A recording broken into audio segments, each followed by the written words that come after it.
mental state as well, because you know, you come to LAN, things go wrong, things aren't set up right, you're not used to everything. So that kind of first map adaptation is going to be the big thing. At least this time around, shivering is not that much of an excuse. I am taken back to other lands where they had, well, rather low temperature, but I just want to have one or two quick cursory glances as well, since, I mean, I have my familiar names in Pint Gaming as well, since we already heard it from the couch, and those players that are connecting to the servers are giving us ample leeway to talk a bit more about them. For example, Andy Dude and Soki being German, Andy Dude, we heard being called out as the prodigy Austrian. I know them from sort of German pick-up mixes and games, and they're not only making a name for themselves there, but also here, and I expect very great things out of them. I only want to say one thing already to raise a little bit of the rivalry here, what Ben provided to us. I asked both teams, what do you think about your combatants, about your opposition? Smile said, Sale got just lucky. Sale is literally just lucky. Didn't say no skill involved, but just got lucky. And I think both are ready, though. Ready to rock, ready to roll in ÜBERFEST 2025 in the round one. In blue, we have Pint Gaming, and in red, it is the Blood Cell Buccaneers entering the very first mid-fight. Yeah, very, very cautious at the moment from Blood Cell Buccaneers. Now we're seeing the soldiers going for a bit of a fake bomb.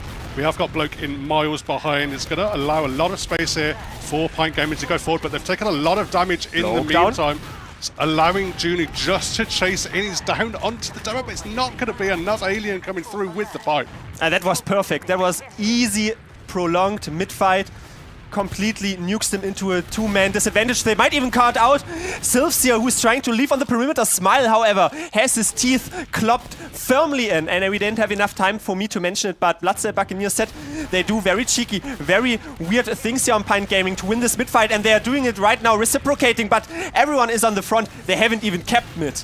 Yeah, Sale going very, very low there, but they do just about save him, and they are looking to maybe trade in if they need. Andy Dude being taken out, that's just going to back here everyone up from Pint. They're going to settle down on this midpoint, probably settle in for the long haul. Both teams have Uber ready to go. It's not even Pint Gaming serving their namesake, sobering up. No, that was so wonderfully played, you know. Maybe you think we're a bit of the underdog, but no, just unorthodox mid and another leap into Smile onto the balcony. A double scout and a demo man. Not what you want. Yeah, I didn't really spot exactly where Eon was going to be. It was very easy for him just to hold left, kite away a little bit. Nice and easy. Seeing they're trying to get some pressure through this cafe area now are the Pirates. They're just trying to find some kind of opening where there could perhaps be an opportunity to go for some kind of sack, but it's settled down for now. They haven't, I mean, they didn't even really get a good opportunity there. So once more, the thing is, when you have the control of the mid-fight, like Pint do, it is far, far easier to sack into second, but then vice versa. So we're probably going to see a sack soon. Smile tries to scope out the angles. One buff, we can already see them intermittently changing out. Soki now takes a 1v1. Sylphs is very low on HP. Let's see if he can have a scuffle. Win after all. Might be the second soldier that falls ultimately. Hops out, warped on 12 HP. That was quite fearful for the enemy team. Another complementary punch thrown from the complementary soldier to the enemy team, but it's a bit of a scuffle still there, dispersing all the way to Cafe, to Green, losing 2 players in the process. Yeah, there was definitely an opportunity to push through Cafe there for the Pirates, but they did not quite make it through. They didn't quite get through that big choke point in time, and now they're on the back foot. They're backing up. Eon takes a bit of... Soldier stuck in behind. The blue soldiers in behind the lobby while they are doing all of those forays. It's 4 down. Meg as well. Eon not long for this world either. Electronically online. He is not anymore set sail into that respawn queue, and it is a 0% that feature right now. 3 players still in the respawn queue. Juno just setting up now. It was a wraparound play. They're instantly traversing into the last one. Bloke either completely cult. It is Andy now having an Uber used onto him. Can they chase out some more players? Sentry gun down. Mince meat into bold and metallic ones, and Pint Gaming. Easy as that. Maybe not easy, but they take that very first round. Beautiful, beautiful stuff. Just getting that soldier in behind so much pressure was down onto the Blood Cell Buccaneers, and Eon had nowhere to escape. It was just easing spam, long range across the whole of the lighthouse. And eventually just drops from it. The long range spam comes into him, he drops, and after that, very, very nicely played from Pint Gaming, and they are on a really good start here. It felt for me it stemmed all from this mid-fight, and I was mentioning it before, they have unorthodox approaches usually. This time around we see Alien traversing from his own green area. Mac heats his rivalry class there, Intau, Smile, high bombing, distracting some viewpoints, but it leaves everyone open to the charge from those scouts bulldozing forth. Warped has still a little bit of a, yes, flank to worry about. There is Bloke in behind, solo on HP finally down. Eon is making matters worse for Alien with the Quarrelsome Quarrel. Andy still in behind, having a hassle here. Both medics still on the field. Yeah, far more scattered by the Bloodsail Buccaneers, but they did just about converge at the right time, got what they needed. Now they have a bit of an Uber advantage. Pachuli did scoot out of there in quick time once the players around him did perish, so he's going to have Uber soon, but it looks like they might even push before that Uber comes up. Simply taking the fence, not sitting on that fence for all that of a prolonged period of time, figuratively, metaphorically speaking. Well, backing up away from it. Now there's a high bump though from Sylphs, the Bloodsail Buccaneers. Way, hey! Up he rises, not indeed. Sylphs is dodged out by Patchouli. First suicide wave, it feels for me a singular one at that, but let's see what you can really do with it on the flip side. Pint Gaming happy to occupy Cafe, but Andy takes a lot of damage coming in. He's going to have to back up, wait for the heals, but Alien has found Bloke in the meantime. That's going to allow him to just push it in. That was so close. That was the most clutch pop. He didn't want to once more drop. They lost 4 players on the perimeter. Smile on 7 HP. That seems to be a recurring theme there. Scarpering out some more players. Sylphs shot down into the ground. Andy racking up his kill streaks. Eon not dropping. Only convalescent measure. 100% Uber advantage, basically. Yeah, but crucially, while Ian didn't drop, Patchouli didn't even have to use, so now they're confidently walking, occupying this lobby. Uber advantage push ready to go. There is a sniper up from Junu. He just sees Uber gamers right in front of him. Spawn door locked down by Alien. They did a lot of stickies on the point. Soldiers are in the air. They're going to try and block the point, but it's not going to be enough. They don't get there in time. They don't secure the frag onto the scout. And the cap comes through for Pint. It's 2-0. That was so easily kited. I mean, it was very cookie cutter, you know, just bombed the sentry gun. And then afterward, it was ripped apart. The soldiers were sort of the predominant force in the air, but able to scarper out once more. And then a double scout. That kept so fast, especially if there was some prior cap time claimed. And 2-0 lead for a team that might have looked a bit, judging from some results, mildly as the underdogs, but definitely not the case right here as we enter the third mid-fight. Once more, it is up to Smile to try and initiate. Soldiers are contesting him in the bell tower, but he's just going to go in behind through flowers. That's going to allow space for the opposing team Bloodsail to walk forward if they want to, but they are going to try and make the most of it. Sail on the beam, trying to go forward. He sees a medic in front of him. Doesn't really go in for it. They're actually probably just going to clean up, focus on cleaning up Smile, and he's going to back up. Oh, Alien's really low as well, and there we go, Bloke with the long-range rockets. Caught in technicalities, but the axiomatic formality is get your medic out, and it was so crazy. They had the blue team better positioning on paper, but the fighting force was still within the Bloodsail Buccaneers, and how they managed to win that mid-fight, they conglomerated up, way more prevalent on their own Tetris area, tried to take high grounds, and then control the enemy team's green area. You see though, Alien has stickies forward, prompted, and there's back spawning. Sylphs even falling in the behind area. Yeah, 2 players in behind for a while there, but still, Eon holds on to this Uber. Race to go. I mean, there was players in front of him. He actually just has to pop out. Doesn't have enough players around him here. So he has to use onto Sail, but chases into lobby, doesn't find anything. Is now going to back up to the second point, up to the lighthouse, but basically a wasted Uber there. We even still in this disarray of actions had Pint Gaming players behind and sort of nudging it a little bit. It's crazy how they're just dictating this game, even if they are in a sort of dire looking situation, but is still being able to come out on top. Uber Force as settle now though on this last point, turtling up. You can see Alien plastering his lobby with the stickies. Yeah, teams are just a little bit. Actually, no, Smile wants to go in for something. They're actually just going to take an Uber straight in, leading Andy forward, chasing in. There's a back up coming. No one is close to anyone. Bloke on top of it, finds the rocket. There we go. Yeah, it's how you bring it home. The Blood Cell Buccaneers freebooting that point for themselves on that last. It wasn't even a single soldier. It was a double soldier. It is everything you need to throw a tantrum up for the enemy team. And they definitely keel-hauled that round. It is sort of narrowing down the lead here for Pint Gaming. I was very surprised even that Blood Cell Buccaneers were able to, through the slow ground, you know, just push out. Not usually what you expect, but it does bear fruits with a backup. Absolutely, just baiting really the Point Gamers forward, but now we are into another mid-fight. We are once more seeing both teams just posture up, crossing over the right-hand side. Sylvs looking for some kind of moment for him to go in for the initiation, but it's actually going to be the soldiers from Pint Gaming getting aggressive, so the Sylvs comes in. By Sylvs!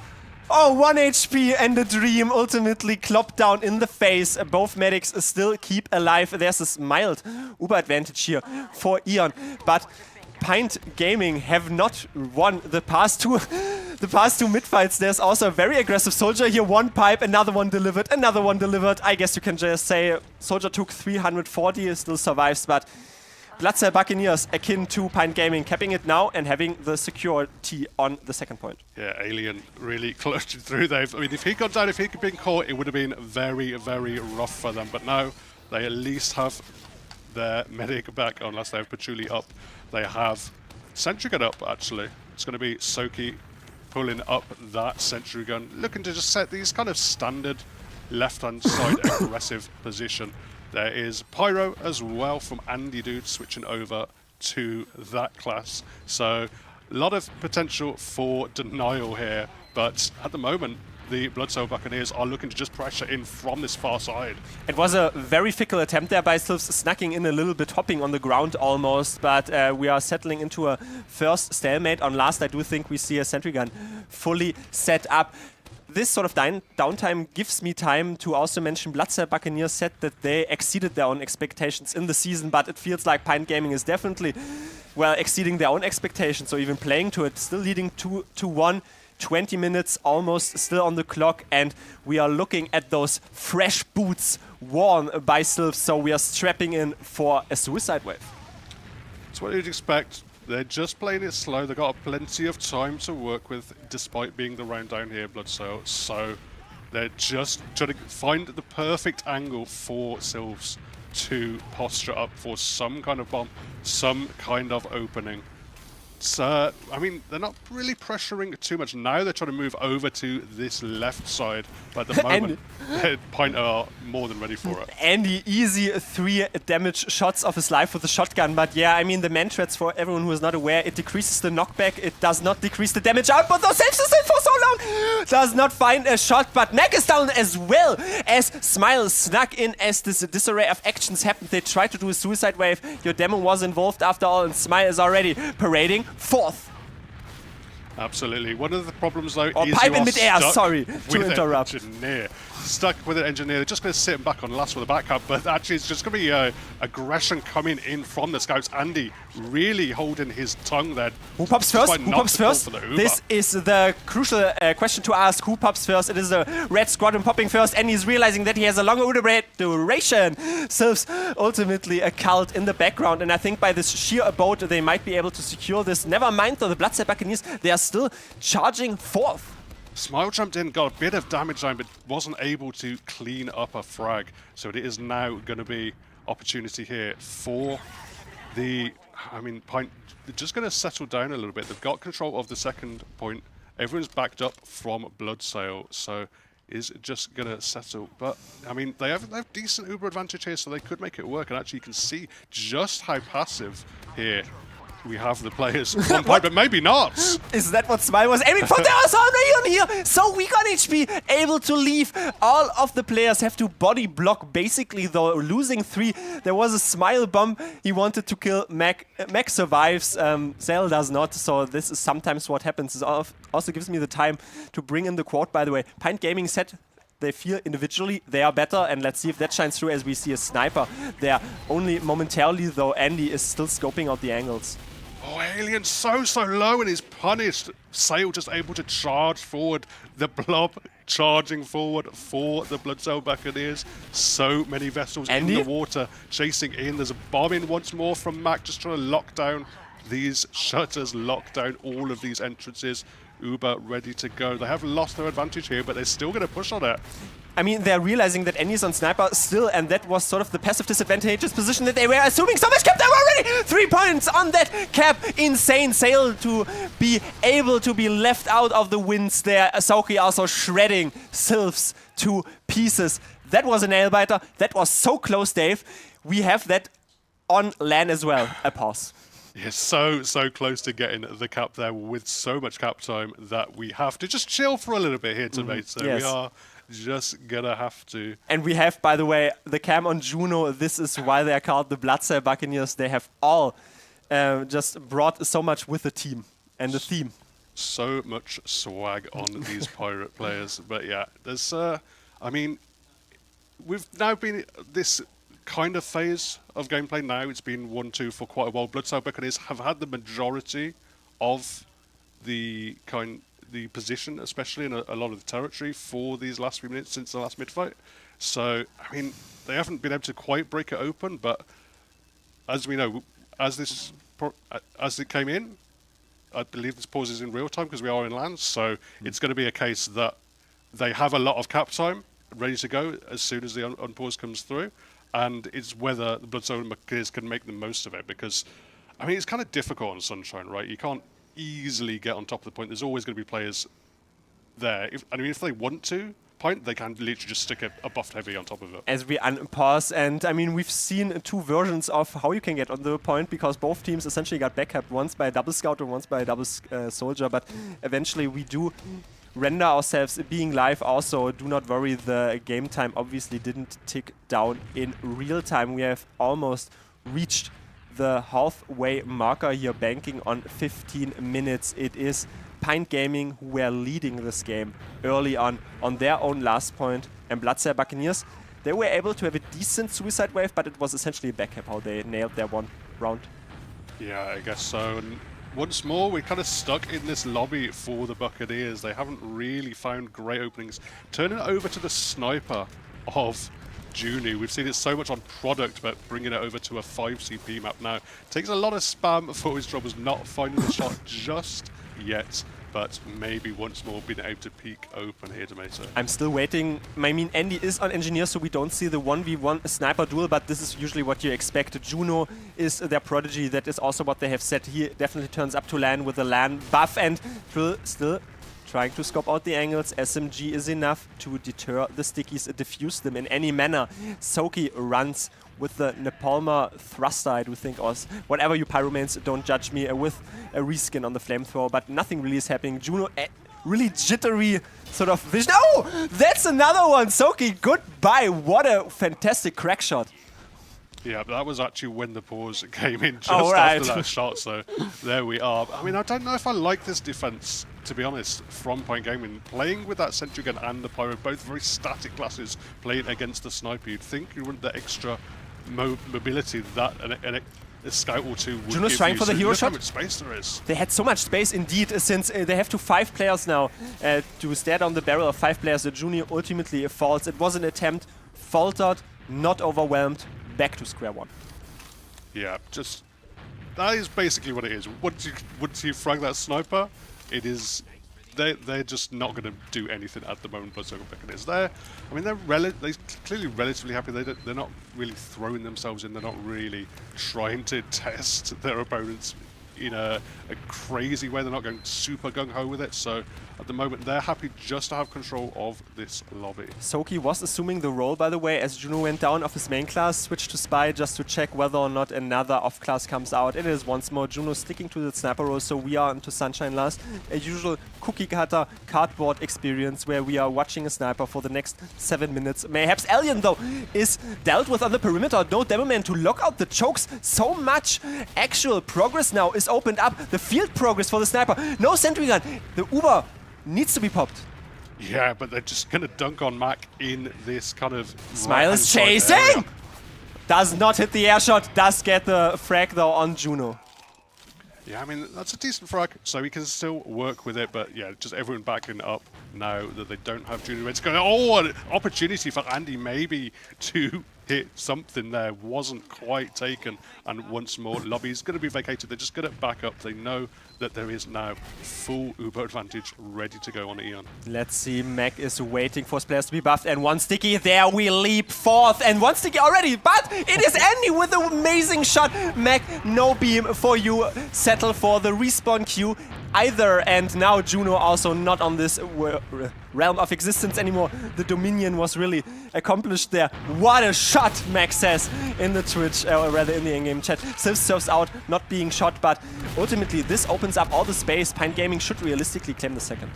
Yeah, they easily got control of the point there and got a frag onto Bloke on that flank. In the meantime, he was just caught in going quite aggressive towards the lower lobby. So he's going to be out of the fight. He's going to be in the respawn queue. They've actually spotted here Junu on top. He was going for some kind of hide play, but not going to work out. There's going to be bombing up onto the bell tower as well from Warp 2's. Just a sliver of how good to get an arrow for his troubles and keep him in this fight, as looks like Pangano just about been able to take this mid fight, but Eon has been able to build his Uber in that meantime. Rather simple, obviously. I mean, you are just pressuring with this daunting prospect of we have an Uber advantage and we also just take high grounds easily and for free. I think this is also a good time to mention that in the sort of last 2 or 3 weeks of the regular season, Sale was put onto a sort of pocket role, and they were definitely feeling themselves with that formerly or before he was playing the flank role. Did not really feel as if those sort of Uber engagements are the most dictating force of this game so far. It has usually been suicide waves and backcaps. Yeah, I mean, having to meet up against Andy Dude is also Spy, by the way. I didn't want to interrupt you, but we do have Soki, so Dave, don't speak too loud. No. Soki, he's a Highlander spy main, as you all know, Demeter. He's played it in the past, so does like this class, and obviously does get that buff on land, but looks like Mac has already spotted him, already seen a 7th gamer, and yeah, spotted out. No spy shenanigans for now. Patchouli went down to 17 HP in all of this. Almost forced, basically hops out in the backlines of it, so that could have been a medic drop in all of that for Pint Gaming, but you called it out. Mac was spotting that smell of that land lubber, and eventually Soki switches back to Scout. Yeah, decent attempt there by Bloke, just seeing the opportunity. The spy had been called out, so there were a player down. There was an opportunity to go through the flank. Gets a decent bomb in, but not quite finding it. Very, very fine margins there by Patchouli, but he just about survives. What I also find very intricate here is always this rotation to the green area. What I want to bring in more of, well, I don't even have time for that, as Smile already in perpendicular dominance fashion is high bombing, and there's a Scout so low in HP. Easy cleanup, essentially a trade though. Soki, not long for this world either, crossed off the senses, less so firepower to worry about and left so players to worry about when you're in behind their lines, as he's charging forth, and now we have a very first genuine Uber exchange, it feels like, in the past 5 minutes, and we have some more glowing players. There's a melee coming out, but the red team has their own choke secure. Yeah, and he did got launched up in the air though, but thankfully he was flashed with the Uber just about in time. There's opportunity now for Bloke to go in behind quite a long way, and with Warped out back in the respawn queue, it looks like everyone's just going to run back, take all the space. He's bought so much space for his team. They are going to chase him down. They're probably going to find him on this last point, but it's really an opportunity for the Blood Cell Buccaneers to not only control mid now,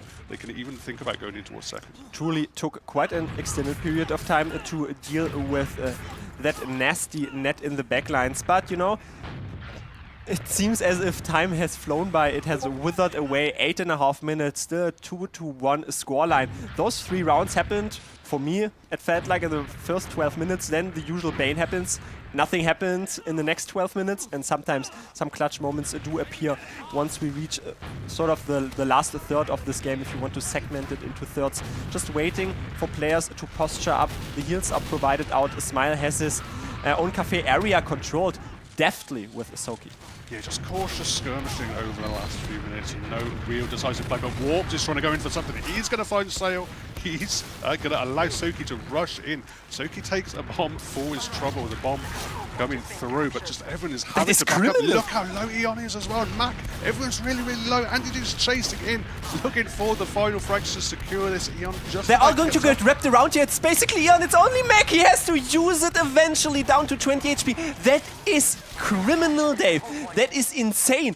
Bloodcell Buccaneers had that almost firmly in the hands, but you know what? Smile is not even a soul pick for them. No, Andy charges in, Soki charges in, Warp is in behind. It's a pincer play, and suddenly you're back on your last. Yeah, once they've got the momentum here, Pint, they look so strong, so fearsome, just chasing forward, getting the frags, getting the damage down that they needed, forcing, I mean, not the drop, but the drop of the player, and then Uber just not working out whatsoever for Eon. So now Patchouli himself has 100% ready to go. I mean, it's kind of a narrow advantage now, but they're just making the most of their time here. I am definitely tempting towards the prediction that they do that. Sentry Gun now is minced meat. Metallic wanted that. Now another complementary projectile player thrown at a point that is not an empty husk. And he's on it! So much cap time! Eventually, though, it revolves around the cap time. Air shot not hit. It is a convalescent measure, though, as 4 players down.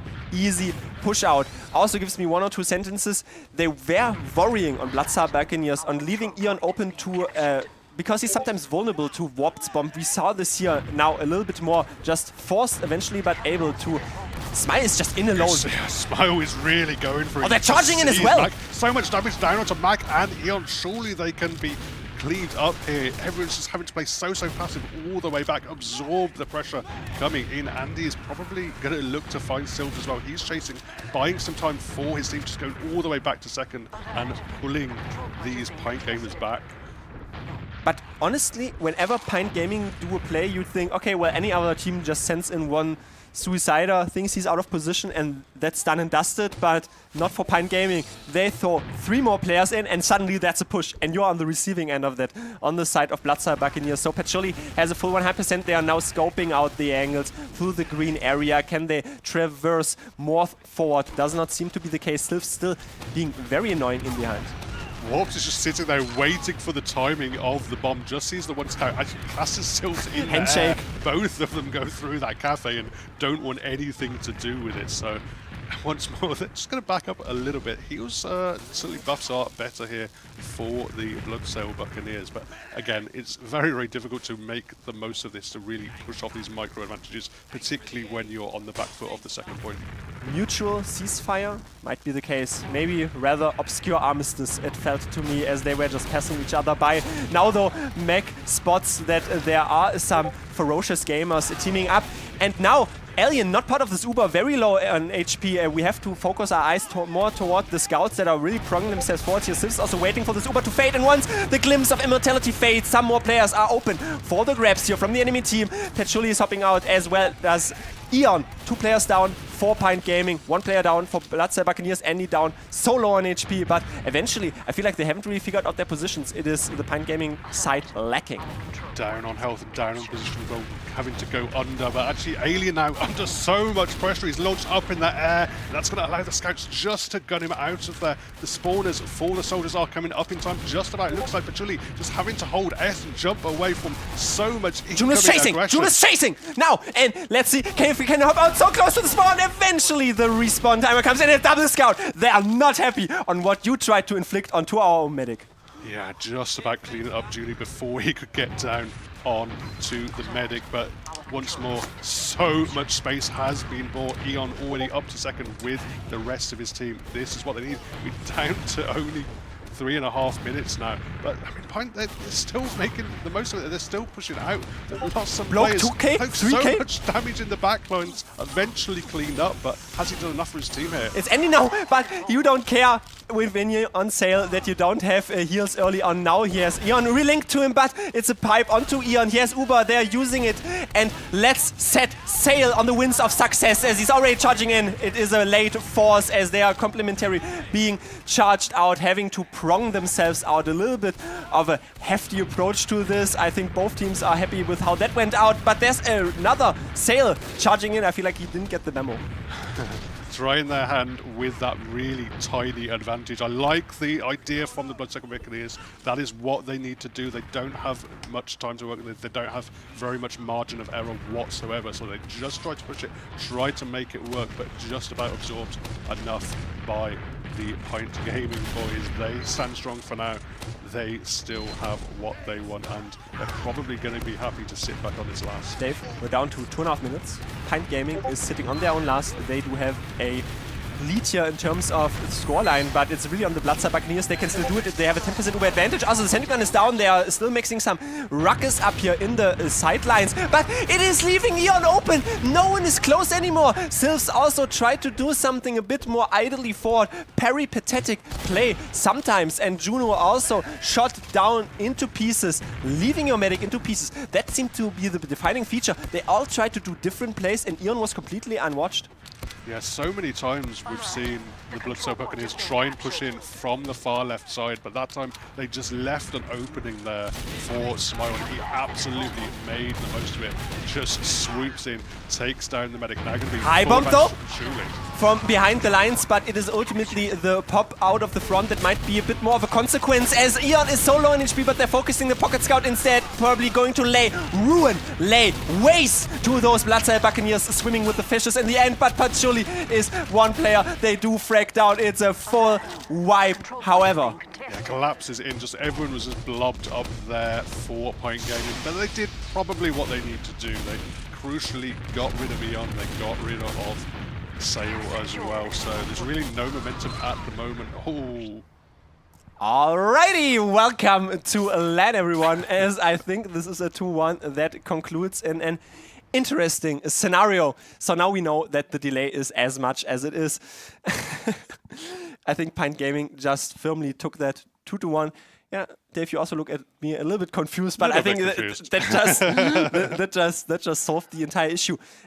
I don't want to raise the stakes and have our talking bits to be too long, but honestly, I mean, they just reigned triumphant. Yeah, I mean, they looked very, very strong. They looked way more aggressive whenever they had those opportunities. So, I mean, a decent attempt from Bloodsucker Buccaneers, but they were just often kind of stuck in awkward scenarios for long periods of time, and they really never found great openings to go in for sacks, to go in for advantage pushes. It felt like they definitely came back a bit more with the ferocity in sort of the second half that I was appearing, or in the second third, you'd say, between the 20-minute and 10-minute marker, but eventually it is, well, taken out of their hands.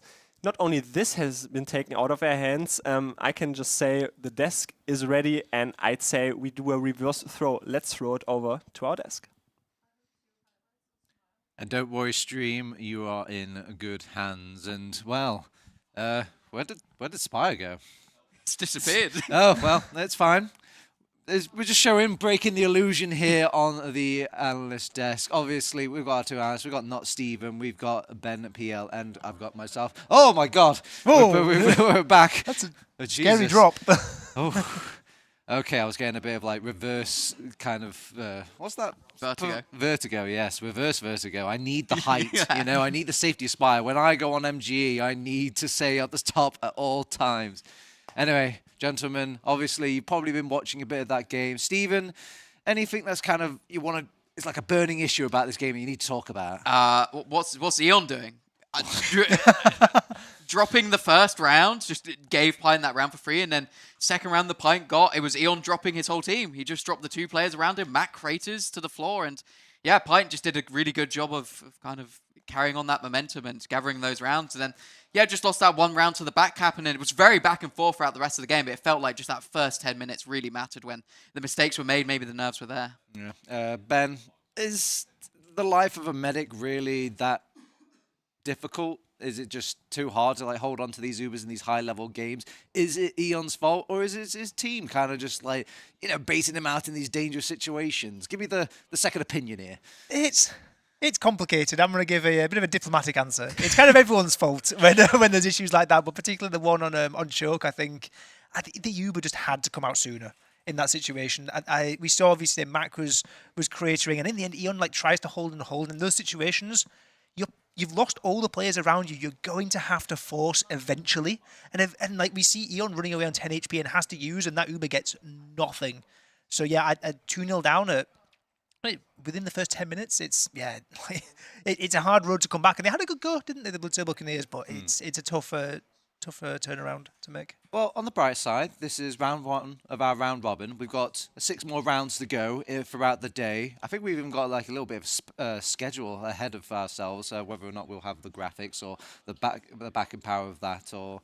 But yeah, we've got a lot of games basically. There's a lot of redemption arcs that could be made throughout this entire game and whatnot. But I guess we could go to... we have Smile highlights, actually. Before we go to any sort of scheduling all this stuff, let's kind of wrap a bow on this last little game that we just watched. Let's have a look at these Smile highlights, huh?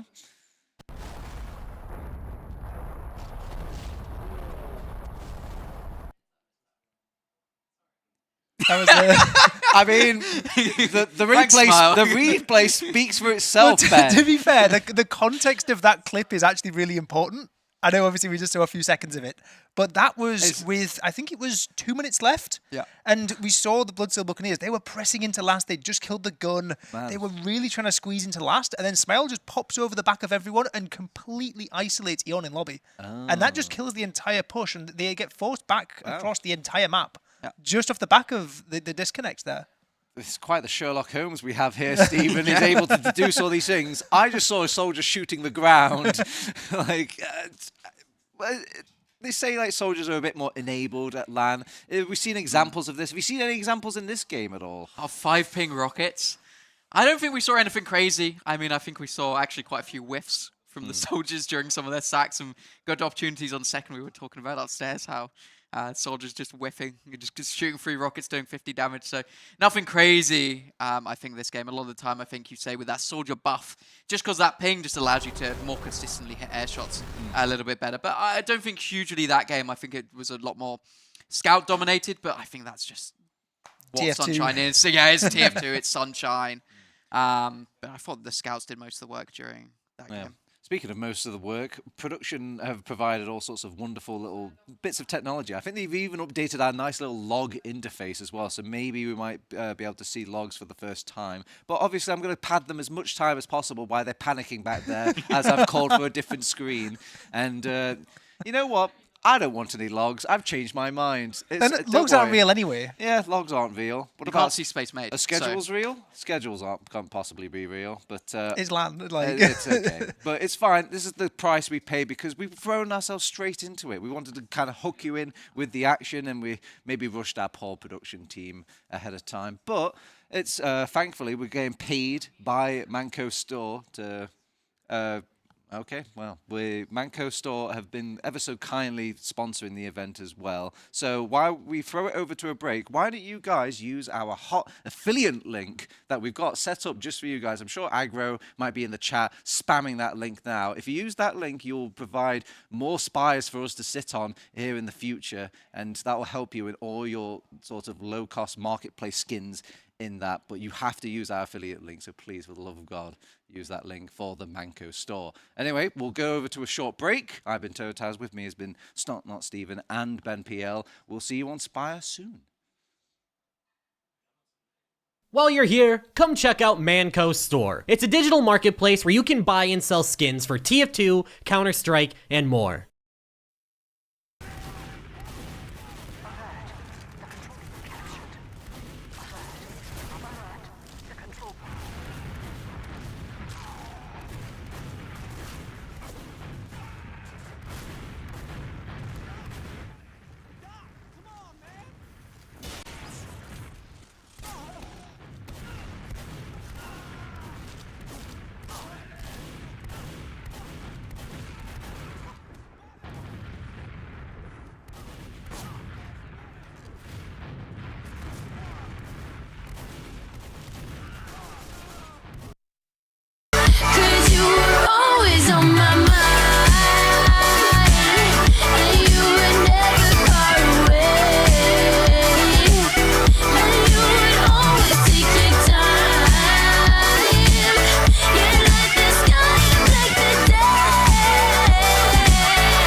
if you still think of me too.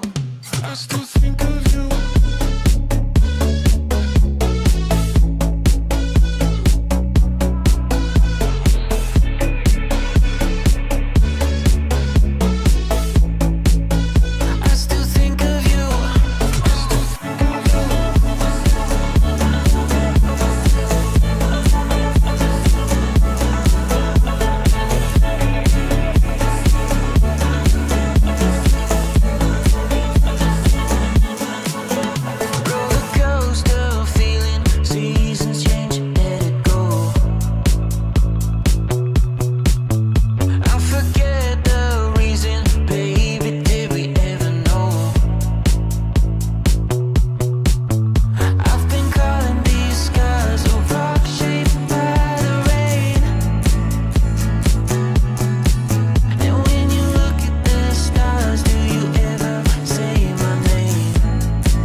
I still think of you. Those days are gone. I wonder if you still think of me too.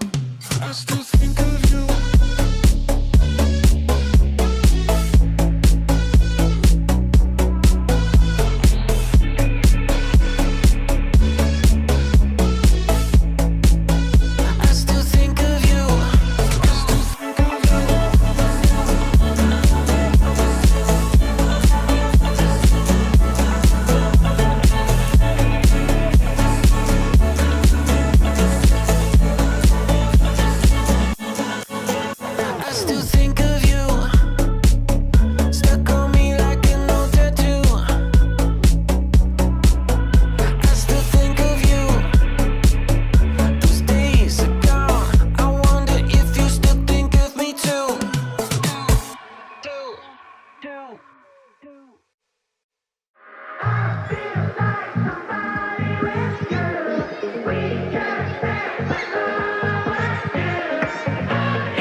Got some junk clogging up your TF2 inventory? Come check out Manco Store, where you can buy and sell skins from all of your favorite video games for real money.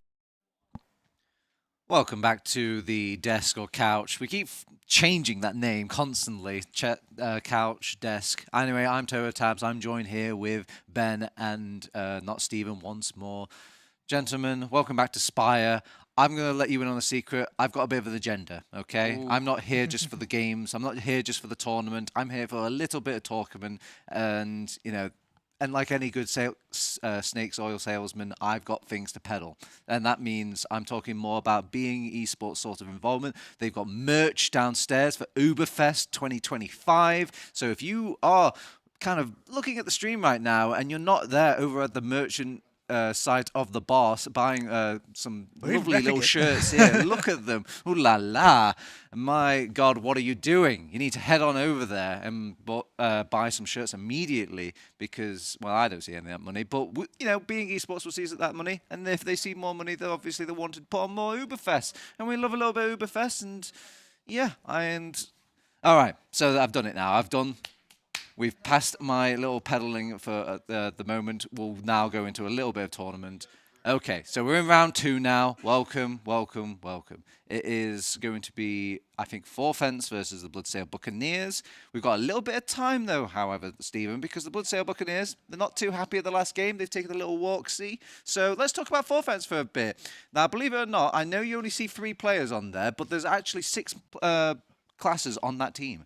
6 classes. The other 3 are all on Spy. The other 3 are all on Spy. They're invisible, but they are there. Yeah, they're breaking the rules. Yeah, QB, Nevo, Delhi, they actually have a lot of impact in the game. They're probably just so, just gone ho. They've literally left the graphic and already loading up onto the server. But talk to me a little bit about this Forfence team.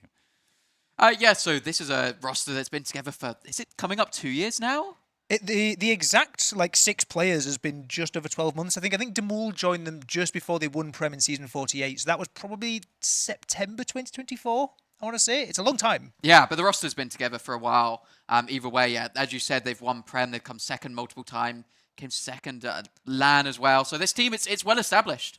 I mean, some of the best names in Prem are on this team. I mean, we definitely have some standout players who've won basically everything. But we also have some standout players for this map coming up. Yeah. Yeah, this is because obviously that we mentioned in the previous segment. If anyone didn't catch that, these best of ones, the maps are forced, and they don't do a pick ban. It's everyone. Round 1 plays Sunshine, as we just saw. Round 2, everyone is playing Metalworks. Ooh. And Metalworks is a famously French map.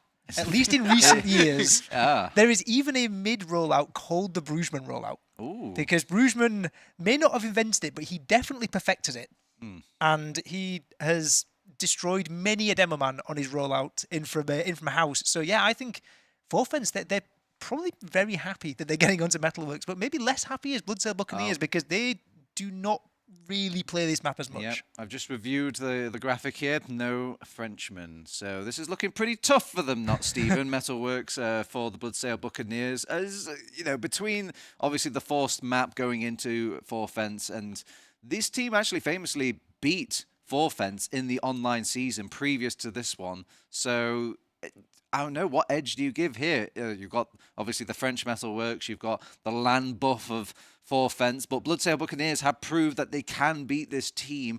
What does that equate to? What's the answer? It's a little bit difficult. I mean, you also have to factor in that the loss the Bloodsail just faced. Forfence won their map and did a little bit of stalking on the logs. Bloodsail have played since the 1st of September Metalworks 1 time. Woo. Which I'm not going to say it doesn't bode well, but it doesn't bode well when we've just said the Frenchies map is potentially Metalworks, and they've played it, I think, 4 or 5 times during that period. So I think they're coming off a win, they're feeling confident, and it's a map they like. I think this could be a rough one for Bloodsail. Yeah, Ben, this is it's an interesting point about all these maps, enforced maps. Usually you could just kind of cut off certain maps that you're like, oh, we don't really want to dedicate too much time to this. But with this forced map pool of the round robin stage of this ÜBERFEST 2025, are we going to start seeing a lot more weaknesses in all these teams, or is it still kind of like knowledgeable back there? We've done it once. It's a long time ago. Yeah, obviously everyone's played the map, right? They'll have played many seasons ago on it. It's just this sort of collection of players hasn't been actively scrimming it. So maybe they're a little bit out of form on maybe the synchronization of the bombs or some of the mid-fights, for example, or some of the set plays. But at the end of the day, everyone can still play it. And, okay, maybe a slight edge goes to Forfence because this is technically going to be a really close matchup. They did have a close fight in that low bracket semi-final in Prem. So in those matchups, I think the map matters a bit more. But if you put the best team against the worst map, but on the best team against the worst team on the worst team's favourite map, then the best team still probably wins, right? But these two are close enough that I think the map might matter. All right, I've been looking on the TV. I've seen these teams and players lining up in the lobby. They're literally beating each other over the head, waiting for the games to start. So maybe I should throw it over to our caster pair. And I believe that's still going to be Domato, and it's still going to be Dave. Hello. Welcome back. And yeah, really looking forward to this game. We can see these players as well there.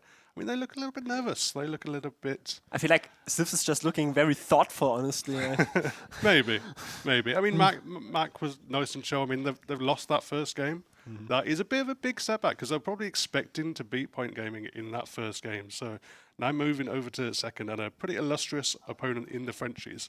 But as they say, in those playoffs, they were able to take them down. So, they'll probably be feeling confident, I'd say, facing against this team. But I don't know. You got some insight from Mac earlier. didn't you? I did my due diligence. I had a very serious and sober talk with Mac. If people don't think that is possible, that is possible. And he just had one sentence to me: I fear forfeits, which is definitely not boding well for them. I mean, they definitely got flushed out in the playoff stages. Very much indeed. They flushed out forfeits, in the last season. But Mac himself admitted that was a Mickey loss for forfeits. They kind of just lost to themselves, he said. Maybe. I mean, it's maybe just playing himself down a little bit. I think they are a pretty good team overall, the Bloodsoul Buccaneers. We didn't really see their best in that first game, I have to say. They looked like just not quite up to the pace of things. When you're playing Prem TF2 against so many good players, you really have to make the most of the advantages and make the most of the chances that you're given. And they didn't really do that at any time. They looked comfortable at times in the stalemates. They didn't have a great number of ideas, but it was crucially whenever it got a bit frantic, whenever it got a bit messy, there was another level that Pint Gaming were able to hit, and Bloodsoul Buccaneers were not really able to do that. So it remains to be seen whether it's a case of now they're coming up against forfeits. Maybe forfeits are struggling in the same way, but you have to say Bloodsoul Buccaneers are looking to step up for sure. I do hope for their own sakes, because for me it really felt a little bit baffling. I mean, I usually say individual talent does not replace sort of organizational strength, but it seemed to be the way here, because Pint Gaming doesn't have that much of a longevity compared to Bloodsoul Buccaneers. Bloodsoul Buccaneers, however, I was a bit let down, because I was thinking they might revel in the Uber engagements, but for me, also not 100% convincing. I mean, Sale is sort of newish on that pocket roll, and also we heard it from our desk, ripping Eon to pieces sometimes a little bit, and they just didn't really feel comfortable even in the Uber engagements. And if that isn't your forte, and the stalemates are not your forte, and you just get one round with a backup, okay, the opposing team also got one round with the backup, but I feel like they still need to figure something out.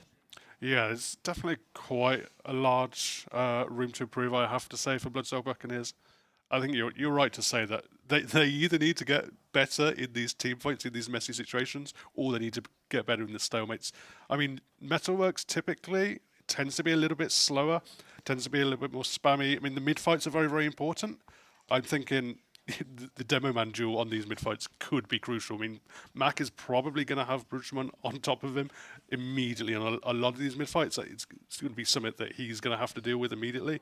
And Deli is someone who can be really, really explosive. So if Deli is able to just really step on top of Mac with the support of Bruchman and his soldiers especially, could be a rough time. I definitely think the couch was right to suggest that the Frenchies have an advantage, at least on this map.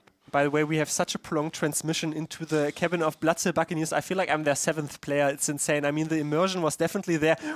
I feel like I'm the keyboard right now of Lev. That is a bit intriguing at points. But what I also wanted to mention, forfeits dodged me a little bit. Where I wanted to meet them, they were just not there. But it is a sort of prolonged desk. We don't want to keep you only strapped in with our 2 voices. No, we have 3 additional voices. They're on the couch, on the desk, whatever. Well, look who comes crawling back to the couch. Welcome back to the ÜBERFEST 2025 couch segment. Obviously, I'm TurboTabs. I'm joined with not Stephen. I'm joined with Ben PL. Guys, it's the most important topic of LAN, tech issues. Hey! Hey! Well, I mean, not Stephen, this isn't unusual, right? No, I think this basically happens every LAN. I mean, people's PCs not quite working how it was. I think it was Sylves. Looks like he was struggling to load into his game and kind of get it how he wanted it running, or potentially there's config issues going on. But it happens every time. I mean, it happens at your home. There's a reason why we always start our casts half an hour late, even online. There's always something to go wrong. So I don't think it's that odd, but we're here to fill in. Yeah. We're here to have a tournament. Yeah. They may have a tournament to play, but we got a tournament to play. Yeah. Ben, it's not just Spire disappearing. Sometimes batteries disappear from headsets, and dongles go dongling out of the room, and all this. But it's nothing to be blamed about this the Leap Camp, though, is it? This Leap Camp site here at LAN has been lovely. There's one constant amongst all LANs where the tech is used, and it's the players, right? Yeah. And whenever there's players at computers, things will happen. And yeah, there's obviously these guys, they're at the top of the game. They want everything absolutely as they want it, as they have it at home. And if they're like their config's not loading in properly, or And whatever, the best thing about tech issues, they're fixable, and they've been fixed right now. So we're going to throw it back over to our casters. Absolutely. Thank you, friends on Spire. Hope you're enjoying it over there on Badlands. But we're here on Metalworks. Looks like we're going to be going live pretty shortly, I imagine. I mean, they're throwing it back to us, so hopefully so. I have a very good sign here. This LAN has worked 0 days without an incident. This is not entirely true, maybe. We had a really good and planned setup, but there are sometimes just scenarios that you cannot count in. Hopefully I can still be here after some adjustments on caster pairs could be made. No, but we are still waiting for our sweet time here. The only thing that I really had or gathered out of Forfans, I talked about the team that sat next to them in close proximity. That is the Stew team, as some people might say, and that's always a debuff, they say, because they are so loud, Forfans might even not be able to hear themselves. Yeah, you want to be able to hear yourselves. You want to be able to have audio as well. Apparently one of the players is struggling with that. I mean, apparently they're going to be going live shortly, so we can look forward to that for sure. But is there kind of a single player you're maybe looking forward to stepping up here, Demeter? I mean, obviously on the Bloodstyle Buccaneers, I'm trusting. I've been lauding, I've been singing in praise. I feel like I'm the personal fan club of Sale at some certain point. This is definitely a player that has to step up. I don't want to pull the Uno reverse card and put you on the spot, Dave, but we were talking a bit in the midway section. You were not that convinced by Siv's performance. Neither was I, but that might be a player. Yeah, I mean, we didn't dwell on the logs very often, and honestly his numbers were okay. He didn't get a lot of damage, but I didn't really see much impact from Silves throughout all of the game, really. I mean, partly it might have been just because Bloke was constantly going for plays, but it looks like we are going to be going live here today. We are going live indeed, and let's see for which team Metal works indeed as Bloodstyle Buccaneers roll out on their own right side, and it is a Forfans Squadron teaming up with all the players glowing in blue. Delhi is glowing into the respawn queue. There's already a Devilman down. Brutchman also culled on the flank, and that is a very easy first fight. Eon is charged, though only 10 HP on him. They soaked this up, and somehow Forfans lose that mid. Oh, well, I mean, they did lose Delhi basically immediately. That was a decent salvage, to be honest. They got very, very close to taking out Eon, but this time he was able to escape. We talked about the pressure that would be onto Mac immediately, but it was Delhi who was getting a little bit ahead of themselves, immediately caught out by Bloke. So that is one in the can for him. But Brudgeman is looking to just bully his way on the second. He eats a lot of damage, going to get taken out by Sale. Taken shot out of the air, and now with the soul down, they're probably going to have to back up and give the second point. It was Delhi having to strap together his circumstantial evidence and turn that into ostensible evidence, as he only really flung the stickies and pipes forward onto intuition, but eventually did not find anything, which now means it leverages Bloodstyle Buccaneers counter up to a full extent. The head is bonked though, but hey, and up he rises. Bloke does not ultimately though find another land lubber to squander about, and Forfans is on their last. So it's a different map, but a familiar situation from a lot of what we saw on that first round game. It is lobby control once more for the Bloodstyle Buccaneers, even in the situation. It's onto them to try and break them open. They're just going to muscle their way in through the main shutter in the middle, taking a lot of damage down onto Dimmel, but he's going to swivel out to there. It's going to be a counter bomb in from Grudgeman in the meantime, buying some space, but no one's really taking a initiative here. Bloke is in the sky, and can he nudge the air shot, dodge the air shot, ultimately crater, so it's basically a trade. Let's see how many venues that does open up. It was interesting passage of play when Mac was the furthest one forward.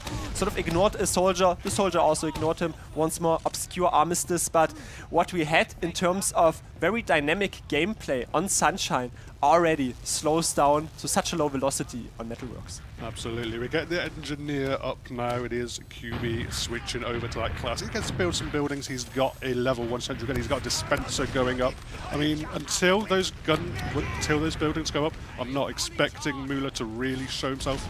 Once they have gone up, Mula can play a little bit closer and be a little bit less vulnerable to any kind of aggression. But at the moment, Bloodsoul Buccaneers really haven't chanced their hand. And they're probably not going to be going for soldier bombs because look who we have. We have Juno up on the sniper. Slow, methodical approach. Poking and prodding. Juno, though, healed up to 185 damage. And that might be the damage numbers that are the crucial ones to inflict some more damage onto the enemy team. But we have now the rivalry. Nevo coming up. He is a little bit of a flex role, sometimes also very lethal on the flank, but usually you want to have your flank scout obviously off-classing when you have QB now though switching to engineer once more. It seems to be a very weird scuffle here. Nevo is not really finding any angle. Like they're avoiding each other, it feels. Yeah, they're trying to bide their time and open the shutter for their sniper, find the right angle. I think he's aware that there is this counter sniper and he's up, gone. but neither of them can see each other right now. Finally, they spot each other, and they both seem to miss. Almost the shudder made them shudder, but they were just really missing themselves! Juno is not missed as Nevo is Nemo for the enemy team. No one left to oppose him anymore, and let's see how many venues that does open up indeed, but everyone is hiding from the Bloodsoul Buccaneers. They have left the vicinity, the ship, and yeah, just again, mutual ceasefire. Yeah, I don't think it's going to open up too many venues. They're probably just going to peek Nevo forward a little bit. They still have this sentry gun back on last that they can play around. Nevo's actually playing quite aggressively. He's going to get spammed out by Mac here. Eating early damage, so he's going to have to back up. That's going to allow these sight lines to be pressed a little bit more by the Bloodsoul Buccaneers. But once more, not really taking many chances, just relying on this respawn sniper from Juno. This Metalworks last can be so explosive. We saw it basically boiling down to this on the last ÜBERFEST version where Mech was dropped. Though Mech this time around is not on Medic, so he has the duties to just keep Eon safe from the same fate. Juno is really just waiting for a beam. The beam is not really connected to him. There's a double trade though. Bloke and Sylphs down to the respawn queue. Also the Juno sniper being charged, but ultimately the Sticky rose to the wall. Brutchman caught by Sail. Wonderful conversion rate, but the pipe comes in. It's a bit of a fickle fight right now. Yeah, Nevo is charging forward. On Nevo! On Eon! That is another one for the highlight reel. What a fantastic shot that was, and that is definitely going to leverage your game if you've been head counting. Nothing in the backlines, but the sizzling cacophony. Eon down. Yeah, Eon down once more now. He is still running out some spawns for both Eon and Junie, coming up now on the scout to aid the transitions and to bring his medic back into the fight. But everyone's passive at the moment from Bloodsoul Buccaneers. Full Uber advantage here for Mula. They're trying to just pressure in. Bloke is up in the air. The other soldier as well. Sylphs is bombing from really, really high. They're taking so much damage. Chases on from Junie. Does get the force out, so that is probably what they needed, but they don't want to lose too many players there. It was a very interesting approach there. Double soldiers were really what was the dictating force, but now we see a scuffle in the yard. Dimul not able to inflict on Eon what Mula had suffered prior. I mean, Eon doesn't have an Uber, so it's the old antique of a medic psychology. If a medic doesn't have, you have to kill him. As in, if he has, you only have to make a medic scared, so he pops. And now they are, though, leading toward this alleyway, and up above he rises. Juno is on a 3k, Brutchman down to the respawn queue. They are taking these fights, the single fights. It's a two-man advantage. Yeah, they can chase really far forward now. They still have the Uber. Mula's nowhere near here, so they can pressure into last. They're chasing quite deep. Nevo, a lot is down onto his hands to just try and stick around his team. Continue to build this Uber. I'm still only up at 60. So much. Last opens up. Last opens up. So much kept him. You know it's really dealing with it, and it's now Brutchman. It's the soul. Brutchman. What have they just got for dinner? For Bloodsoul Buccaneers being flushed out a little bit in the end by Pint Gaming in the previous game, but now Forfence is thrown into the abattoir. Yeah, really, really nice stuff. Just finding that opportunity, getting that advantage there for the Bloodsoul, and then crucially just playing really nicely onto that second, chasing forward, getting a couple of frags on their time, and then able to transition onto that last point very, very nicely. Now we model the second mid fight. It usually does start with Mac being a bit shot down low on HP early on, so it isn't really a pathway that he can enter from. Nothing really is found though in terms of consequential damage. Now the second soldier though leaps into the sky. Left is ultimately called. QB is dominating that opposing snipe. Soldier, sorry, Bruchman is still chasing though, the chasing is unleashed, so many rockets, Mac down into the respawn queue, a double scout able to assemble some sort of order back into a Juno, not long for this world, and 4 fans coming back.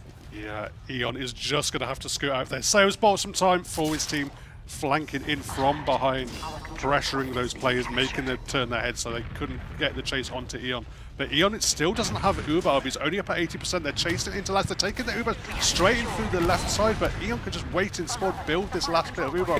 Maybe not if there's cap time. It's tickety, ticking down, but now the Uber comes out for the defensive team, and the Bloodsail Buccaneers are glowing with life and enthusiasm, and most importantly, red colors, as Left is already charging forth here in some aggressive manner, but a scout, a hard counter for a reason, not only in, well, also in close quarters, I should say. QB in a 3K, Left not on the field anymore, and Bruchman is also swing, Left swing, right, they are sort of posturing out anymore. No back hypers either to worry about. QB in a 4K, ultimately called though by a combination of Sail and Slips, and they seem to assemble some sort of order back into. It's a constant fragging potential. Dimul still in.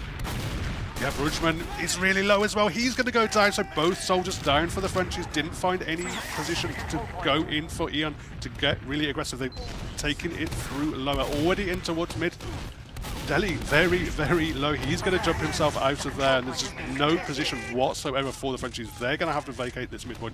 They're going to have to give it up, and you can see Eon with a bit of an advantage here, small advantage, looking to continue this momentum forward. Trying to close up the equidistance, but eating so much damage through this lower area, which means Sail finishes off the Moor and the Uber is forced concurrently. That's a trade you take any day of the week. Also, Bruchman responds in kind on Left, so both soldiers down, at least one of them on each team, and now we have a little bit of a scuffle fight here on the second point.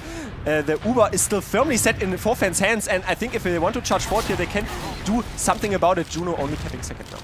Yeah, they're giving up the cap. They're not really contesting. Now the bombs are coming in. Bruchman is making some space for his team. He's bombing in towards that bridge, just pinning everyone back. They're going to catch Juno as well in the meantime. So with a pick, they can maybe work with something. You can see already the French are on the charge. They're going forward. They're taking control of this valley. They're looking to posture towards this midpoint. What I was criticizing upon 4 fans, a little bit of too many options, too many idiosyncratic plays. Players doing one play, the other players doing another play. The problem there was not really threadbare, because they just, you know, had a very slow attempt, pushed it forward, still preserve a 100%, now have a second point to feature for the attack, and in the alleyway is where the damage is flung forth. Meg is controlling it more with his glowing stickies. One is already detonated on Delhi, but I think there's another soldier leaping in. Yes, indeed, not really watched from our POV, but Bruchman dominated. Yeah, high bombing from Bruchman gets some damage down onto Mac, but even with QB chasing in quite far in the flood of red players, the flood of pirates around him, was not able to find that frag down onto Mac. He survives that all. He gets an arrow. They're now in. A lot of damage down onto Delhi, finding the rockets. Moon is actually juggled out of there as well. He's going to get health back for his troubles. Actually, they've claimed Dimul! And what a force that was, completely unwatched. A little bit of a crack, skip, jump as well, and Sylphs now only scopes out the angles and say, well, they are traveling through alleyway. Unfortunately, there are 4 players there and I'm half HP, so goodbye, and I just relayed that information. However, that was a fantastic, once again, wraparound play, and 4 fans is slowly grinding forward, slowly turning the gears into their advantage. Yeah, and in the blink of an eye, what looked like a great situation for the Bloodsail Buccaneers to maybe get a frag onto Mido, to maybe take Delhi out of the fight on that midpoint. Immediately, Dimul just comes through, gets the force. Now, Uber advantage ready to go. The triumvirate of success is going to leap forward. So much cap time already gained. There's no one really dealing with it. And now the trap card is activated. The pipes flung forward. Some definite highlight reel frags in the end for Bloodsail Buccaneers, but eventually not enough. Pipes are magnetic. Plumber is here. No irony involved. Iron Bomber does the job. Yeah, I did not like that defense from the Bloodsoul Buccaneers at all. Just everyone back in that spawn door. That Heavy has 450 health, but it doesn't really matter. He's so slow to get on the point. If he's that far back, it's going to be very easy just to play the cap time, and that's exactly what Forfence did. They saw that point, their eyes lit up, they got the cap time. A couple of players eventually got into block, but it was way, way too late. It was also Schrödinger's health bar. I mean, Heavy has a lot of health, but if 4 players are shooting him conjoined, it's going to dwindle down, but we enter the third mid-fight already as it has been ongoing. The health numbers are a bit more important here. Sylphs' pipe, a little bit mid-air mediated their own place by charging 4th indeed, and it is a one trade. Not trade at all, it's just one frag and they take that. Yeah, a lot of these mid-fights, it's been the Frenchies who have been taking a lot of the early position.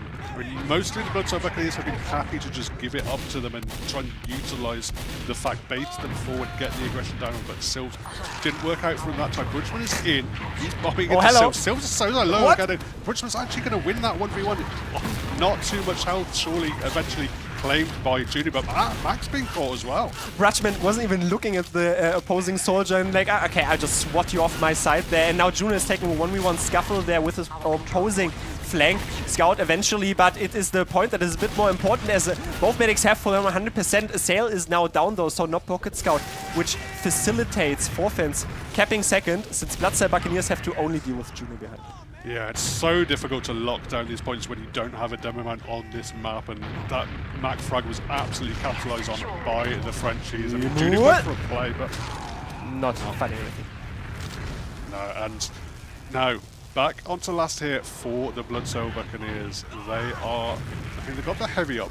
This time the Heavy's a little bit closer to the point, so can't immediately just rush it down to that cap. But obviously it's a different scenario. We have Ubers up for both teams. Eon can pop the Uber if he needs to in the defensive situation, but actually, yeah, Sail probably thinking better of it now. We're going to get Junior up on the Engineer. That allows Sail to, he's actually just going to check the off classes because there is something sneaky coming Black up. Rose reskin. I always say this, these Sixes players are so niche, you know, it's not your just mainstream spy, no, just Black Rose reskin once more. QB though is trying to scope out the angle. Sail has an angle after all. Absolutely, and just Gigabrain players to check the class. He knows what class he came up on. He knows the sniper was in play, so goes immediately, puts it on himself to counter snipe and absolutely nails it. Just beautiful stuff, defensive play from Sail. Very, very smart, very, very adept. But I mean, we're going to be stuck on this last point for a little bit. I mean, that one sniper pick, it means that at least your medic isn't going to get sniped for another couple of minutes or so, but it's really difficult to It's a side sack from Bridgman, but he's met by 2, so Soldier Rockets, thank you very much indeed. He still keeps alive, Nevo rushes in, but the sentry gun is still there to be threadbare and shoot the enemy team rather, as Sylphs now has a 1v1, but he wins that ultimately against QB. That was an interesting like foray and tonic of players. Didn't really do anything. Also, I don't want to cue you too early in, Dave, but 1-1 Metalworks last. Yeah, it could be that we're here for a while. Could be that we're looking at a potential round reset now, down to just about 3 minutes there. So at the moment, once more, I'm hearing Sail come up on the sniper. Everyone's kind of relatively passive here by the Frenchies. They're just going to try to maneuver in from this right-hand side. Kind of less used compared to some of the other positions. It's probably just to work their way around the sniper, and now they can take control left lobby. It's a very cardboard play here. I mean, they have 2 soldiers trailing in together. Mula is beaming them. Mula took a little bit of damage. Meg also has adapted wonderfully into the pirate role. Now with the donk, it is now a panorama bomb from Bridgman, but Sail hits Bridgman in the head. In that end, Mula even dropped. I didn't even see that. Lev is in behind and they're losing their players. Yeah, just absolutely mulched in that lobby area. Everyone was posturing forward. Everyone was looking to go in for the bomb. They didn't find anything with their own bomb, and then the soldier came through. And there we go. Big, big drop. Opportunity now for Bloodsoul to not only get on Juno with the crits, welcome, delivered, stay off my frontier. And now Delhi is the recipient of that crit charge, 3 times the damage, 3 times the nihilism, I suppose. And now Dimur is also caught by a Lev in behind. QB is still luring some players back, it seems, as he is on the back cap duties. Soldier versus Scout, well, you know how that wins out. Yeah, QB winning that. Gonna get some cap time. I don't think it's gonna outcap that mid cap. Maybe if there's a block coming in They're though, blocking. actually. There we go. Might be enough. No, not enough. quite. They are going to continue to maneuver forward. They are going to continue to charge forward here. At Metalworks So, second. Okay, Juno wins. yeah, lose and this one. with Juno going down, or with Juno winning that fight, sorry, they are already posturing onto second. But it is, I mean, they've given up this uber advantage. They do have position is the crucial thing here. But now the Frenchies, they're happy with the high ground. They're just going to spam it out and stand tall. And you can see the writing is on the wall just about for the Bloodsoakers. They're just going to settle down for a little bit and reassess the situation. I looked, I mean, the writing on the wall said blue.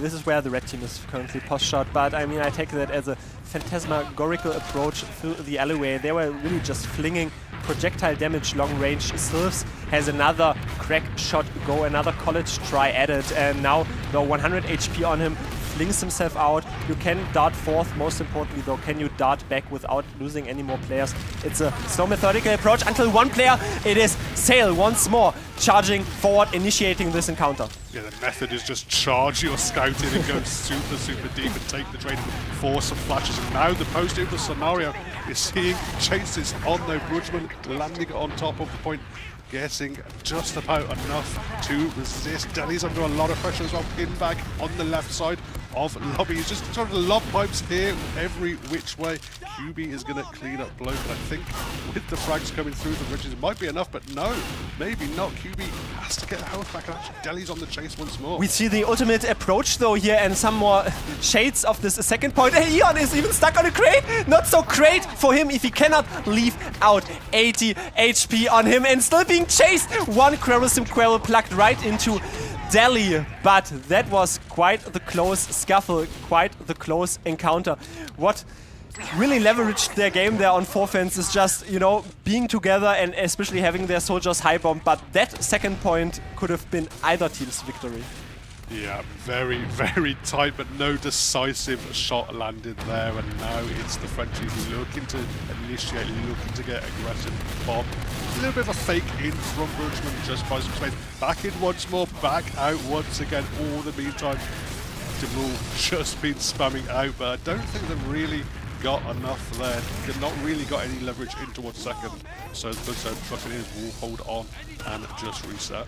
Wonderful aiding bolts by Mula, who is hopping in the yard and having some long-range heals provided to his own compatriots, as forefence is once more trending toward that alleyway side where they're monitoring it along a distance. There's also QB and Nevo. I mean, Nevo is trying to plug something forward there in the alley, and is QB on the low below area, but lo and behold, nothing is happening, but now the jump comes in and that might prompt some more aggression. Brudgeman wins. Yeah, really nice winning that 1v1 now, just being able to waddle towards the point, get some space, and everyone is having to back up. The right side completely exposed. Actually, Nevo's chasing and gonna get the trade out. Could be force some more flashes, force some more play from Eon is down to 70 HP, by the way, in this post-fight, but they are not eventually going to finish him off, as they are also just completely focusing the ancillary players, the adherent players, and it's now just forefence charging into it. You know, we saw it before. Sail takes the brunt of the heals in those engagements, charges forward. QB says, guys, I can show you how it is done. Nevo as well. We just run in and win that.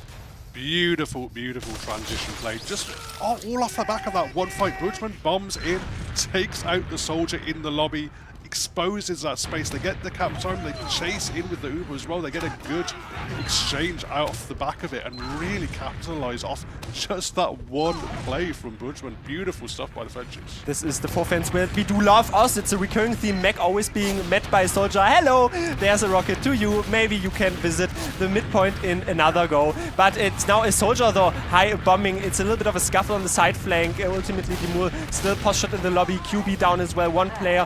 Brudgeman not cratering. Do not worry about him. But again, one player down, no positioning. Goodbye mid. Yeah, not bad, honestly, from the Bloodsoakers Buccaneers, just absorbing the early aggression once more.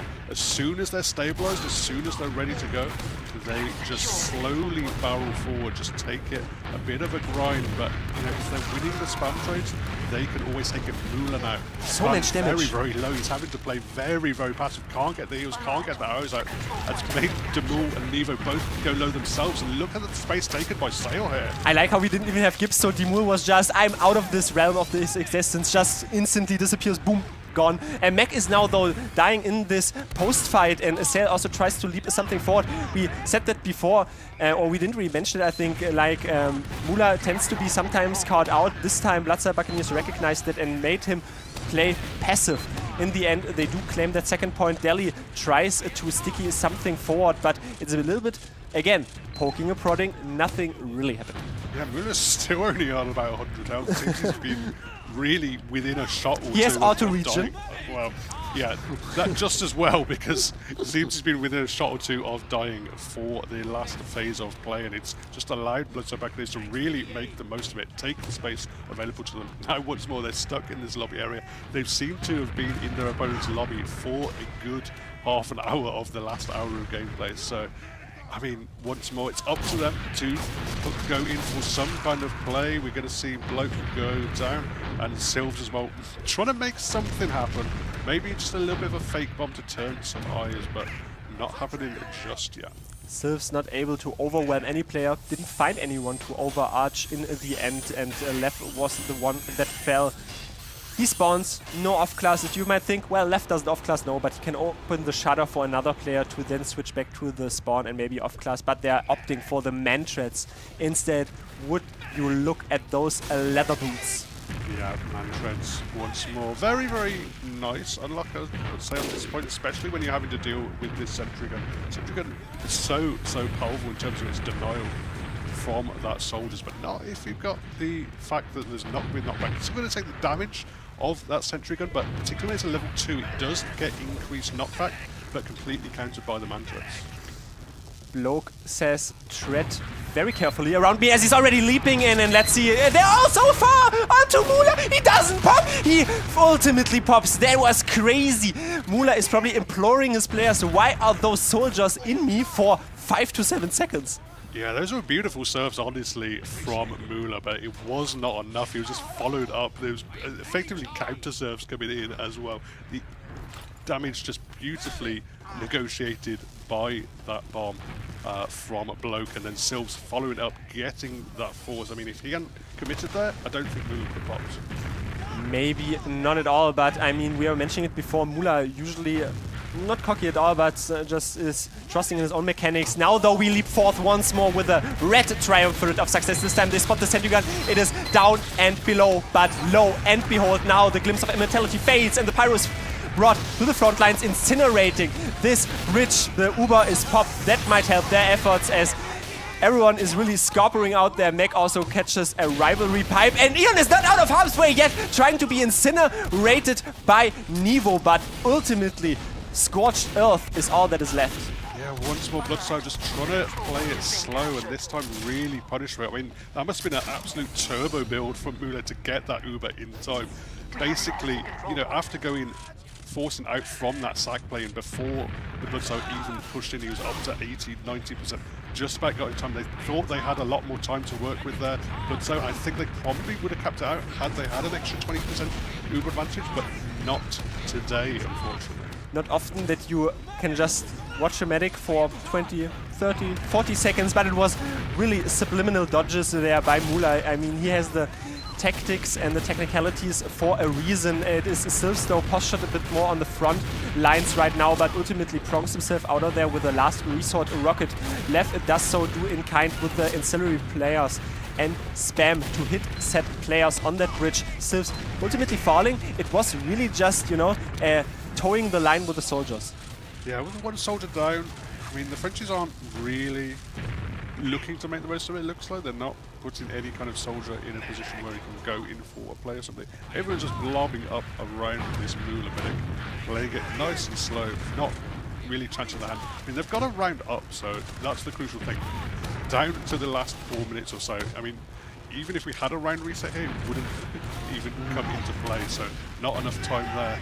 They're pretty well up sync on the clock, so really it is up to Bloodstar Buccaneers to find something. The impressions there on our lower left, that is how the gamer faces to look if you're really excited, I suppose, to just stay on your own Metalwork second and waiting for the mech attack. But mech attack has to make do without a sail, as he has already left into the respawn queue once more. And I'm so immersed, I just realized, okay, it's only 3 minutes left. It is definitely clutch time. Yeah, this is what it comes down to, just a round in it, and as you say, really now up to the Bloodstone Buccaneers to find something, to find some kind of opening, some kind of advantage they can negotiate themselves. So at the moment, the French are just happy to sit back, they're happy to absorb the aggression, they're happy to blob around the medic as long as Saves! And that's a force! It takes 2 soldiers in close proximity. That forces Mula, but they have to play their cards right. As you can already see, 2 players down might be an advantage. We are already pressuring here a bit. That is hazardous. The Jeopardy might be unleashed. Nevo's already calling where the players are positioned, and that might leave them open to a little bit of a follow-up frag, to a follow-up bomb, but nothing really is found. Now the Uber is popped outside. They still do not have 2 players on the front lines, and it might fade here in the lower area. Oh, they're chasing really, really deep. They're committing here. Sayo and Eon in tow. The scout's with him, but they're just going to be gunned down. It's going to be the French scouts of QB. And Nevo coming through, winning the 1v1. Eon. Leave ship! Well. So low. Leave ship! No! Oh, the captain goes down last, but apparently he does go down ultimately, and they might have just thrown not even the round there. I mean, you obviously have to trust in the process and not fear the nihilism, as it still feels the nihilism after that one, not even winning against Nevo in a close quarter scenario. But I mean, it's basically one push trying to go coast to coast, because 100% in Mula's back.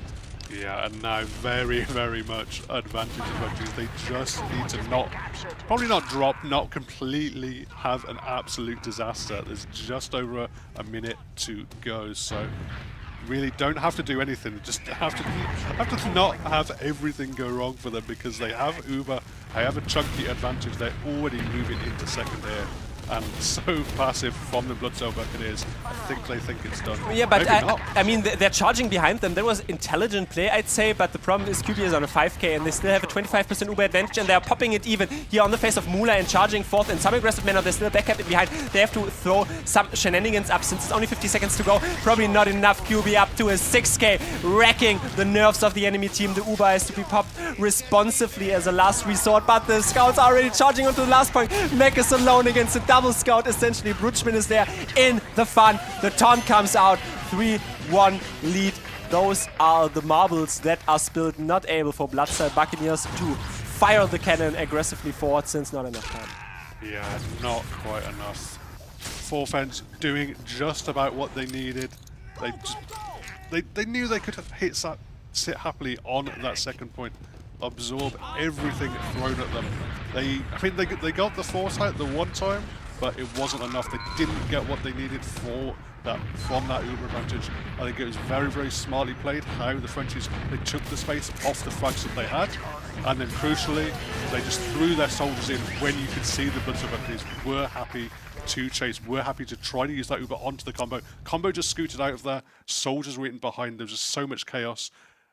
Bloodstone Buccaneers, they had to chase super, super deep, but it was just really aptly dealt with by the Frenchies. We see relieved French gamers clapping, handshaking, and Mula showing gang signs. But eventually that is what they have worked for. And I mean, not saying they look down and out, but Bloodstone Buccaneers definitely gave them a run for their money. Don't point at me, my man. But I mean, they are loving the guys and the crowd at home. And not too much yapping here left from us. Maybe we can throw this to the 3 wonderful gentlemen sitting on Aspire. I hope they do not fall off. I have one thing that doesn't fall off gameplay. It is still energetic. But what do you say about this? The couch.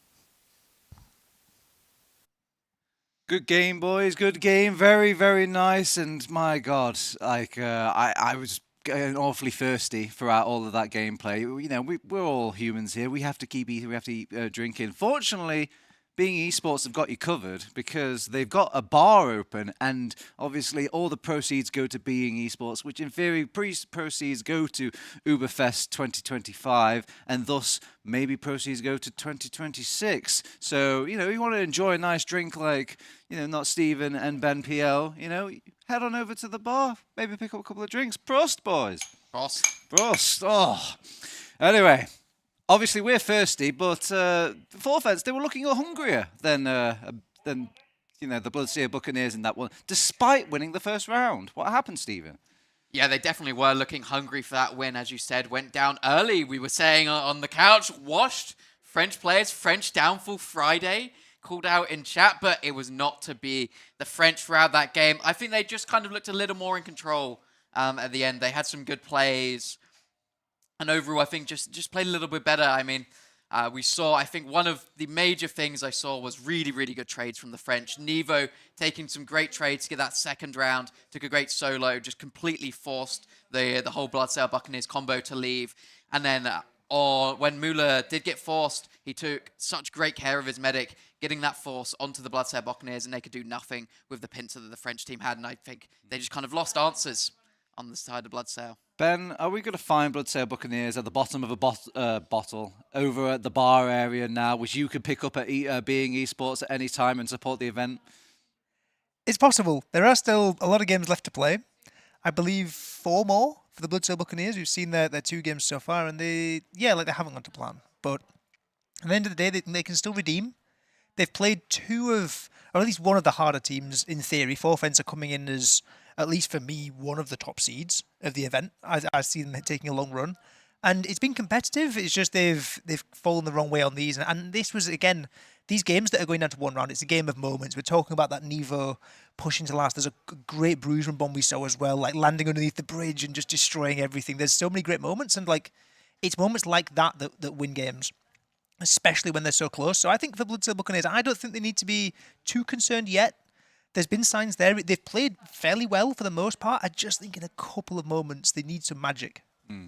Now, obviously, it's a long day. We've got a long coverage ahead of us. It's all the round robin here. But, it's not just a story of schedule. It's a story of marathons for these gamers. It's a lot of TF2, Stephen. Do you ever get just tired playing TF2? Is that even possible for esports? No, I think absolutely it's so mentally taxing. You are thinking about so much during these games. And as Ben said, it comes down to plays. It comes down to these tiny things. It comes down to seeing those tiny opportunities and really trying to play off those as much as possible. And I think when you do play for so long, you start to get a bit of mental fatigue, start making those mistakes. And I think sometimes you have to take that breather in, reset.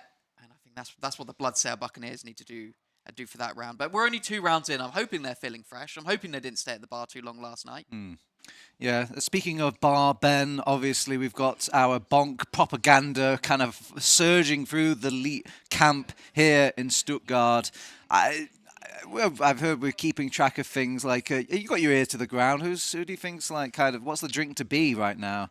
It's weird because last year, Blue Bonk ran away with it. Blue Bonk was miles and miles away, the winner in our red versus blue competition. But I don't know, I've heard people tasting at the bar last night, and I don't know, maybe it's going to be a bookie's favourite for Red Bonk this time. I've heard the Red Bonk is really good. Okay. Well, the chart is defying you so far. Oh, it's just going blue. Go blue. Yeah, but who knows? Maybe we can make the difference here. We can all make the difference. I'm Team Red Bonk. Yeah, we'll all Our team Blue Bonk. I suggest we all head to the bar right now, go to a little break, we'll come back, and we'll see if we can change that bar. Anyway, cheers. Cheers. Cheers, Twitch. We'll see you soon.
Welcome back to Vibelingen. Welcome back to ÜBERFEST 2025. It's the group stage, it's round 3, and I've got some new friends here to join me up on Badlands Spire. We've got Not Steven again, and we have Tob, our guest analyst for the today. How are you finding ÜBERFEST so far? Very fun. I was actually not planning on playing. I made up like little rec post, like maybe if someone wants to play, but I was gonna show up anyway. LANs are great. Love going to LANs always. If I'm playing, it's a plus, but just love being here all around. So yeah, didn't even have to do much. Just jumped in the car, carpooled here with Aoshi. Very fun. 5 hours driving, talking. Arrived, just been chilling. That sounds absolutely fantastic. Well, we're here on Desk to talk about our round 3 game. We've seen Forfence last round. They snuck a good win against Bloodsail Buccaneers, sort of a nemesis team, having knocked them out of the Premiership playoffs in 4th place. Got a bit of revenge today over on Metalworks, and they're going to be up against a team they actually tied with in the regular season. They're playing Dirty Maggots.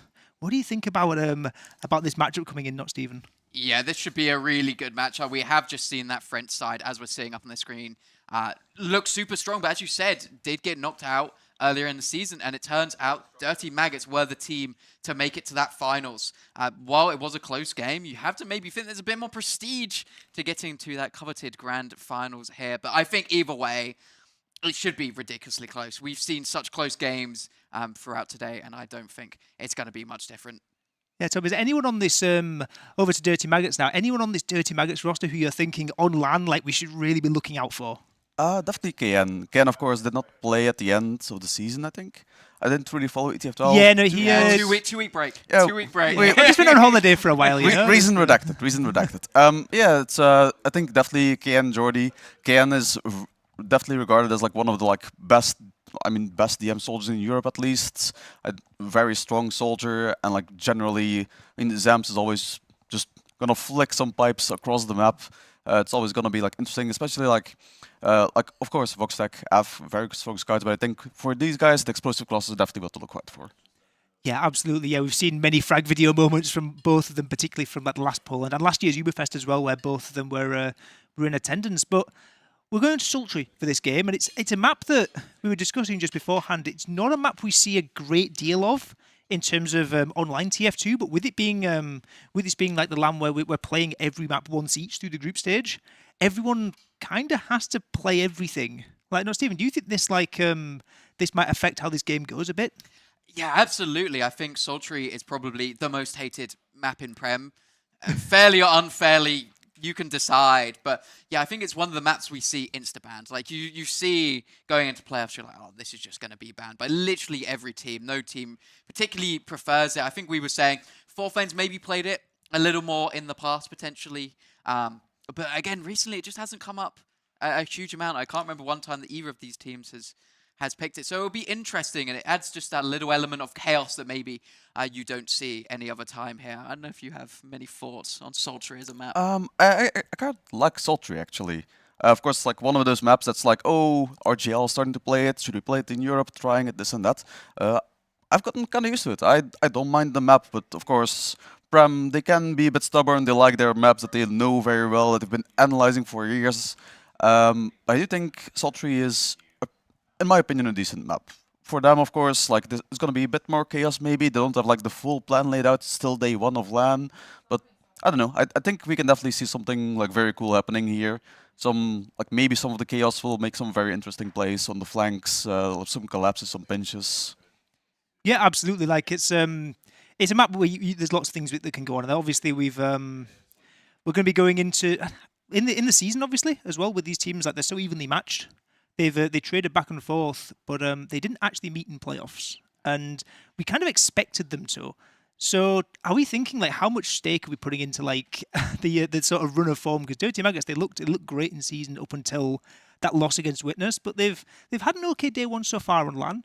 Whereas Forfence, it looked maybe I know I heard they won only 4-2 against Aragosta. I thought maybe it was going a bit of a rocky start for them, but they've managed to pick things up a bit better. How are you thinking this matchup might go, not Stephen? Yeah, I think as you say, you're expecting them to kind of, I don't want to say roll Aragosta, but you're expecting a clean 5-0, right? They are potentially the second best team for Fence, and you're expecting them to keep going, and then having a really close fight on against the Bloodshot Buccaneers as well, as we've just seen.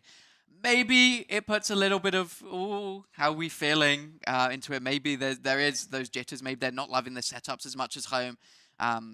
Potentially, so you kind of have to worry about that. But I don't know. I think it's so hard. It's a bit of a coin toss on day one, I feel. You kind of struggle to see who's in form and who's not unless they are literally demolishing. And I didn't get to have a look at the logs for Dirty Maggots. I actually don't know how their form is if they've lost any maps yet. Yeah.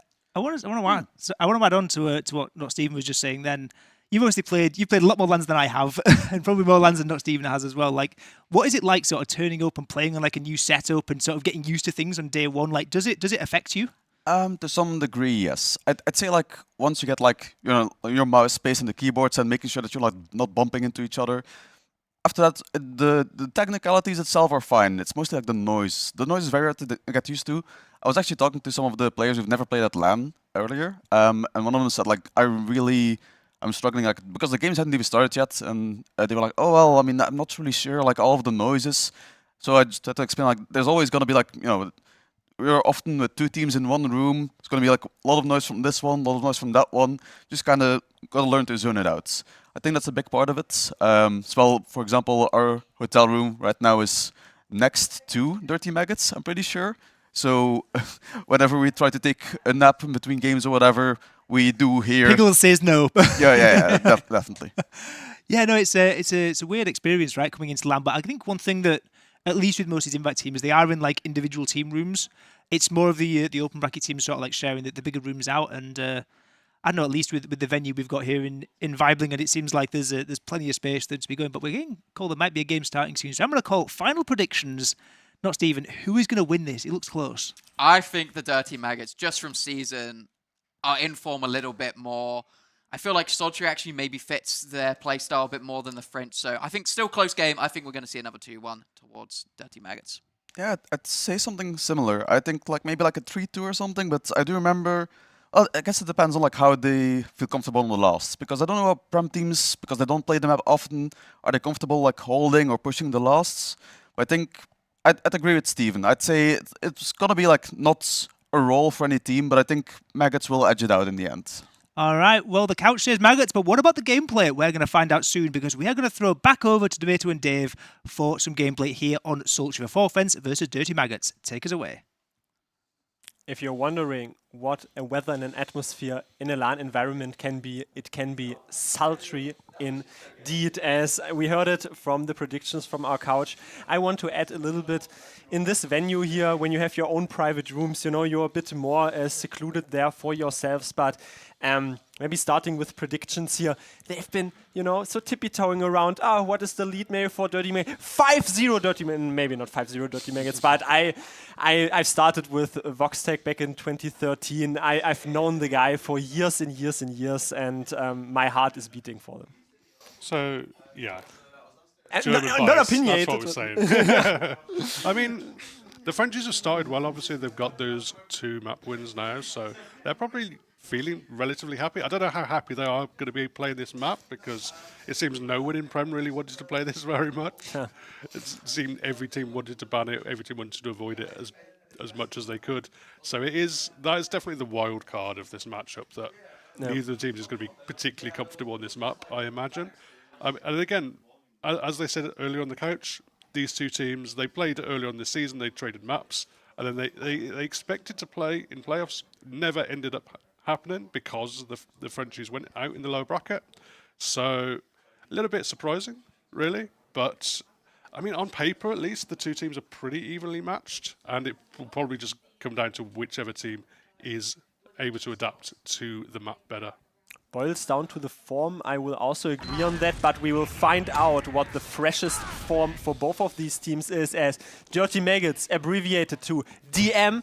Let's see if it is only DM after all, coming close to the midpoint here for Sultry and Forfans being featured up in the blue colors. Zems and Delhi really only trading along idle, sticky spam so far. No one really taking a rather aggressively.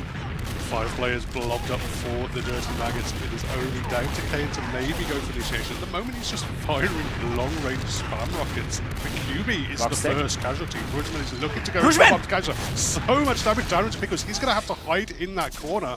But it looks like they've absorbed the French aggression. They've kept their medic alive. They've kept the Uber ready to go as well. So just about working out. No one was able to follow up onto that damage onto Piggles. Piggles just about wiggled out of the slaughterhouse. That was very, very clutch. Ultimately, though, it forces the Forfans squadron to team up on their own last. KN also has some eyes peered toward him. Jordi now has a high bomb, but nothing really is found. It is also a fake tactility. Voxtec either not palpable for the grabs. KN traded out to Nevo. I mean, that's not a bad trade at the end of the day. They saw the heavy weapons guy with the Tomislav. That is not someone you want to be bombing into, really, in any world. So, yeah, to be able to get out with a trade, just KN going down for Nevo, that's not bad. That means that it doesn't give the Frenchies any opportunity to platform themselves forward, to put some pressure down on in terms of looking at pushing out. So, once more, it's up here to the Maggots. What are they going to fight? Already deja vu, we saw Metalworks before. It was a bit of a stalemate, but Nevo now has body shots to serve for Jordi, and he leaves that ashore. Jordi shore not intact for him, but Nevo then switches back to the sort of engineer class, bit pivotal, but I called it out. Metal didn't really work for me because we just set on a last point. It is a replica. Yeah, I mean, it looks like Jordi at least has been practicing the map. He's been jumping around it. That looked like a decent bomb attempt, but obviously when you've got this Tomislav heavy up on the rock, that is pretty much the best class in terms of denying. It's going to be very, very difficult to get through that kind of wall, the Russian wall, to start, you know, even get onto the medic before you're completely shut down. Zems is still posturing up in the wooden connector and on the elbow at the Astringent players, where they are conglomerating up now, as Zems had himself recycled, but recycling Jordi here again. Bombing Nevo, F down, Jordi as well, so 2-1 fall in the favor of the defending team, which might discourage Zems and company to try anything cheeky. Yeah, got a lot more height with the bomb this time. And once more, KN is in. Oh! KN does not hit the follow-up rocket, but Zems flies in, soaring through the air. Yeah, big commit, and probably in a phase where the Frenchies were not quite expecting that aggression to come in. They just dealt with that one bomb. He got the sniper with the bomb, but then immediately the 2 other explosives come in. But now the aggression is out, the Uber is out here for the Dirty Maggots. They don't have too many players to work with, but this combo is going to have to stay forward. But Jordi gets picked up by Nevo. Being left dry out in the open. I mean, I saw the theory in front of my eyes. Either it's a Jordi 5k or it's a 0k and he dies. Unfortunately, they were opting for the latter option. Voxtec, by the way, little known fact, also started out as a spy main. Now, once again, reaching into his own form. Just walking over this. I don't care about any stickies at all. He's on a scout disguise, a friendly one, which means he's sort of trying to adapt. And on the cloak and dagger. So, slow, methodical approach. Also, Voxtec, maybe not a player that you expect of classing. Yeah, interesting for the Frenchies here. They're not hard building this whatsoever. They're not looking to push out off this Uber advantage based on the fact that he just flickered, by the way. He just flickered. So now they bring out the pyro and they're aware of the spy.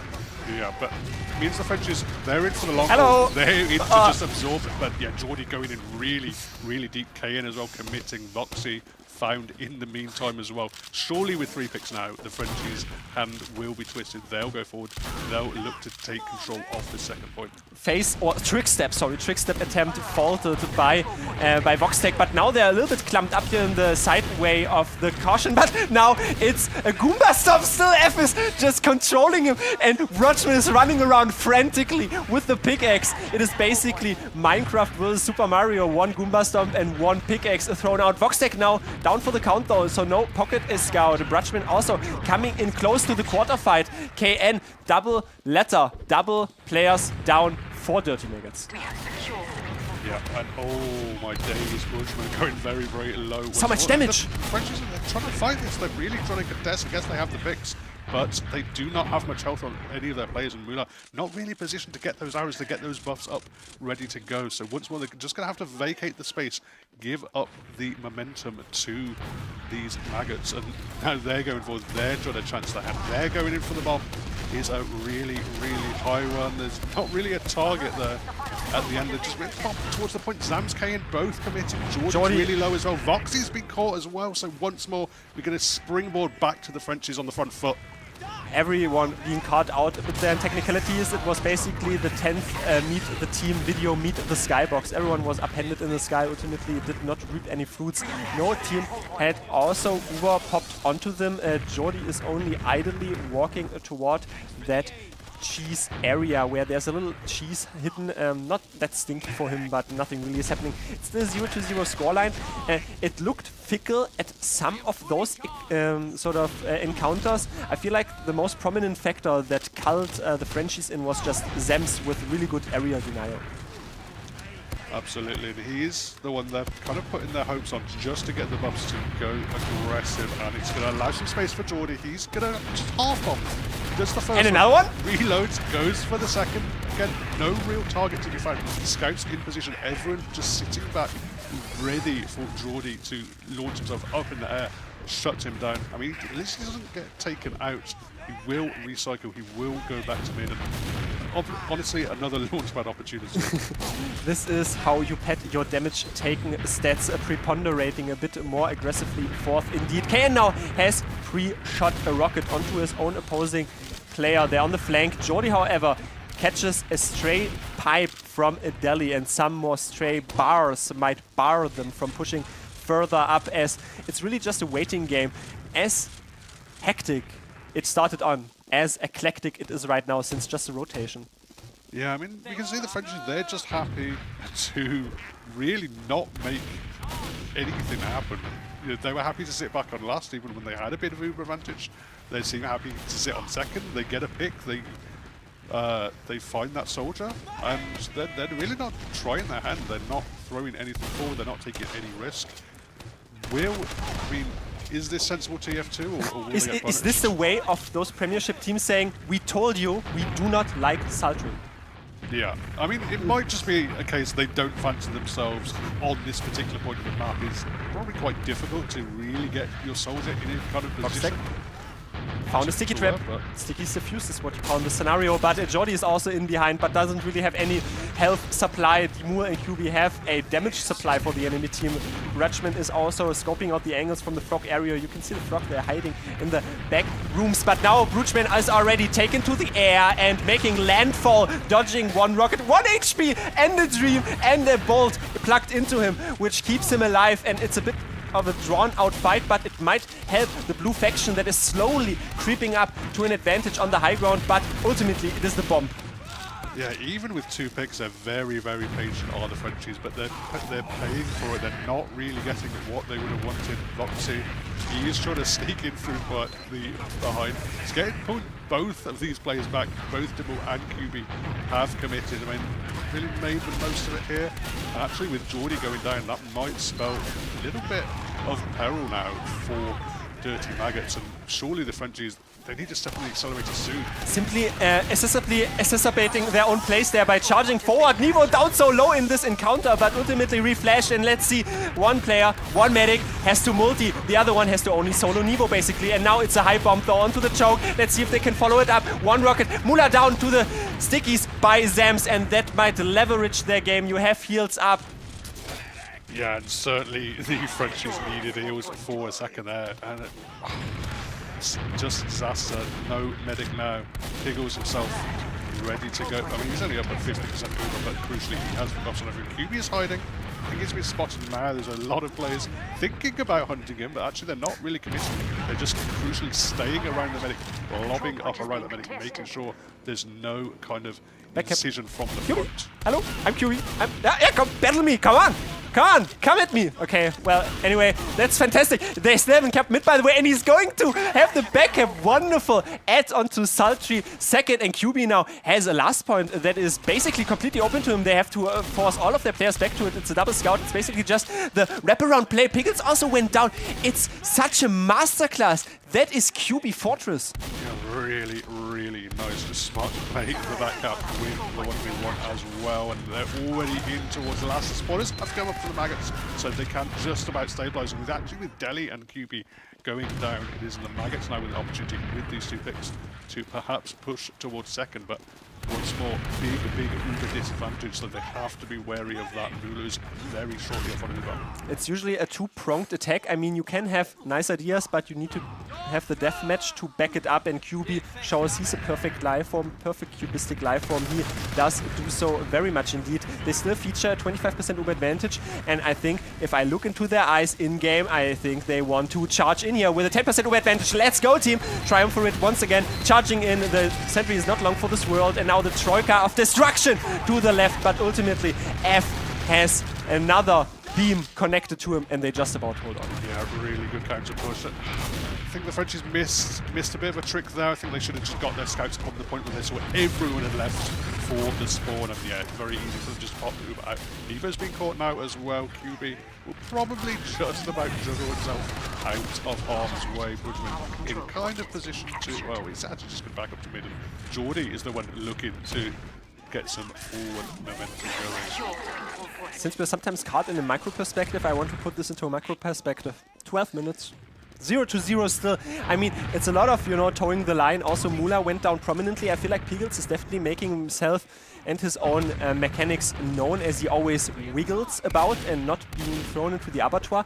But again, another college try added here with a double soldier through the frog area and hopping onto the enemy team. But no, ultimately it is piggybacking after all. Voxtech receives a bullet into his dome. And now Jordi also caught in the choke. Wonderful soak up, and they still have Nevo here in the front. Yeah, Georgie just going immediately for the counter aggression as soon as his teammate went down, but was absolutely heavily punished for it. And now two picks, so much space available for Nevo. Look at their control of the second point. They're looking to just put that sniper in a position where he can get some. Oh, Piggles! Piggles is in the air. No, he's body shot ultimately down. Pigs do grow wings, but unfortunately they also crater down to the ground. So that is a four-man sack close to it, but they get Piggles. Bit crazy. Nevo can't run forward. Oh my God. Can't run back as fast as Medic. As Medic's had to run all Please the way spawn. back to the spawn spot. Finally, those four men come in with the spawn, but I mean, it looked a little bit dicey there for a minute. They've had to give up that second cap. They've had to give up a lot of space as well. But they do have now 90% Uber advantage on the Frenchies. I like how Jordi just passed the corner as a corpse. There was Butchman waiting for him, but his complementary scout had already inflicted enough damage, and now they might incur the wrath of a 60% Uber advantage push, as the second point is only being slowly kept, but that doesn't even deter us from pushing out any further, as a sentry gun only level 1, a soldier in the air, but deftly dealt with by QB and also finished up by Butchman on the wall. Now F comes close, but time after time he shreds them to bits, as there is a little bit of a health discrepancy. Also the parachute in the front, they might have fought them off. Yeah, not really finding a way to convert these last pushes at all are the Frenchies. They got a lot of space there. They had once more an opportunity to get some cap time, but once more, Dirty Maggots just sat back, absorbed it, played back, waited for the players. As soon as they touched the cap, then the counter gets. And now the parachutes are out on both sides. I saw that Jordi ultimately was not able to prong it up to a higher and aggressive extent. QB once more being on the back cap roll. So cheeky, so annoying. And he's now luring the players back. Has deathmatch come at me. I'm just backing away to a health pack. And now I even win that. Voxtech down. QB not able to find the second one, but he found what was ultimately needed. 4 players came back for him, he still managed to get the frag in trade, and now Bridgman circling it through there, looking to follow up on Deli's damage. And they have the position on the second, they got the bombs going in. Side. Really, really high bomb from Nice. Bridgman. After it's able to shut down for now, and Pickles is able to just hide in that spawn. for now, so the aggression has just about been dealt with. Oh no, I wanted to say, oh no, he finds actually some consequential damage here, and never mind that, as that before was not my favorite Delhi jump of all time, but ultimately they do get the force with 3 players in Tau, and intact is Pickles on the health numbers, not on the Medigun charge. Yeah, unfortunately, Jordy just losing him in an awkward situation just allowed the Frenchies to just be happy to just throw as many players as they can. You can see when they're on this 4th point, for sure, they're happy to just throw their bodies in. Focus on the macro situation, get rid of the medic, get rid of the Uber in this scenario, and now they have advantage to push. F is slowly peeking this, but the underneath area is where we are eyeing up this very next point, as Delhi's already glowing and having some very destructive stickies for the enemy team. Nothing really is found. Buchman as a very early casualty in that fight, and KN has a 2k to feature for himself. Nevo wins as a scuffle versus Jordy, but Mula is down for the count, so no heals in this very aggressive foray. QB is still in, catches a secondary pipe.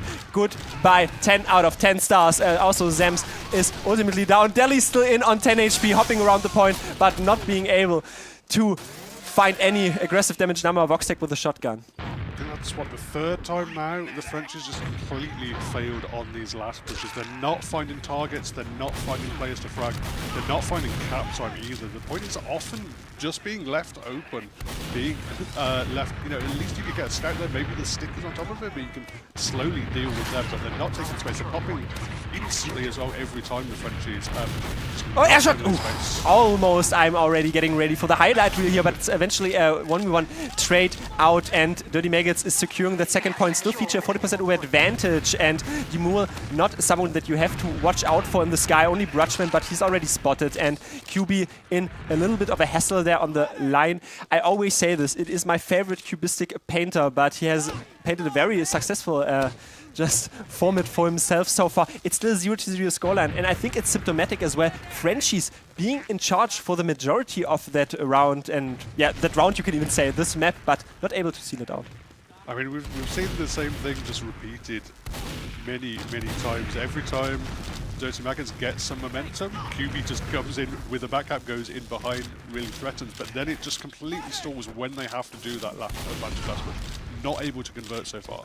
The Maggots, can they find a way onto this midpoint without letting QB just run rings around them? I feel like this is a perfect scenario to bring in a quote. Sam's said about Forfans. Forfans will get smoked. There's nobody on their roster that is even close to any of our players. But now Brutchman is trying to, well, serve the equilibrium here and tell him lies here, but their own movement really belied their deathmatch capabilities. No one really wants more dying.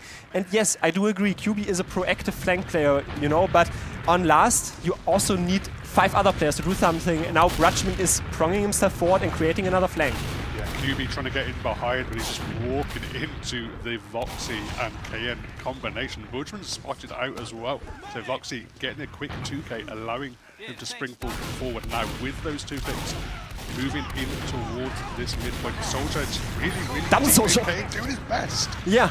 Definitely doing his best. Delhi saw 1 soldier, okay, I can do a 2nd soldier in my face. And now it's a Uber pop though by Mula, and 4 players are down to the respawn queue, 1 only spawning on the face of QB and KN. Also masterclassing his rockets much more forth indeed, and on 33 HP, 9 HP. It is enough though to keep himself alive. 100% Uber, still in the bank, swaying left, swaying right. Oh, Jordy finds Brutchman, pops him up in the air, finishes him off, and there we go. It is going to be an opportunity here for Jordy to continue to pressure forward. He wants more air shots, he wants more wall shots possibly as well. And yeah, with big Uber advantage. Mula is building super fast here, but I don't think he's going to have it in time if the Maggots actually push now. The Maggots also said that Jordy gets the largest land buff, and Zems also has the most prominent push and Uber jump in this entire scenario. Brutchman is down, Dimur as well. 2 players not on the front anymore, so it's very difficult to even hold on for any longer. So much damage onto Mula, who cannot surf it out if you don't have the personnel and the health anymore. Almost 20 minutes until we see a 1-0 lead here for Dirty Maggots. We've really been taken through the meat grinder, but you know, Forfans, what, 3 to 4 last pushes? No conversion rate at all. Yeah, absolutely, and they pay dearly for it now. This is a really awkward scenario. They've been really, really close to getting themselves around, haven't been able to make that last push, and now finally, basically the first time they're back on their last, just immediately aggression coming in from the Dirty Maggots and the Converter. Don't be fooled by our HUD, by the way. It's a 1-0 lead for Dirty Maggots as we enter the second mid-fight, as eyeing up a double soldier bomb here. The sky is emblazoned by those soldiers. Ultimately, Mula keeps it alive for a prolonged period of time, but not able to survive the follow-up damage, and they were able to have a safeguarding Soa Ray for Piggles, who wiggles out once more. For fans, take that mid-fight, should only be ephemeral. Yeah, beautiful spiral surf all the way around that big shed from Piggles. Keeps him out of harm's way with both the soldiers committing super onto him. But obviously, when your mid gets separated from the rest of the team, it's then hard to win that post or the rest of the mid fight. But crucially, now Piggles kept himself alive and has this Uber ready to go. So they've had to give up mid, but now Uber ready to go to push onto it. Truly, and let's see if they can show how simple it was, because this is another crowd. Should be simple, Dirty Maggot said, but not if QB has something else to say about it. Also, Dimur was making a little bit of a hassle in behind their lines. There are 4 players now on the point. They lost KN in the scuffle. Doesn't really matter though, I feel like, especially for the momentum formula, since 1-0 lead, you lose one, you trade one Uber for basically 50% Uber disadvantage. Nivo is building there with the sword for Mula, but again, throwing the ball to 4 fans now show what you can do in a proactive situation. Yeah, I mean, they've learned the lesson in terms of they've dealt with the QB back cap, but they've managed to shut down him to make sure it's not happening this time. But unfortunately, they just completely stalled. I mean, they had 2 picks for 1. They could have continued to press the issue if they... Perhaps they didn't know that they had a larger window for it to work, but now they're stuck back on me, trying to absorb everything coming in. Demul is going to find KN with the Nivo, 3 HP, 8 HP, not able to be flashed, and you can see the mumble cards reverberating there visually because he called Mula, flash me, and Mula unfortunately did not flash him. So they basically traded out Ubers and lost Nivo in the midst of it. Also, Jordi has some greeting rockets in the backs of leaving players, as he's already preponderating 4th here with some very aggressive jumps, but nothing once more really is found. Voxtec in behind their lines, maybe not spotted. He's slowly creeping up, and there's a nuke! It's a destruction, but no one is going down. What just happened? How did no one die there? Oh my god, Kane got such a nice bomb in, but the damage was spread across 3 separate targets, and as I say, no one really followed up. Foxy not quite in position. Now they're paying for it. Foxy, Kane and Jordi all down. Opportunity for Frenchies to press forward. After I get caught as well, he went super, super low. He's going to scoot out of there and be able to stabilize on this second point, but mid is a done deal now for the Frenchies. Done and dusted maybe, but dispersing their players. Bridgman onto the medic here. Piggles, only 1 rocket, sort of sidesteps idly. The second one, Voxtec versus Nivo, 95 damage rather, not 9 and 5, neither 6 or 7. Anyway, now they're charging more aggressively forward here. Voxtec is spotting the stickies with the winger indeed, and it's a parity in terms of Uber stakes. It's a 1-0 lead for Dirty Maggots, and they really seem to be coming out on top, especially, I feel like they have more coordinated blobs of players walking forward. Yeah, it's been a little bit back and forth these last few minutes. What's kind of crucial on this map is they're really finding it difficult to chase down these advantage scenarios and really get the chase onto the full combo. They're getting frags here and there. Now the bomb by the Mula! Does not crater! 4 HP, nothing to fear, since we're in Germany here, for Mula, as he is already keeping himself alive, and also the beams are still provided forward. Mula definitely maybe breaking 1 or 2 sweats of a drop in this ultimate fight, and Nivo now tries to counter this, as yes, they still want to take the straight because 3 players down, only 2 players spawning here for the side of Dirty Maggots. Nivo is still chasing. Zams down for the count, so low on HP in this post fight. Yeah, they'll be happy to just take that trade aggressively, the Frenchies. I mean, Mula went so low there. He was so low for quite a while, but crucially, no one else could land up, and Jordi went in for a flank, and he was just about shut down. And now it's up to Bridgman. He's seen Lots of red maggots in front of him. A lot of players to shoot down, but he's just going to keep himself alive. Everyone's very, very low now on the French side of things, and there we go. Müller caught in that choke point. It's a tale of two soldiers, basically. The Forfence soldiers not being able to reciprocate what the Dirty Maggot soldiers did, and Nevo also, I think, tries to prong himself into a more juicy position, but nothing really is found. No, Nevo, 1v2, 1v3, but doesn't have the surprise element on his side this time around. Also, Zems is dragging himself and his team forward. 80% Uber advantage. Yeah, it's all about keeping Pickles alive in that scenario, and that's exactly what they did. They're looking to just foster in from this midpoint. I'm seeing a sentry gun, I'm seeing a sniper built up by this side of the Forfence. And this is exactly what you want to do in terms of forcing an Uber out immediately. Actually, they don't. Actually, Zams is going to get flashed. They're going to get rid of this sentry gun. They're going to just focus down on this left corner. Lots of aggression coming in. Everyone's getting motion to move. He's down. So much damage! Very, very low as well. So much damage! So much hit time! Well. F! Will it be enough? Will it be enough? F! Time after time. Finally, he comes out though, and there we go. Riding the fountain of success in the air. A 2-0 lead. It's wonderful. Also, I have another quote here. Apparently, Zems is not deterred from pushing so aggressive with his team because he told me Pickles just kept him awake until 4:30 a.m. So, but I mean, sleep deprivation is apparently not the case here. Dirty Maggots, I don't want to say they make Forfence look like amateurs, but what happened to Forfence? I don't know. Maybe it's just a case of that sleep deprivation coming in and then finally waking up. They were stuck back on the last so many times. Now we're into another mid-fight. Both soldiers immediately bombing into more. I just got to land on KN and Jordi!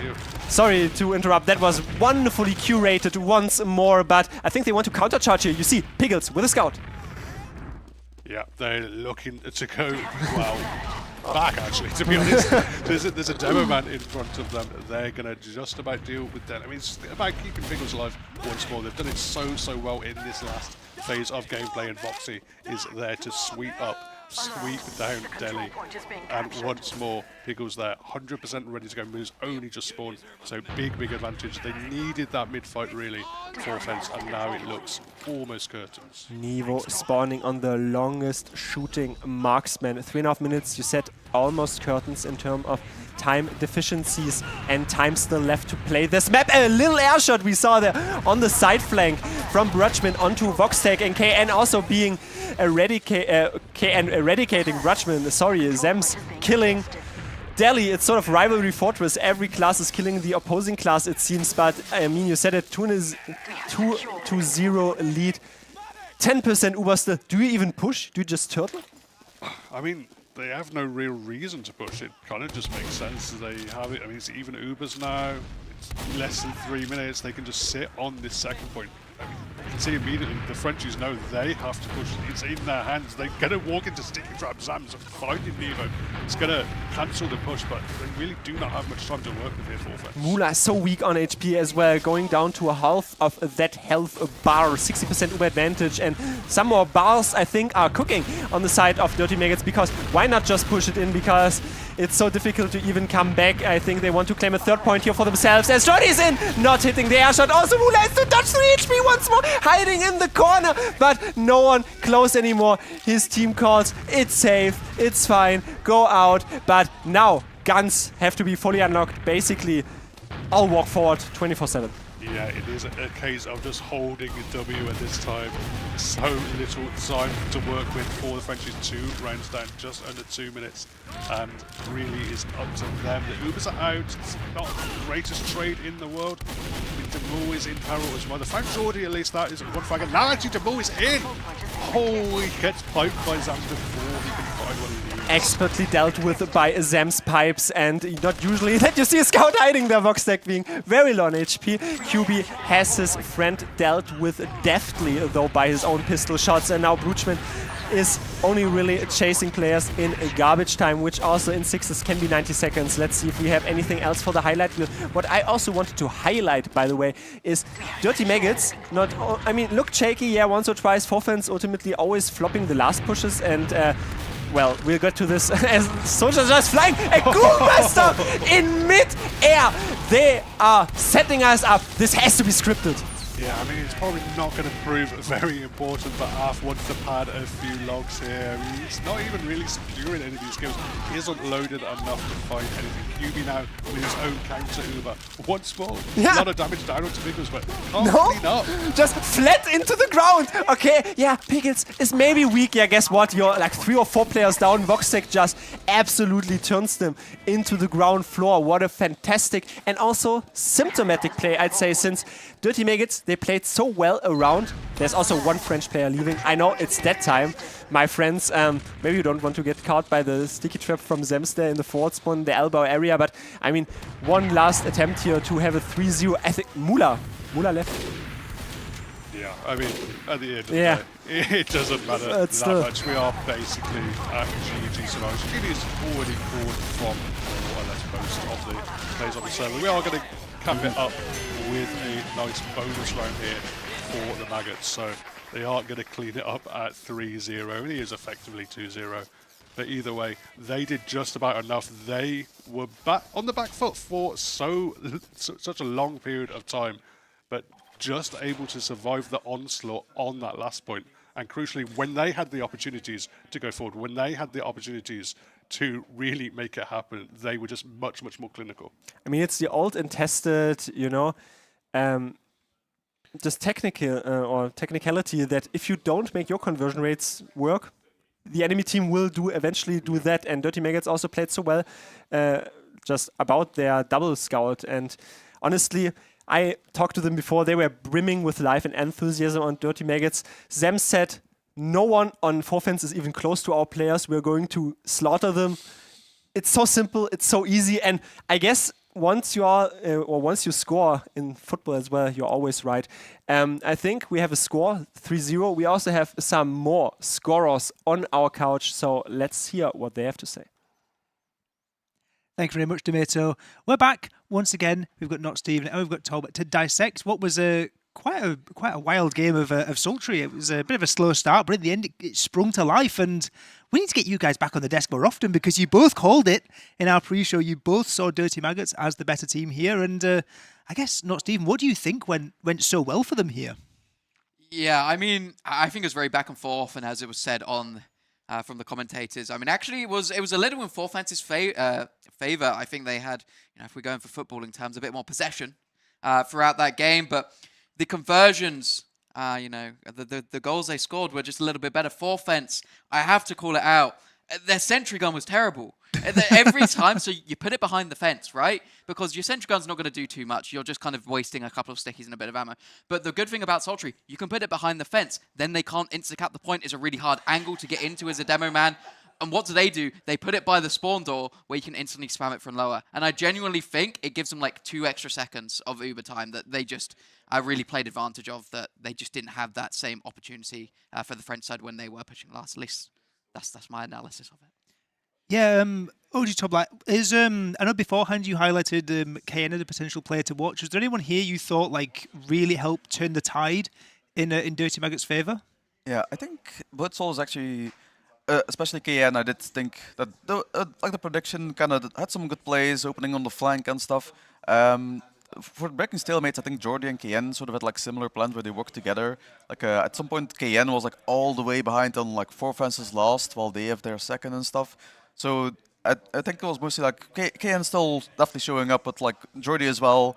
They're working together to open up a flank, and then one of the soldiers goes behind. So was definitely some stuff going on there where that was sort of their plan to go.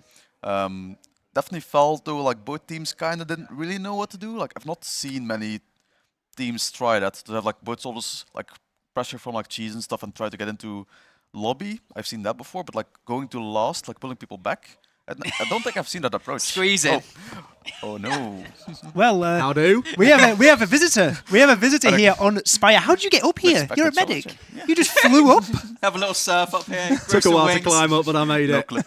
Bloody long journey that. How are you doing, Piggles? I'm good, man. You? You're looking well. Thank you. You played a pretty good game there. 3-0. How are you feeling after that? Yeah, I'm all right. I'm in form. Feeling good. Squash the Frenchies as ever. So you got to be feeling good about yourselves. You know what I mean? Yeah. Yeah, no, fantastic. Anna, how you finding your LAN experience in this first? You've only been here a few hours, right? But how's it been going? Great venue. LAN's always good. get the chance to go to LAN. Always go to LAN, have a good time, get into some fun activities whilst also gaming.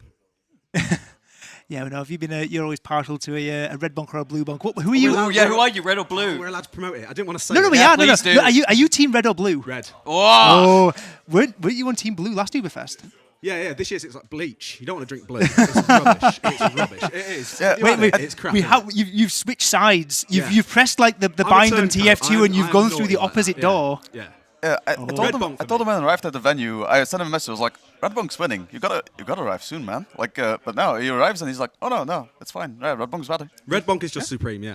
How much did you get paid? How much did I get paid? Yeah. What do you mean? For your Red Bomb promotion. Oh yeah. And who's this that's just rocked up to the odd couch over here? How many mics are there? There are. There's enough, I think. Are we all we're all Doing good? a little duet. Yeah. Yeah, we have enough, cozy. I believe. We're good. We are good. I'm a bit scared now. I'm worried that the sofa might tip over and I might fall off the spire. Imagine we get bombed now. That's gonna be like 10,000 damage. There you go. Perfect. Are we good? Are we microphone working? Hello. Hi. I'm Voxac And where do you play? from Dirty Maggots. Why? Because it's fun. If it's picking up on stream, fair enough. Do you want this? Okay. Bro, how do you feel that went Get in here. for you in that game? Oh, I played terrible like the first 10-15 minutes. I was like 1-9 or 1-10. Came into every fight, just died. But luckily you got into a groove. So yeah, No, it was good cool. stuff. It was fun towards the end. Yeah. Yeah, no, you guys really stepped up. Like as the game went on, obviously you were sort of fighting tooth and nail a bit to start with to stay in, but no, by the end of it, like 3-0, you kind of ran away with it. To be honest, I know obviously the last round coming in garbage time, but no. Sultry does that though. Sultry's a bloody good map for that. Innit? It's great to spectate. I love Sultry. Isn't it a good I map? love Sultry Sultry is a Last. really Sultry good Last, map. great, Okay, not great Sultry map. Last, but the rest of the map, it's a good map. It's Yeah, a really Tom fun in map. pre-game was bigging up Sultry, right? You're an enjoyer of Sultry. I do think most of the teams don't really want to scrim it because they don't want to play it. I think it's kind of a disadvantage now. Like now they're forced to play it, but they've not like practiced it much in like the past couple of months. So that was definitely showing. I feel like from both teams a tiny bit, but I mean. We're at the clear bias of like, oh yeah, we do think that Dirty Maggots will edge it out in the end. So I like the sound of that. I'm going to say, Come so on this couch more often. you've just beaten Forfeds, who potentially coming into this are one of the stronger teams. What's the limit for you guys? Do you think you can win it all? Or what's your goal? Well, personally, my goal is like getting second, definitely, because I think like going against Witness will be hard, but I think we can take it because of LAN pressure. People like play a bit worse. Everybody plays a bit worse. Also, we have KN, which is like better than in the ETF2L Grand Final. So yeah, I think we can take it, but I'm aiming. At least if I get second, I'm really happy. Now look, let me just get one thing straight here, right? We've discovered something with that Witness gaming. We had a look last night. We were doing a little spying, little bit of espionage. Ooh. Have you seen their configs? No. So, Please tell.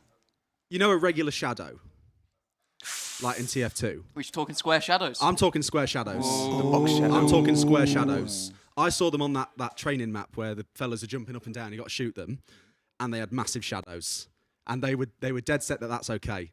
That's not right.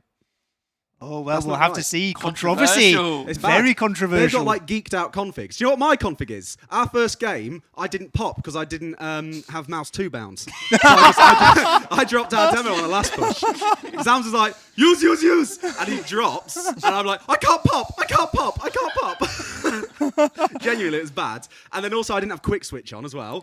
It was Well, a you mess. didn't have It was quick a switch. shambles. You had to like click to like I go had to through your click to weapons. change. Oh my So when I went to God. Bosa one, I had to change weapon and click twice. It was a shambles, honestly. How did that game go in the end? Did you Oh, we win? won, of course. But Made it, just leveling the playing field a bit. yeah, you got to give him a handicap, yeah. Yeah, no, good stuff. One thing, Voxy, we've just been through just before you came on. Are you team red bunk or are you team blue bunk? Oh, Blue Bonk. You're My blue man. bunk. Definitely. Yeah, Okay, Blue split couch so far between blue and red. Really? Yeah, Yeah, I was Pickles is surprised, very much red bunk team. I mean, Yeah. you've got the blue side here now and red side here now, so it's actually Ow, perfect. be careful of the stickies. Yeah. They'll blow you up. That is cool, isn't it? All the props are really cool, by the way. Yeah. You are sat on a sticky trap. You do know on the. On Spire. I do it all the time. I saw there's a Crusader's crossbow. That's my favourite one. It's a It's really, just over there. It's It is, incredible. yeah. Got the fire axe That- as well. I don't know if it's Yeah. merch or what, but I'd buy that. That No, is it's a genuinely- it's a cool. prop made professionally by a cosplayer. It's really cool. I believe it was it Cheers, because I think Cheers made the scatter gun that someone has now. I think this might be yeah, Cheers. Cheers sold it. Yeah. I can't remember the exact source, but no, it is like a Shout out to made, Cheers. properly made prop. But no, oh here we are with we might be There seeing is a an crossbow introduction of coming it. There is slowly a- but surely. Here we go. We've got the bow. That is, Do you now want that an is arrow? sick. No, you're It's the good medic. You're the, quality. no, Pickles, you're the medic. You should be arrowing. You should arrow your scout. I don't deserve this because I don't hit these. He's You standing can shoot so over hard, there gonna instead. be- You can miss if you want. Like it's good quality. Like this is No, sturdy. these are crazy, aren't they? They're so good. There's even like a rag. bloodstains There's a and blood everything. rag on it. Someone's like had a nosebleed. Look at that. It's wicked. It's so good. Can I buy it? We'll see after this. Speak with Agro or some of the Being Esports people afterwards. I will buy this. I will buy this. Whoever I need to speak to here right now, I will buy this. But no, I'm glad you guys are liking it. You've got a bit of a break now. Do you have a game next round, or have you? I have no idea. Okay, that's fair. That's fair. But no, I guess unless you have any sort of final shout outs, we can start wrapping up. You have any shout out? Thanks for everybody watching, for my real life friends watching at home. Don't Still worry, that's group it. Don't worry, stage, don't worry, so- don't worry. Shout see what out we Pickles, who is currently breaking the crossbow. You see nothing. You see nothing. Oh, you're reloading it. Yeah. Okay, It's a reload. You're supposed Yeah. to. nice. Hey, can I hold this as well? Yeah, sure. Yeah, go for it. Yeah, It's yeah. sick, isn't it? It is really cool. Yeah. Yeah, you didn't reload it properly. You take that bit out, twist it in, and that cap bit goes back over it. Yeah. So you don't know. Yeah, he's a scout player. Yeah, he doesn't he's know how a the scout medical player. team Just doesn't works. You know. see, you know. It is sick, isn't it? It's good quality. Yeah. Shout out Cheers. Is it Cheers? We don't know. I know Cheers Yeah. brought some that was sold, but we're not certain exactly. Yeah. We've Cheers used made Arkham a Cosplay. scatter We're getting gun. in our I'm not ears. sure about the rest. So yeah. shout out to Arkham Cosplay for making these. We have a few other props which you've seen maybe in and around on the show previously today. We might be wheeling them out later on as well. But yeah, there's all sorts of little toys we've got backstage here. Yeah, any final shout outs, Pickles, before we move on? Shout out to myself. Shout out to yourself. You played very well. But no, thank you all so much. And just before we go, on the topic of skins, we are obviously being sponsored by Manco Store. Do go there and use our referral link. Do !Manco or !Pan, because I hear there might be a giveaway happening for some people who go and support them. So do support Manco Store because they are supporting us here at ÜBERFEST. But for now, we're going to go to a break and we'll be back with round 4 action later on this afternoon. So we'll see you all shortly.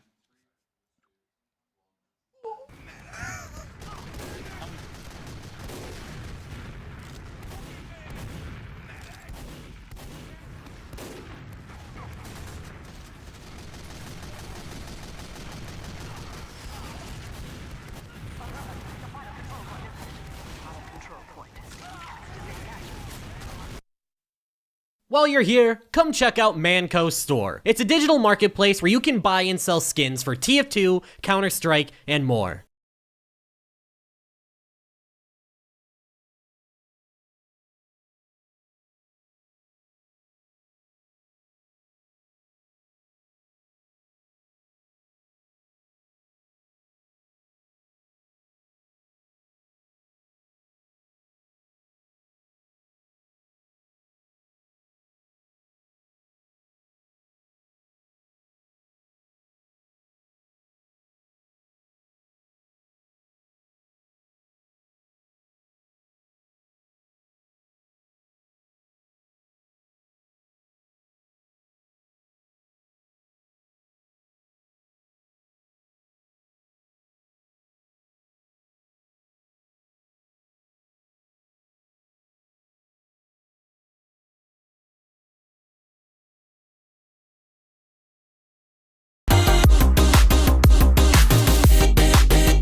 about was all your love, wrapped in lies. Oh, oh, showing off, pretending to be nice.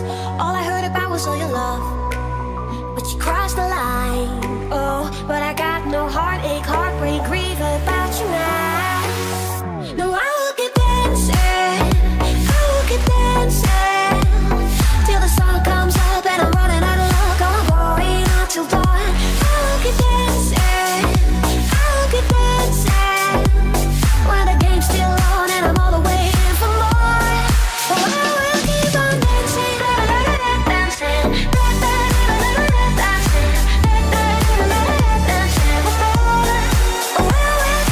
dancing, tomorrow I will see you on your knees, begging, oh, oh, oh, I need you, look at me, we could bring us back. Don't tell me how you feel is your regret, wrapped in lies, oh, cause I knew you would blow it, mess up all again. No, I will keep dancing, I will keep dancing till the sun comes up and I'm running out of luck. I'm going on till dawn. Keep dancing, I'll keep dancing when the game's still on and I'm all the way in for more. Oh, I will keep on dancing, dancing, dancing, dancing for more. Oh, I will keep on dancing, I will keep dancing till the sun comes up and I'm running out of luck. I'm going on till dawn. I will keep dancing. When the game's still on and I'm all the way in for more. I will keep on dancing, dancing, dancing, dancing for more. I will keep on dancing, dancing, dancing for more. I will keep on dancing.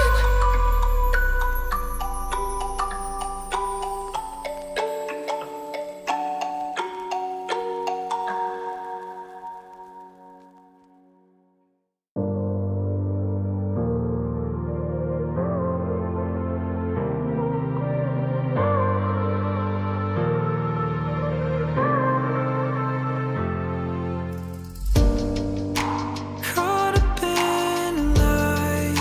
Sorry I didn't care enough to be the way I should.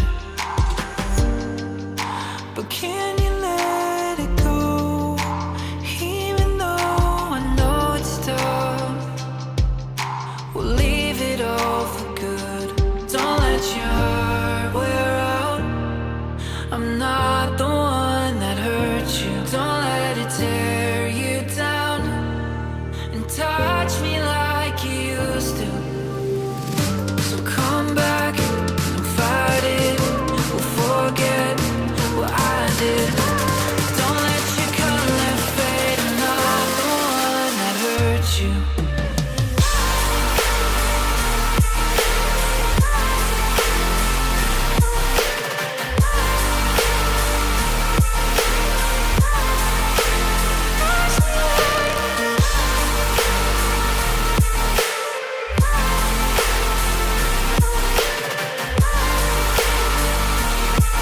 I'm not the one that hurt you.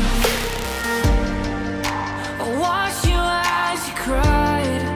I'm sorry I didn't think enough to say the things I should. But can you let me know all the ways to make it up? 'Cause I want this to be good. Don't let your heart wear out. I'm not the one that hurt you. Don't let it tear you down and touch me like you used to. So come back and fight it. We'll forget what I did. Don't let your color fade. I'm not the one that hurt you.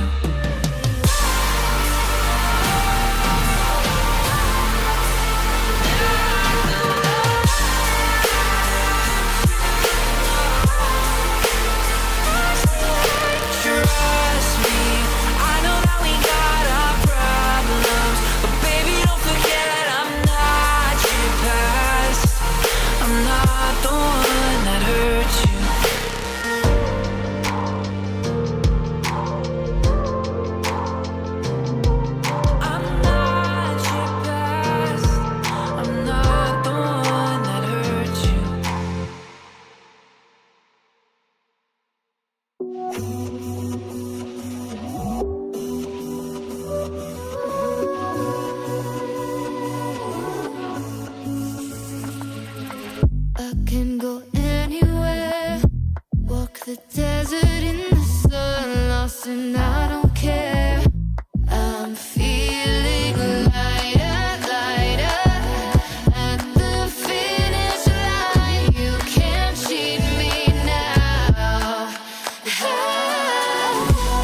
comfort, 'cause those days are over now. I've seen that side. Can't believe I let you wear me down. All the memories unwind, taking me higher, higher, past the finish line. You can't cheat me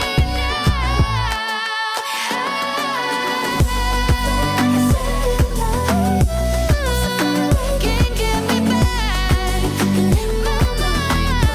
Like a snakes and ladders, thinking of the reason why. It's always the weak ones who attack, and nothing else can last. Snakes and nothing else can last. It's all that matters. Snakes and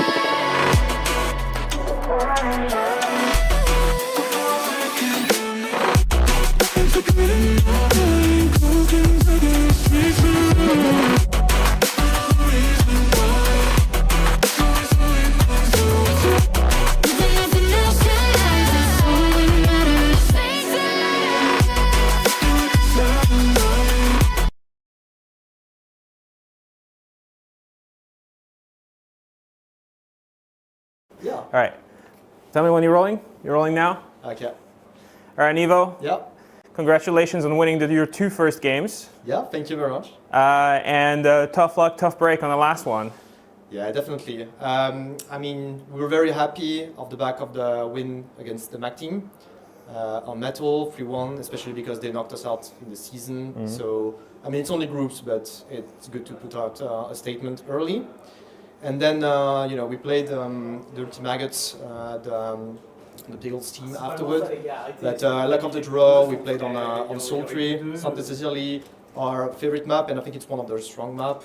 So, you know, I think this game was totally in our hands, and we just dropped it because we failed a couple left pushes. So, you know, we literally could have won this overconfident for the rest of it. What do you think that Dirty Maggots were actually doing that was working so well against you guys? I think the pressure on second was pretty good.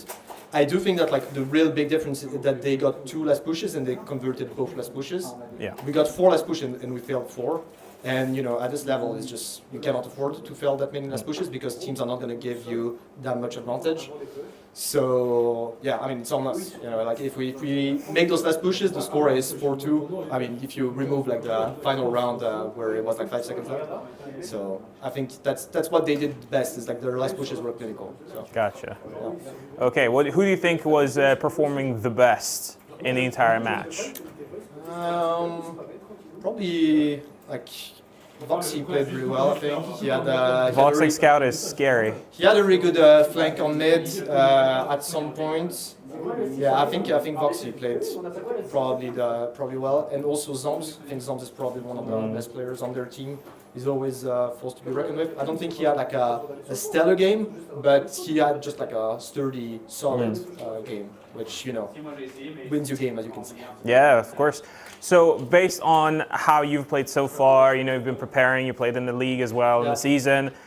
How do you think you're going to perform this LAN? I mean, anything else than when you're a competitor, anything else than first is a disappointment. So spoken like a winner. Yeah, exactly. It's what you want. That's why you go there. That's why you do all the kilometers and this kind of things. And also, you know, like I like the energy. I like the room that we have, the setups and this kind of things. So I think we can do great. You know, the groups are a good way to test the water and get used to the setup, get used to the screen, this kind of things. Nothing is really quite like home. Right. But it's all right. You know, you get used to it, and I think it's really high quality here. So we're happy with it. So in the tournament, yeah, we're hoping to get first, and yeah, always take down Witness and take down all the people that are in the way of Witness. Okay, throwing shade. Who do you think is the most overrated player that is currently at the LAN? At the LAN, I don't want to be like. I think that's rage baiting for. No. I think there are many players that are. I think people are pretty fairly rated. Just say KN. So you have some content. I'll just say KN. So you have some content. You know how to jump. Yeah, you guys can work it out later on. You know, we're gonna have a bar open and everything. It's fine. He's my friend. Like he knows that. He knows that not. Last question, maybe. Yeah. 3 words you would describe your team in. My team? Yes, 3 words. Momentum, because I think we're very much a momentum team. Mental, I think we have really like sturdy mental, and I think it has always shown also in this kind of lineups in LAN that we tend to, like, all the players that are here are like seasoned at LAN, and we're really comfortable with just playing on the setup and these kind of things. And I think playing all together, it really hypes us up and makes us bring it out all together and competitive. Like at the end of the day, we play to win, and you know, it wouldn't be incredible if we managed to win an international LAN with a fully French roster. And you know, we've already managed to win Prem with this, and that was step 1. Step 2 is winning an international LAN, and step 3 will be winning against possible Americans or Australians. The worlds. Exactly. Show that you only need France and not, you know, like 350 million people to gather around to create a roster. Representing Europe. Yeah, exactly.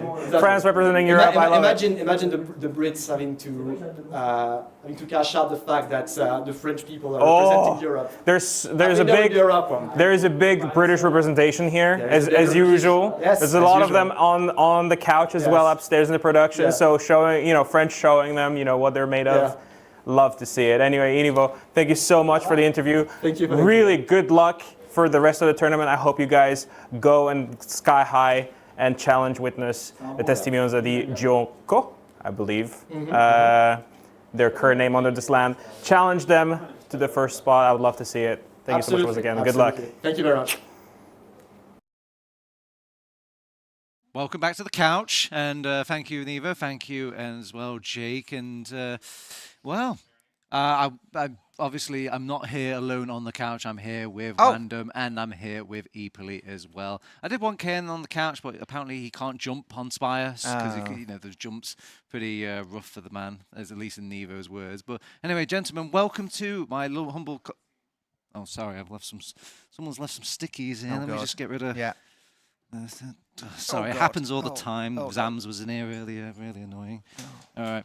Okay, so now I've cleared those stickies. Welcome. How are you enjoying your LAN so far, Random? I'm having a good time. I'm doing normal day 1 LAN things of walking around, trying to remember where everyone is stood, everyone's playing, and then I've been standing around. I've been watching some various teams play. So I got to stand behind Maggots that last game. It was really nice to watch them. Sultry is the map for sure, but it is a very nice map.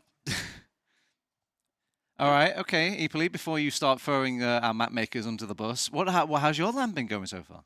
I have had a pretty good time, I'll be honest. I've had a lot of conversations with people I've not seen in like years, you know? It's like that vibe where it's like, dude, I haven't seen you in years, that's crazy.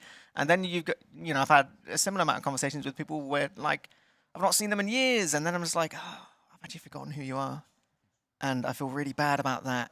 And I'm really glad whoever came up with the idea of like the little nameplate things. But then sometimes it spins around, and after 10 minutes of hoping for it to spin around again, gets a little bit awkward. So that's my bad. You send them in a different direction, you have them walk around for a bit, and maybe you see a twizzle, and you're like, hey there, buddy, how's that? Oh, it's still like that. Yeah, it's fine.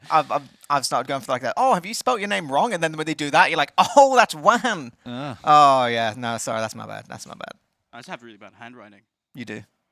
I also wasn't given a lanyard, so I have like a little a lost child sign. So it's not even LAN. Around with my name on it. It's like I don't know. It's like I'm like a little child, and I have like a name tag on with like a phone number for my parents. Like if found lost, please call this number. Yeah, put you on the carton of milk. Yeah. Anyway. Yeah. But obviously, we're halfway through our day 1 here at ÜBERFEST 2025, and obviously, we wouldn't be here without all the humble help from Manco Store. So if you're tuning in to this, do head on over. We've got some affiliate links as well, just to kind of sprinkle some our thank yous, and also by using it, you kind of thank us as well and help these future events to happen. But apart from that, we are halfway through the round robin portion of our tournament here, Wandom. And have you seen anything so far that we've not really managed to catch on camera? Like, you got your ear close to the ground? I think so. So this will very nicely bleed over into the match that we're covering next. But Pint played a very, very close game against the Maggots, actually, coming in. And you'll kind of see them. Look at the scoreboard at the moment. So this scoreboard for the most of the group stage is going to look a bit weird because obviously each round there's going to be one team with a bye round. So not everyone will have played the same amount of games. But yeah, Pint Gaming are suddenly like really high up there because they drew that game against the Maggots. And it was a really, really close affair. It's super well played by Pint. I know obviously Maggots feel a bit hard done by, and they sort of have been trying to readjust a bit ever since. But I think Pint have been starting out strong. They played also a really close game against Aragosta and ended up winning that 3-2. So I'm wondering now like how they're feeling like momentum-wise. Because if you're going up against Witness, you're looking at how Witness have played 2 maps and that they've won all of them. 5-0 so far. You kind of need a lot to play against this Witness team. Yeah, I feel like overperforming on day one, especially in your early games, it's really good from like an ego point of view, right? Because you get into it and then you're like, oh yeah, we're starting to do things a little bit better. Like the first game, like the Pint versus the Buccaneers, that. Honestly, great game from their POV. Like, you got to come away from that incredibly happy. You've got that kind of bit of momentum, whatever. I do always get scared whenever one team does really well in groups, because historically, in LANs, that tends to be the team that doesn't do very well in day 2, and they tend to be Australian, which makes me sad. Yeah. They do say there's 1,000 lessons in defeat, Juan, but it's not many lessons in victory. Do you think that there's still like some merit to kind of getting this confidence into day 2, or do you think Eeple's right? Is this team just done for? I think this is really good. Like you look at Pint, and I think the biggest point for them is both in terms of who they are as a team, but also in general. Like their biggest sort of brightest star on this team is Andy Dude. Yeah. And this is first LAN. Turbo, Andy Dude is 17. That's true. He's younger than TF2. Don't, because that does me in. 2008. I don't like it when we bring the game's age into. I really don't like it, but. All right, obviously we're going into round 4. Pint Gaming is one of those teams, you're right, and we are going to be covering them. But equally, speaking of like old-timers, we've got... Okay, all right, I'm going to look at the camera. Testimonia di Giorgio, I think. So, what? Testimonio di Giorgio. Okay, that is the team alias that we're going for, what was previously artist known as Witness Gaming. And here they are. So say it with me. Oh my God, that's flags wrong. Testimonia di giorno. I feel like I'm changing this every time. Every time you've said that, you have said 3 entirely different words. But anyway, Testimon di giorno is...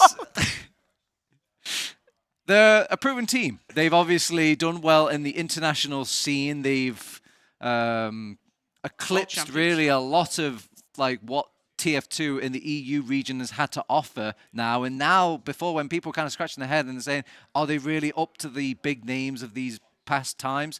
I think everyone's agreed now. These are the best players that EU has ever had to offer. I think, like, for me, I think this might be the best look that I've seen them have in a really long time. Like, I think the competition in EU, as we've seen throughout today, is really, really close. But throughout all of it, like especially online in ETF2L, normally we see Witness sort of take a little while and sort of... who's Witness? Excuse me, I don't know who Witness is. My favorite Italian team with Ixie on flank scout come in and they sort of need a bit of ramp up time, the early time of the season, and sort of not look super hot. They end up dropping maps, dropping series to other teams. But this time around, they've been on it from the start pretty much. Sil has come back into the roster, and I think has just kind of immediately stepped in and turned the Sil Pappy duo into, for my money, the best soldier duo in the world. There's such a scary team on every single front, where it's kind of like, it's so rare in games like this where it feels like all of the best players are just on the one team. Yeah. Normally, we're used to, for the other team, the analysis for Pint is you really look at Andy Dude. I think you can really also shout out Smile as well. But for Witness, it's like, where do you start, right? Yeah. Ixie, I think, is the best flank in the world. Thomas is the best player in the world. Probably now, at this point, he's the winningest player in European history. He's the best player from Europe ever, right? And then you have Sil, Lucas. Lucas is really good at the game, guys. He's all right. Back-breaking analysis here. Yeah. Damn, that's crazy, bro. Well, Eeply, don't worry. I've got it. I've got the one little kind of nugget of information about this team that you could probably pry and scratch your head over. And when they went over to America, when they went over to Denver and they won that little championship against all those American teams, they had one different player on that squad. And I don't see him. I guess he's not Italian or something, but where is Hugo? And why is he not on the roster? I love how you asked me. Yeah. As if I'm going to have the answer to that question. Well, is Silentes up to the challenge? Is he really a good pair of feet to replace Hugo here? Yeah, no, because he's Silentes. I don't view... Yeah, no, because Silentes is one of the best soldiers to have touched the game. Yes. I don't think that's, like, exaggerating. And, like, you know, you got to look at the length of time. Like length of service, right? Like, because there's something to be said of, you know, people who were, like, just absolutely, like, hot at the game, but then being hot at the game for, like, you know, not even a couple years. Like, we're talking... like, you know, since, well, a lot of people in TF2, they'd consider it like since dinosaur ages because the average, you know, like memory span of a TF2 player is like 5 years. Anything that happened beyond like last season doesn't count. No, I no. remember. Well, yeah, but then, you know, if you win that season, then like, slay. Yeah. Yeah, no. They did do that. Still's just like, he's nuts. Well, I mean, I feel like Juan's point of just like, you know, when you look at every single like player on the roster, you're just like, damn, they couldn't have done better with that pick. That's crazy. I feel like it's really hard to like counter that.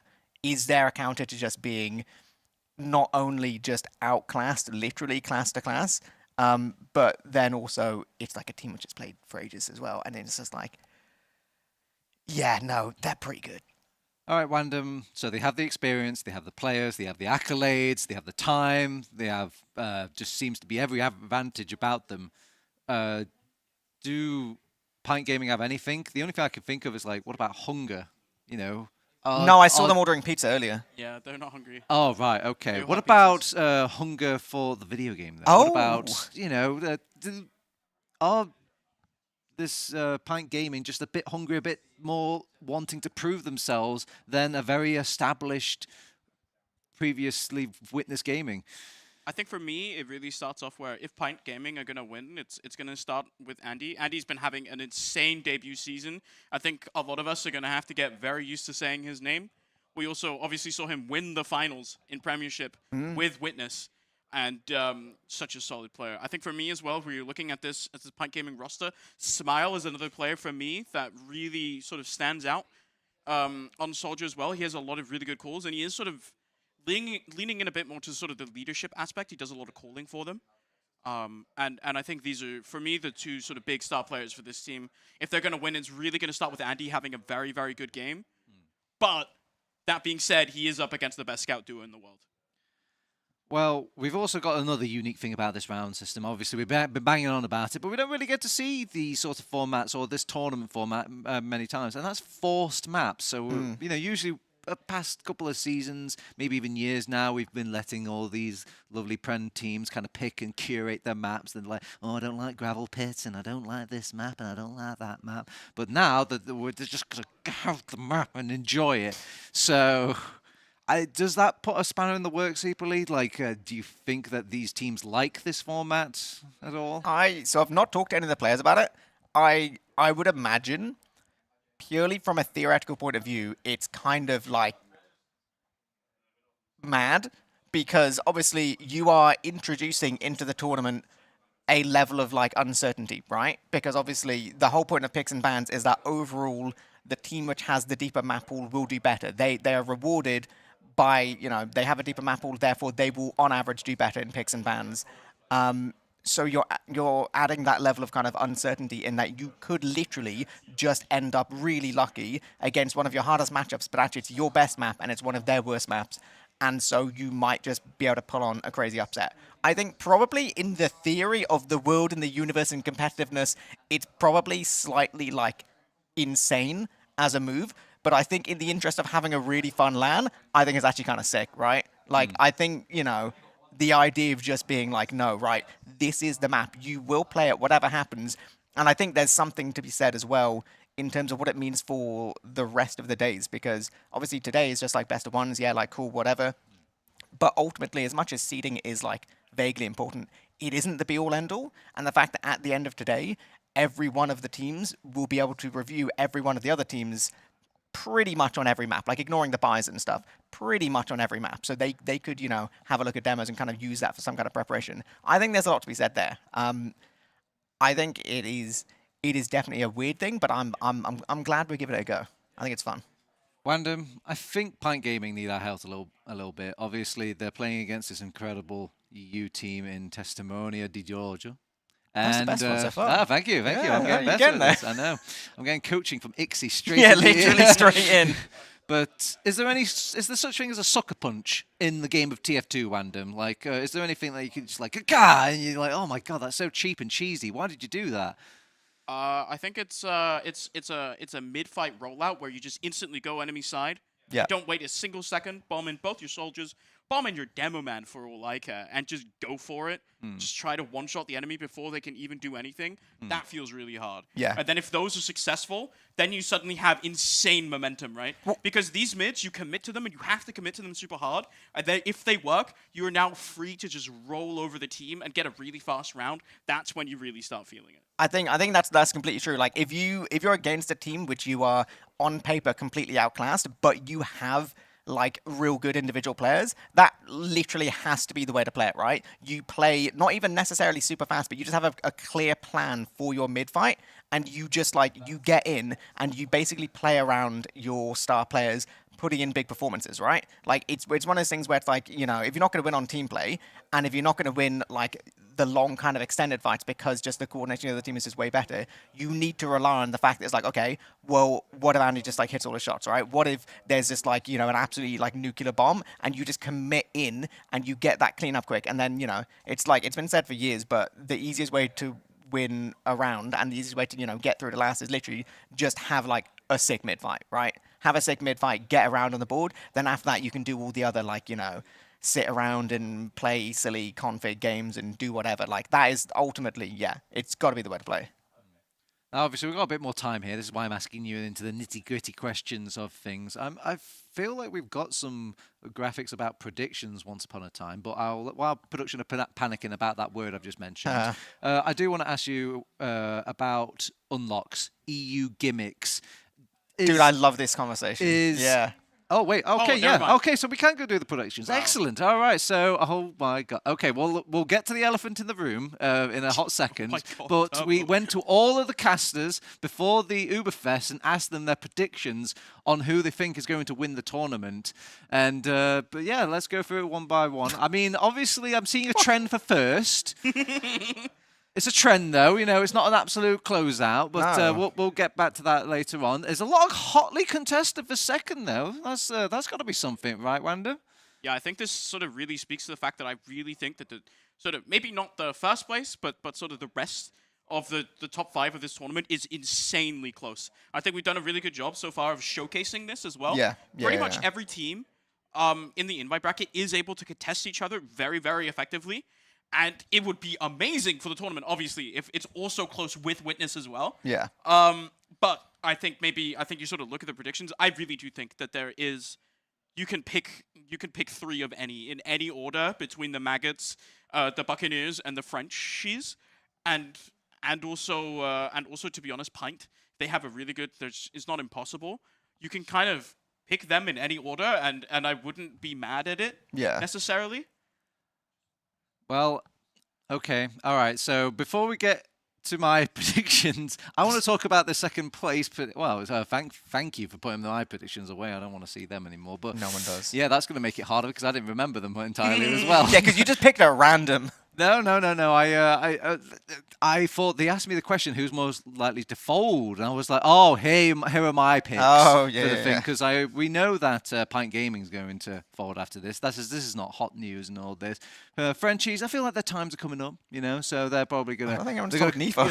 They're going to collapse and burn. That's my prediction about that. Okay. And then, obviously, Alan's Workshop, they fold every LAN and all this. And then, who was my third pick? I think it was like... I think it was Dirty Maggots. Yeah, Dirty Maggots, they want to, like, you know, get some other rotations in. They're like, oh, nobody beats Witness with this formula. We'll just change this out. So that's what was going on there. Right. But apart from like that, you guys did pick different second place choices. Can you remember what you picked for second place between both of you? Yes. What did you pick? I picked the Frenchies. The Frenchies. Yeah. Okay. When you picked, I did not pick the Frenchies. You picked I Dirty picked the Maggots. maggots. Yeah. Okay. Well, that's interesting. And justify. Explain why. Huh? I still really like the Frenchies as a team. Obviously, we just watched them lose to the Maggots again. So my argument isn't being helped by recency bias. It's best of ones, though. But it's best of ones. It's 4 scrims. Yeah, exactly. On Sultry, which no one plays.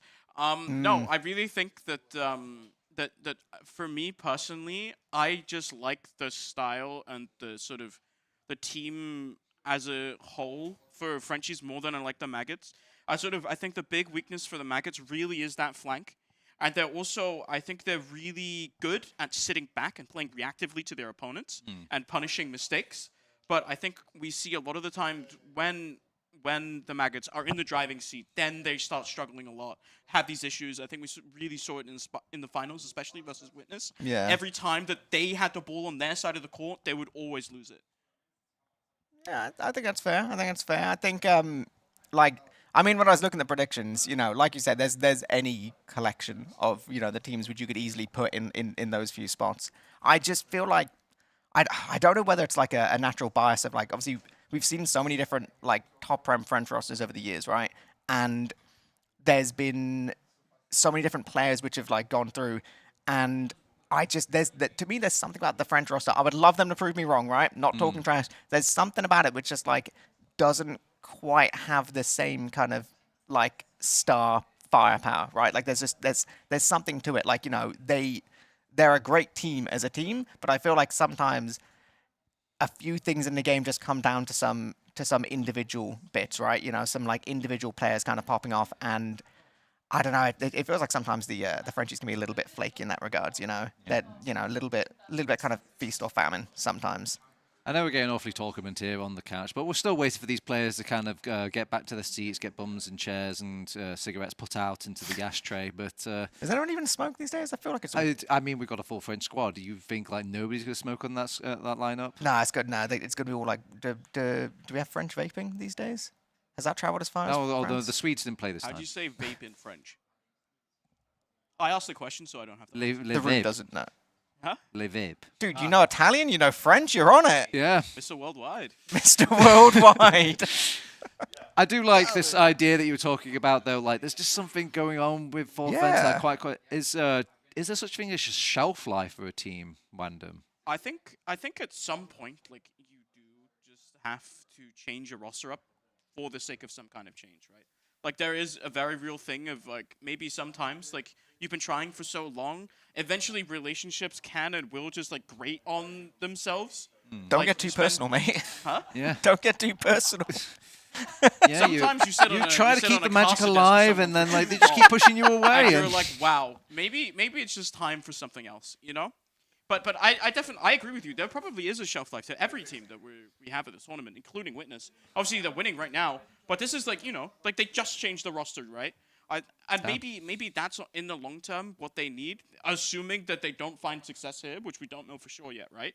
Like, but yeah, 100%. I could see someone coming in, someone going out. I feel like I'm at couples counselling. Like that was really real for a hot moment. I think the whole idea of shelf life in TF2 and for any competitive team is a really interesting one, because I think in theory shelf life shouldn't exist, right? Like from a pure theoretical way, it shouldn't exist, because it should be a case that if you are a team and you're all committed, like there's no reason why you can't have the same team of 6 people go through like all of the divs, get all the way into Prem, and keep improving as a team and keep going as a unit. But I think it's a really good point where, like you say, that becomes really hard after a point. Like, if you have the same 6 people, you're kind of like recycling the same ideas, right? You're not getting any kind of fresh thoughts in, and you can think of new stuff and you can learn stuff, but I think there's a certain degree of like, I don't know, you can kind of get stuck with things. I think, practically speaking, the easiest way to shake things up. Routine of it.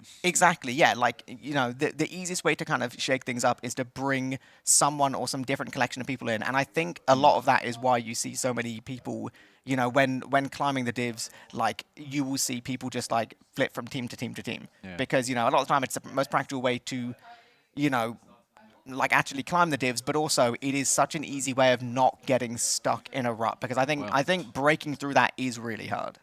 Whew, this is honestly, you could apply this to life. I feel like a new rejuvenated man after hearing all of this one-on-one sort of quit all life your jobs. Yeah, quit your job. just Quit your job break right the now. chain. Yeah. Break the chain. I'm going on Teams. All right, okay. I'm being told to like get off the cast and stop talking about life advice. We're going to send it over to our casters. That is not Stephen and Ben PL. Break the chain, boys. It's not Steven.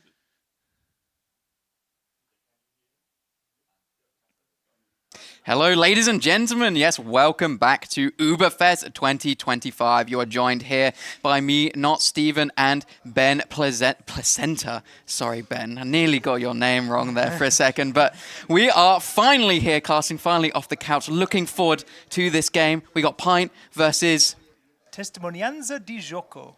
or TGG/Italian Witness/whatever we are going to call them for the rest of this game here. Ben, how are we feeling for this one? This should be spicy, and I think this is... They obviously played week 1 of ETF2L. I think this is even spicier because who has their go-to Merc been on Witness? It's been Andy every game that they've needed the Merc on Scout. And actually, we can stop the talk straight away because we are straight in. We're live, round number 4 here of ÜBERFEST 2025. We're here in Granary. Testimonianza di Gioco in the blue and Pint Gaming in the red. Let's see what they bring on mid. Let's see what they can cook up here. We've switched over to Alien for the cam here. A little bit slower than Lucas, getting some good initial damage. Nearly takes down Alien, actually. That could slow things down for this mid. However, just taking the top are Pint Gaming, but so much damage from Lucas. Early bombs come in now from the Pint Soldiers, instantly denied by Pappy. However, the damage is so good by Smile, though. They look like they have all the space on Pint, but do they refight here on Witness Gaming? Low health on Smile is going to be dropped down, but this nuke comes in. What? Soki, Smile, all flying in, taking down the rest of this Witness Gaming team. They get wiped on mid, and what a start this could be if Pint could get the first round. This could be huge. This could be massive. They're already running onto large. Yeah, walked on the left spawn. Alien on the right spawn here. They're trapping things out. Can they convert? 3 times on the point. Pint Gaming take a round in 1 minute and 5 seconds. What are we watching? Washedness Gaming. It's 1-0 already for Pint. They come flying out of the traps. What a bomb. The pincer in. Smile and Soki from the front. Warp collapsing in behind. Everybody falls on that mid. What a horrible start for the team in blue. But we've got to slow it down a little bit here, Ben. That is only 1 round, and we are talking about TDG here. Probably the best team. They were the best team in the world. They beat the international crowd. Are they going to falter to a second to last place team here? We'll have to see. We'll have to see. Last time it was these circling high soldier bombs that worked out so well, and we see Warped and Smile jumping in once more, but they're not quite able to land on anything so far. They're going to have to slow this down. Collapsing these blades. 81st to fall. Alien taking a lot of damage here. Up from the scattergun of Thomas, but if they can stabilize this one-player advantage, it's looking pretty good for Pint.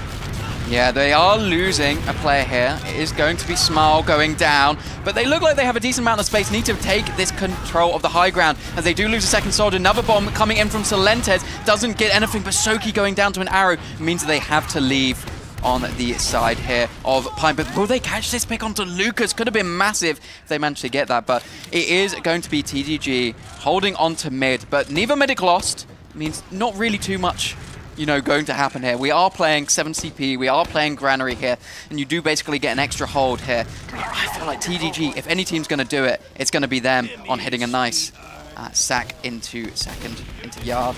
There's a couple of options, a couple of speed shots that this bomb that Pappy might be going for here, or actually might even need to bomb because he walks in straight away and smites down Alien Smiley, and now with no demo man it can be real tough for these defending Pint Gaming players. We already see Lois be on the flank too, and it looks to me like Witness, they might just buff up and try and barge their way through here on the valley. That's absolutely what they do. No sticky drop, but they drop Tomath. Very uncharacteristic. The Uber not been popped from Patchouli thus far, and they're just absolutely getting out scot-free. They're milking it completely. Yeah, so good from the side of Pint Gaming. They are playing way above their pay grade. We'll see if they can get in cleanly onto mid here. Well, absolutely see, and they have an Uber charge to use should they need it. And Andy and Soki going down. Oh, it was looking so fantastic, but now they're in real trouble. No scouts, now these soldier bombs. They might be getting forced, they might be losing a player, but Pappy, was that an air shot onto Pappy as he faded around? He took a big divergence upwards there, but now Smile bombing in might be able to get in onto Auto, and Alien with the Uber charge comes in, they might be killing everything here in this Uber. Yeah, they should be getting free here. There's 2 in behind. Ixie and Pappy both in. It's good rockets onto Pat, living on 20 health, but Ixie, he's still in, takes down one. That's Andy. What's he going to do? Oh, 40 HP on Patchouli, regenerating up, trying to get back in onto Alien Spelling. Alien Spelling goes down. Fantastic play from Ixie. But what we need to remember is that Auto died right at the start of that fight. It is going to be advantage for Patchouli if Pint are able to get in. And they are actually bombing this forward. They really want to take space here onto mid, but it might be ill-advised because they're down a Demo Man. And the forward spawns are here for Witness. And no, it might be getting a bit rough here for Pint. Yeah, I think that was a bit of a presumptuous push here, and Patch looks like they might be caught out. Lucas is in deep, gets one pipe, finishes off Patch. Yeah, that's huge here. And this is looking good for TGG. Surely they can wrap this one up. Yeah, this is a really good opportunity to level the score. What a lightning fast first 5 minutes we've had here on Granary. Going to be full Uber charge advantage for Witness Gaming Italy as they get themselves buffed up. They're going to fly in, and we've seen these Lucas bombs into last. It could be fantastic. Yeah, we'll have to see what they pull out. All eyes on Lucas as he does jump in through that left side. Sentry gun down instantly. High ground still controlled by Pint, but there's some bombs in deep from left, from right. They're absolutely penetrating. It's Andy Do down first, but Solentez is soon to follow. They get some good cap time here, but the boot is doing so much, Ben. The Heavy just lived the entire time. Yes, gets focused down, but getting tanked and tanked and tanked by these arrows. And now the players, they're still standing tall here on the defensive. But actually, it's maybe Thomas coming in. One kill, can't quite find the one onto the Heavy. Despite getting the kill over onto the Auto. Alien. Auto gets caught on the retreat as well. This is going to be a full ad now the other way. We haven't stopped yet. They need to not rush this, though. I really don't like that Andy's going in solo against this soldier. He seems to be struggling a little bit, not finding those shots, and now Lucas has something to say about it. Finally has a little bit of backup for Ward, but is it too little too late here? Just back out, son. Take your last hold. I think that's the smartest move here. You have 100%, get your players back up, and you can maybe take this push. But Lucas is such a demon on this second. That is honestly fantastic play from those two players. They're actually going to walk it in regardless, and never mind, as Alien dies, Patchouli getting forced out as well. This is really, really rough now for Pint. You said they were going to back up, and I thought they were going to back up, but they decide they're going to walk in regardless. Yeah, it's a bit of a high-risk, high-reward play, right? We've seen Ixie twice now getting behind. Maybe the flank, a little bit of an issue on this Pint Gaming side, but there's still fights going on everywhere. They're actually 3 players down on TDG, and this gives a good opportunity to try to get out into this yard area, maybe try to get onto Auto, or just make them lose this area. Auto on 80%, might be able to get this during this fight, but it's going to be ever so close.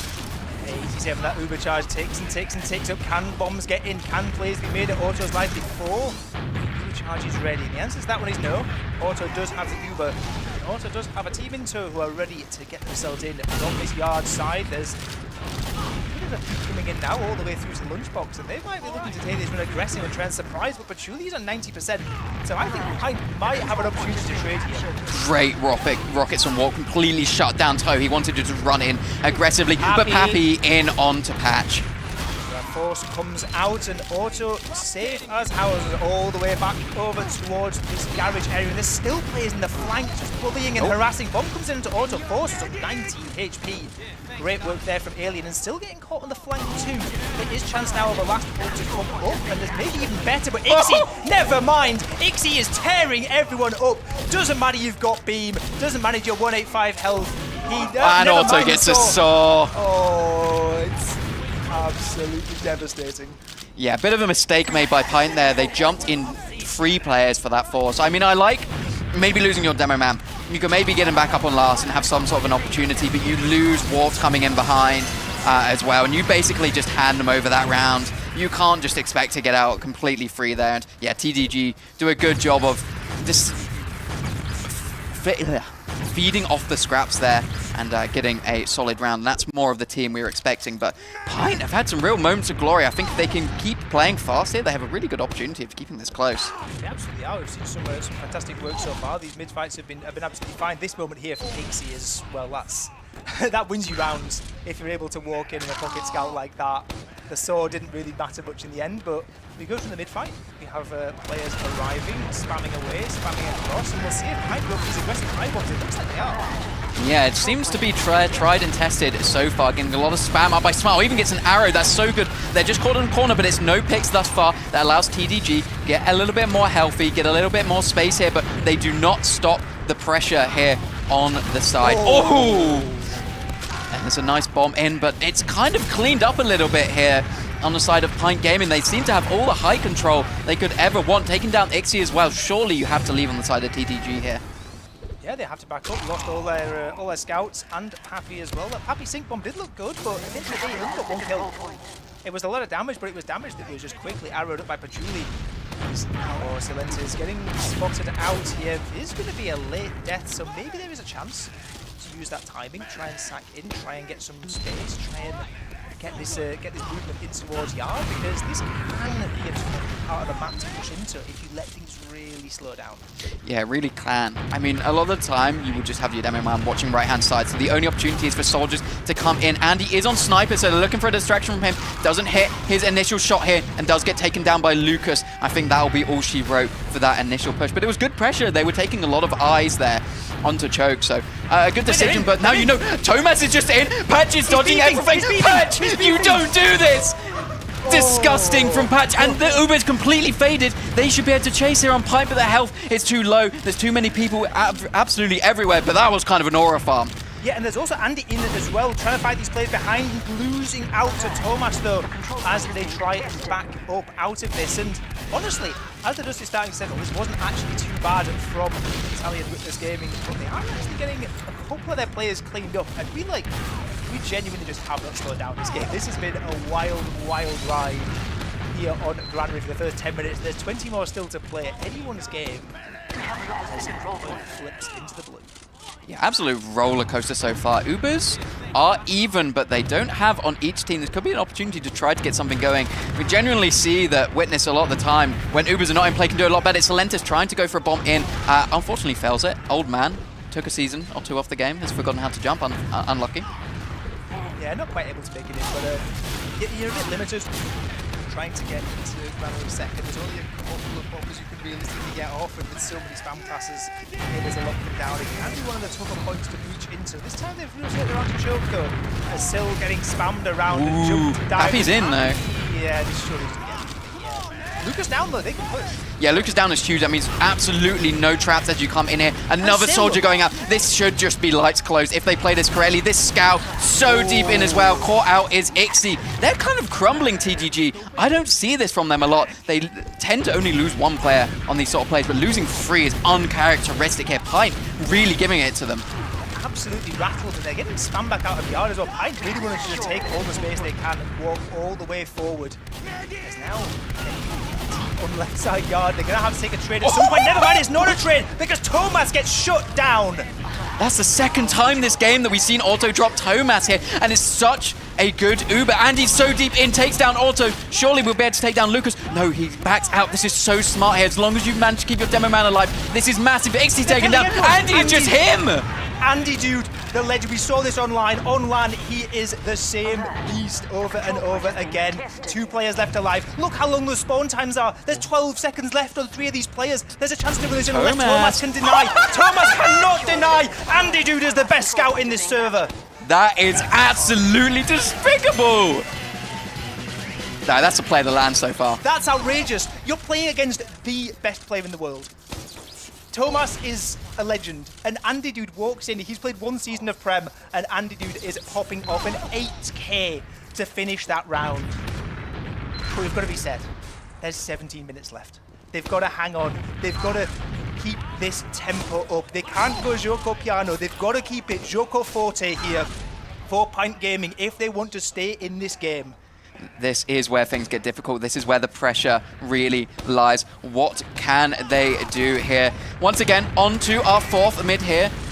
Not too much damage going down initially. Both teams playing it a little bit slower. Ixie does go down to Smile though, but double bomb in from TDG, instantly shut down. And Patchouli's still at 50 HP as well. They have to scatter all the way out, but there's players collapsing in. There's soldiers trying to get through. Smile getting deleted by Thomas, and this may well buy enough space for a yard setup to happen here. Lucas with the medic, with the scout, they can settle and they can try and get themselves a setup, because we have been back and forth so many times here.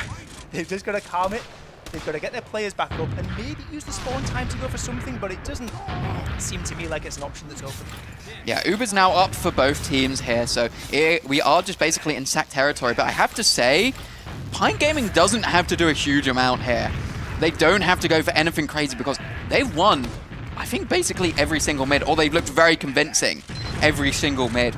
And I think if they somehow do go for a round reset here, going for it is not the worst decision in the world. But I mean, they're absolutely going to go for something, right? But what do they go for? What preference do you like to see? And I think it just might be Small coming in through choke here.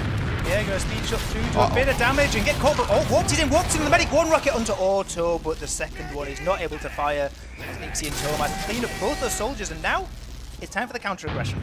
Yeah, TGG always push this. They just have absolutely nothing to contest that high ground or to spam down onto them. And they know that on Pine Gaming. They've got 1 second left on the spawner. They're gonna get the forward spawns here, allowing them to hold this yard. So things have just kind of flipped a little bit, but I will say TGG have looked maybe a little stronger on getting something going into yard here.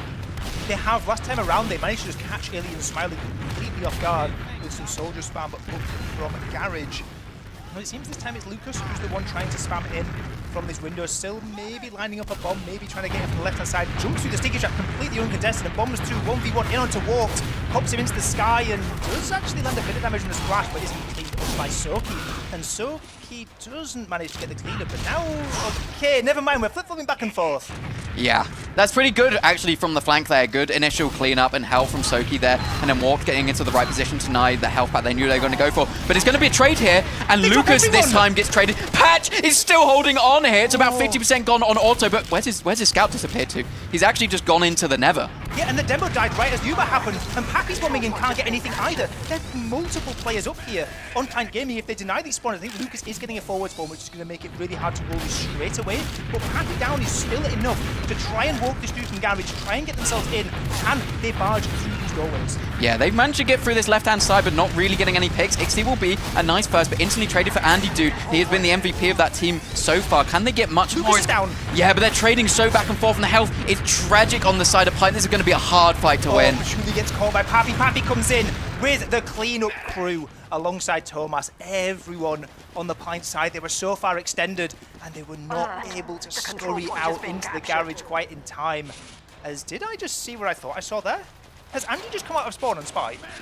I guess he has. This is a ballsy play, I saw him jump out the but you window. don't expect this.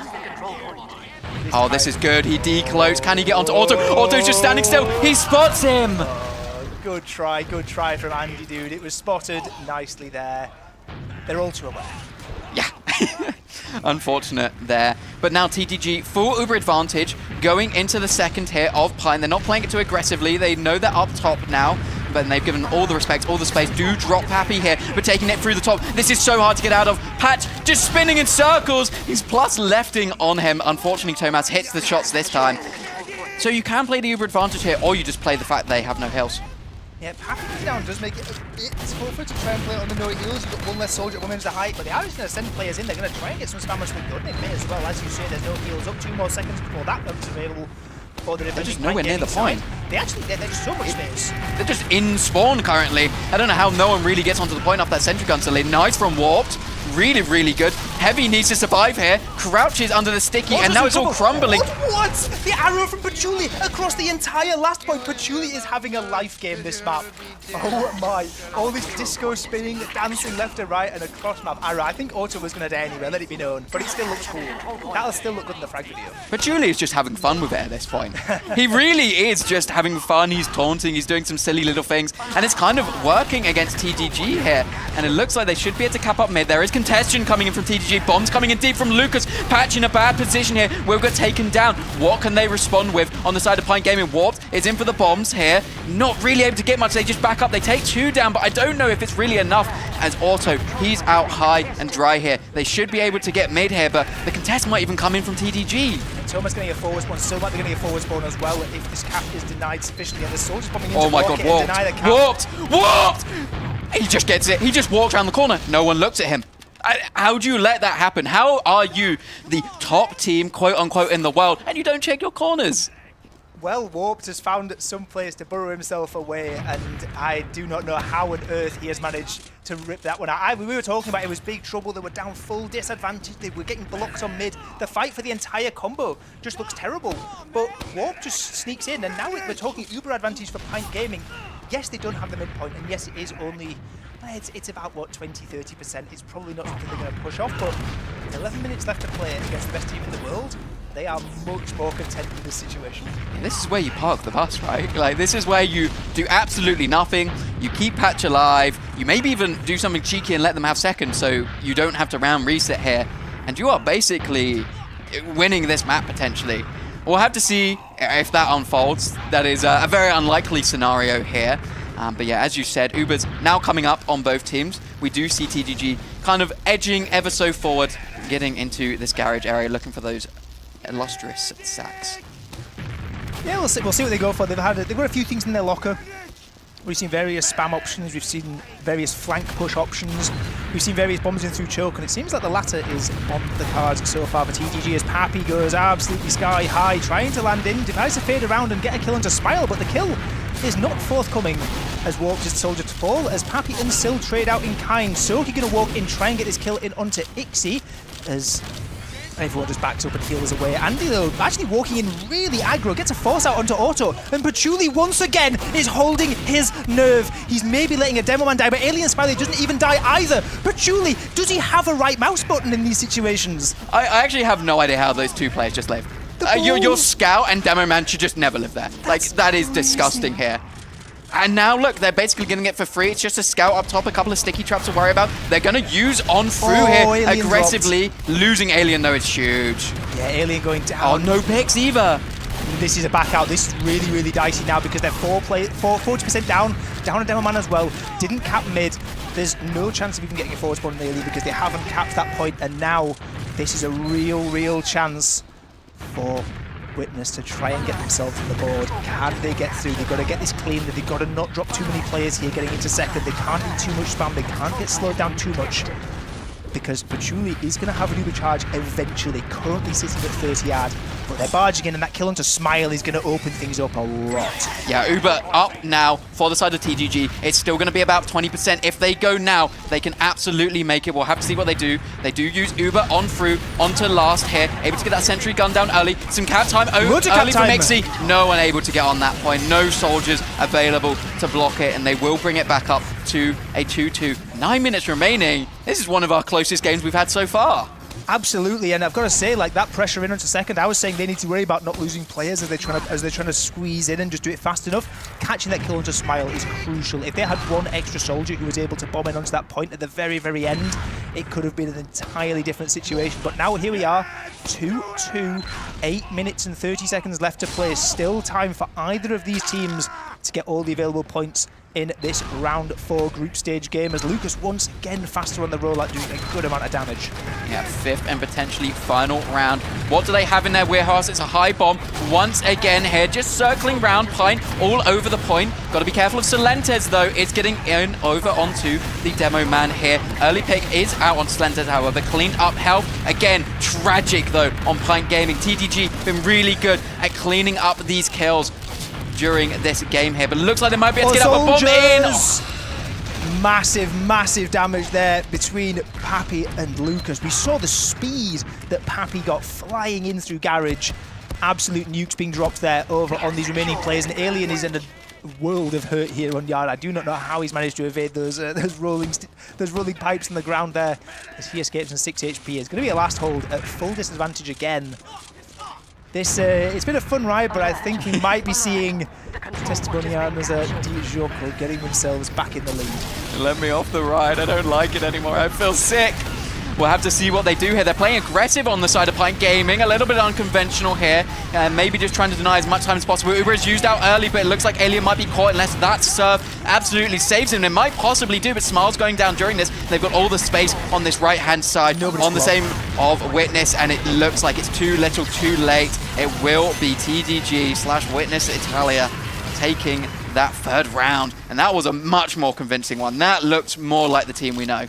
Absolutely, it was incredibly clean. Yeah, the mid-fight was a bit iffy in parts, but the collapse after the mid-fight was perfect. The coordination between Lucas and Pappy, and as we saw, the conversion into last, really, really great. Playing the space fantastically, and now for the first time in 24 minutes, Witness Gaming are ahead in their granary game. We see this time Alien not even bothering to go for the pack straight away, trying to avoid as much damage as possible as we wait for the soldiers, as I'm sure we're going to see they're going to be jumping in high. Yeah, high bombs coming out once again here. Warp's going high, not really able to get much health. Again, already a little bit low on the side of Pint Gaming. It's playing a bit of a rotate game, but it looks like big damage on Choke. And yeah, this is what we're used to seeing here. Ixie walking in, cleaning up everything, and it's a full clean wipe. 6 versus 0. As Witness Italia, even they're walking onto last. They want to lock this out. Warp, the only spawner. Yeah, this is a little unfortunate, right? Like, I feel like they've just figured out the mids a bit. They know what Pint Gaming is going to go for, and they are just trying to counter it as much as possible. They're basically trying to do the exact same thing, get those bombs in at the right time, get as much damage as possible, and this is basically all she wrote. This is disgusting. Lucas just sitting at the spawn doors with Uber charge all over him. Invulnerability for days here. I mean, Pint Gaming, you just don't get out of this one, unfortunately. Completely locked out. They hadn't even started capping second when the Uber got fogged. There was no rush at all. They had all the coordination. And on a map like Granary as well, there's the pipe you can sit soldiers on as well. And you have the high ground advantage locking out these doorways. As Witness 4-2 up. They're in cruise control. With 5 minutes left, yes, Pint can technically get back into this one, but I think their fun might be over at this point. It potentially might be, but they have made it an entertaining one nonetheless, and we can't count them out with 5 minutes remaining. They won that first round in basically a minute flat, so why can't they do it twice here? We'll see what goes on. Lucas, not the healthiest on this mid. Oh, doesn't catch that stick. He might have been a bit better if he did. Nearly manages to get it, but Alien getting caught by the stickies eventually. Double bomb landing it in from Smile, and Warp's not quite able to get anything, as we're seeing shades of the previous fights. Now at least Patchouli gets out for Pint. That's like the one saving grace they have, but they're looking at 4.5 minutes to get 2 rounds. They need more than this, and they don't really want Smile going down. This is looking closer to a 5-2 than anything else. Yeah, it's going to be a hard one. They've been building actually a lot better here on TGG during this. If they do want to go in, they will have about 10-second advantage on this. I don't know if that's possible, though. They are building quite well now on patch, but I mean, either way, they don't have to do anything. The round, the total game timer is now low in the round timer, so you can essentially do nothing, or you can just go in, get the force onto patch from Lucas, and then just push in with Swans.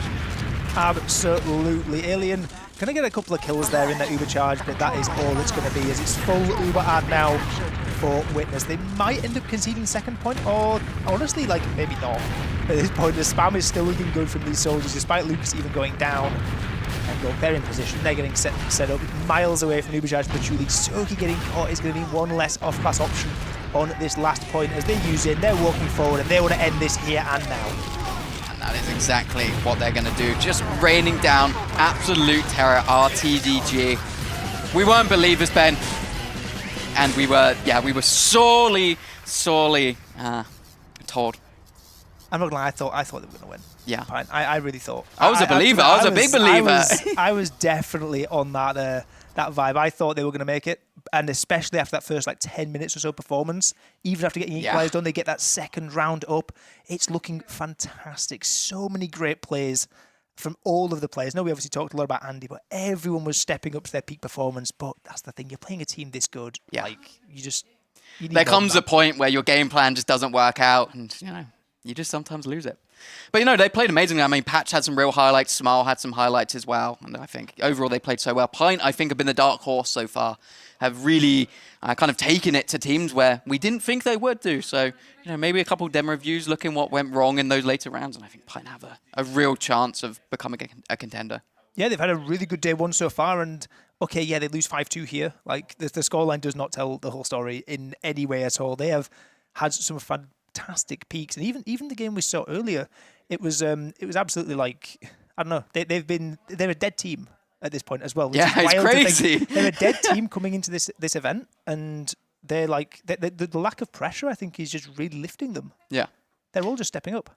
What do you think on the TGG side? What do you think they were struggling with early on in those first couple of rounds? Like what were those mids doing to TGG? these high bombs were kind of getting unanswered, because what we saw actually a lot of the time is Smile was bombing up and he was landing on the lamp at the same time that Patchouli is ready to arrow instantly. Like, it's not like wait and call for an arrow. The arrow is already landing there instantly. It was all like, it was as if they'd run the entire mid on like set timers. Like at 4:37 we bomb high, at 4:32 we arrow that. It's like they're playing the entire thing like clockwork. And it's a fantastic plan, but I think TGG sort of figured that out, at least on the mid fights later on. They were able to, like, Smile wasn't getting nearly as much done on these lamp plays. And they were just playing a lot slower on Witness. They were just absorbing the pressure, maybe catching a couple of kills and then recollapsing in the post-fight. Yeah, we apparently have some logs to look on. I didn't know the Bloodsail Buccaneers won that game, but, you know, interesting from them. But, I mean, you look at the logs and you just instantly, my eyes are attracted to Thomas. He just went crazy on that second half. Absolutely, yeah. And we saw a couple of awkward moments earlier on with a bit of beefing, but like later on, yeah, like we see it, it's been absolutely fantastic over from Thomas. Like we saw particularly these like cleanup fights, taxiing in, cleaning up those low HP players, and just carrying the entire team forward with the momentum. It's what he's known for. It's what he's the best at. You know what I'm kind of surprised about? Thomas dying 13 times. Isn't it weird to actually see that man over 10 deaths? I feel like he was actually getting diffed every now and again, which was scary to see. DM-wise, yeah, he was like, he was in trouble, particularly in like some of these like fights where he's not permanently on beam as well. Like he was getting caught. Yeah. Oh my God, Lucas, 408 damage. That's. I was looking at Smile. I was like, oh, Smile had a good game, 300 damage, respectable. It's like a slower game. And I look at Lucas and I'm like, makes a little more sense now. Do we keep or do we deduct the damage done in the spawn door at the end? I mean, it's still part of the game, right? It is. But I think he might have done it anyway. But absolutely fantastic stuff there from Witness or from Testimonianza di Gioco. But we actually, speaking of them, speaking of the new Italian Witness Gaming, they are actually here over on Spire. So take us away, Turbo Tabs. I think we have some Italian players to talk to. Welcome back to the couch and welcome, Lucas. How many times have I told you to get your stickies out of here? I don't have to keep...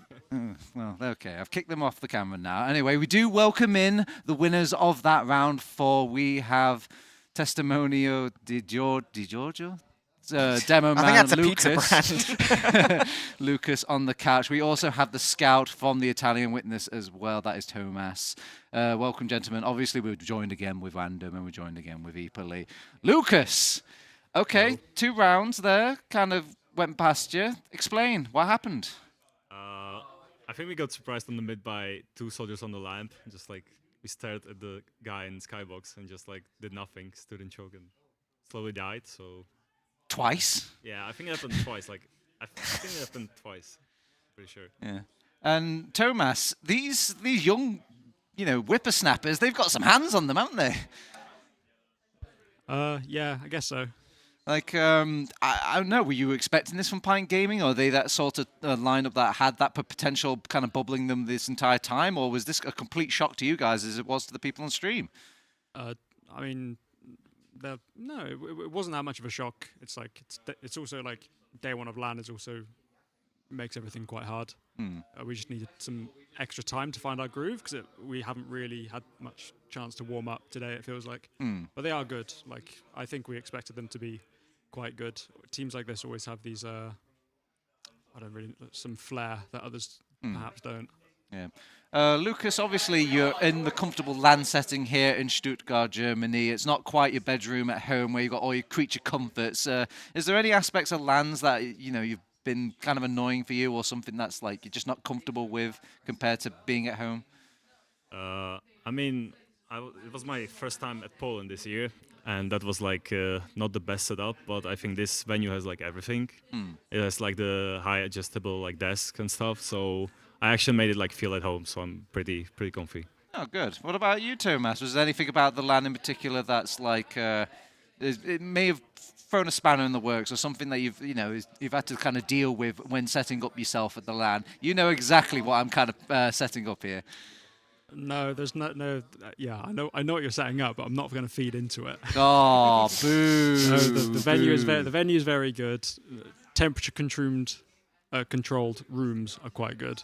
Yeah. Never, and you have standing desks. I mean, you can't really ask for more. Oh, well, I can't get the humble man. But Wandem, obviously, you think very highly of the previous artist known as Witness, and so. Do you want to say anything nice about like their gameplay? You know, why you've got them on the couch here? Like, what did you see that you really liked from Witness in that Grand Prix match? I really like the Witness mentality when it's an even Uber situation, but you know that the enemy is pushed into last, but they haven't had time to set up the gun. Witness are so willing to push super early when they're pushing into last. I think it won them a couple rounds here as well, where they don't give the enemy team time to set up a gun or set up any kind of defense. They just go in immediately, and I'm surprised that more teams in Europe aren't adopting this, because it just feels like a much better way to push when you know it's going to be an even Uber situation anyway. Just setting up that early push straight away is so impactful, and it really, I think, it lets Witness win a lot of rounds that other teams aren't going to go for necessarily. Yeah. Equally, I think of you as like my my strong counter intellectually. So have you got anything smart to say here for... Well, I'm complimenting you. Yeah, I was going to say, either you're really putting yourself down or... But anyway, have you got any sort of like questions you want to ask to the humble Lucas, to the humble Thomas here? Humble, okay, yeah.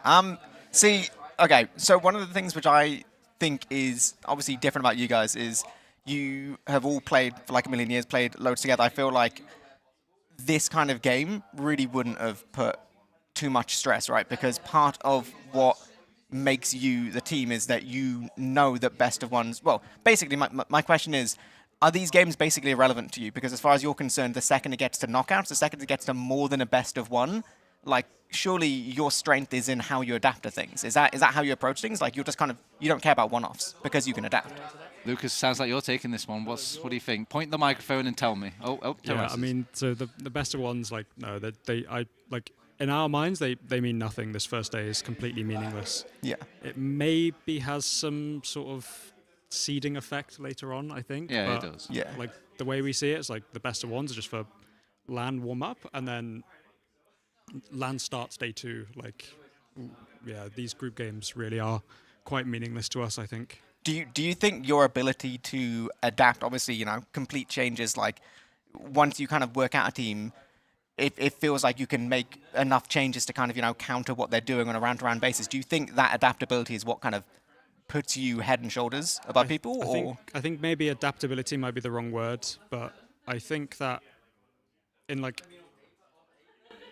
pure game of sixes, it feels like we should win against every team.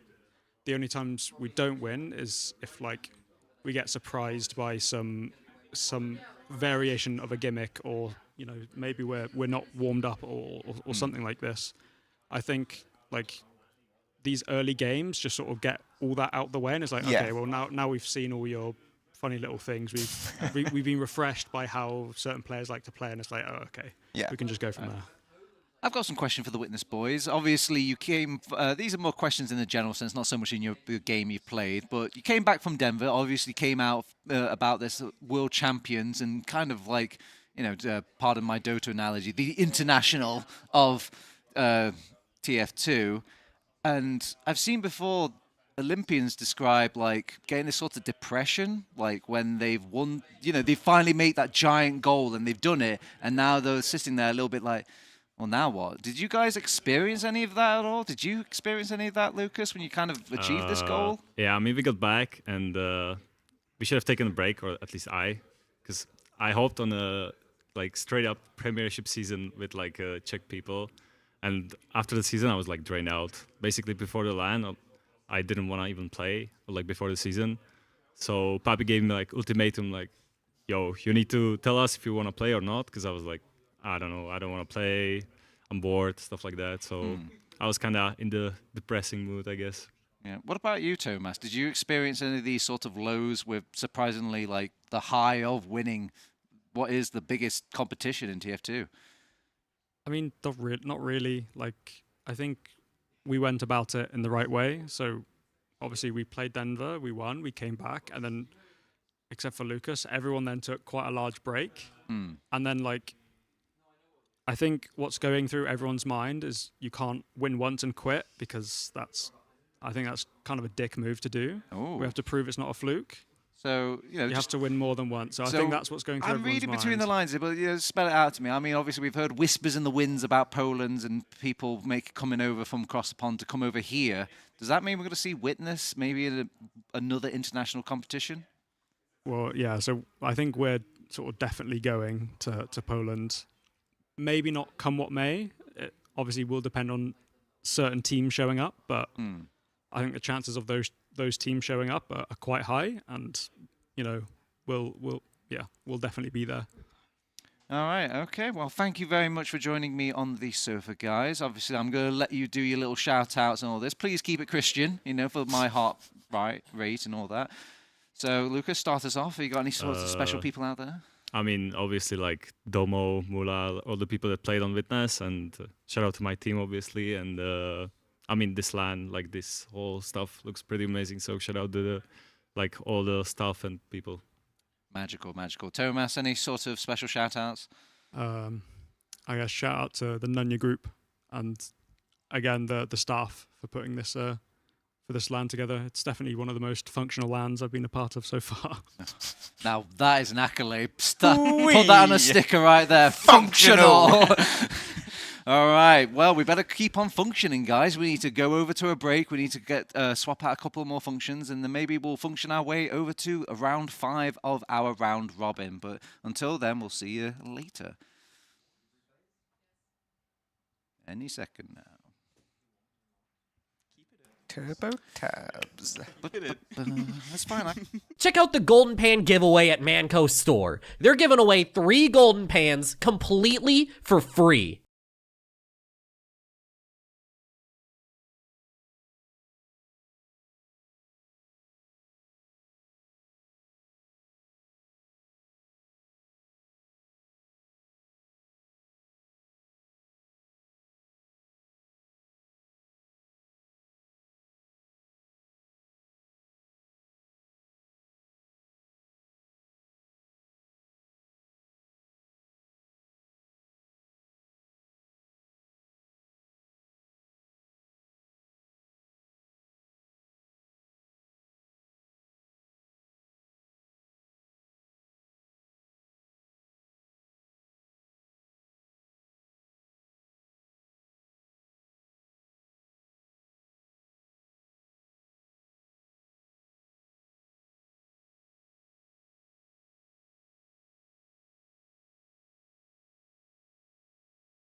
Can somebody take my breath away?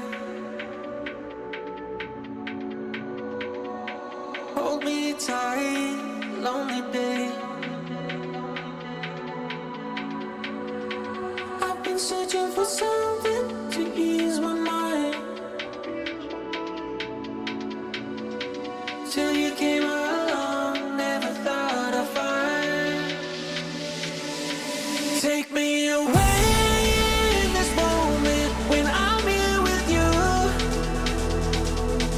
Chasing this feeling, now I feel brand new. Get on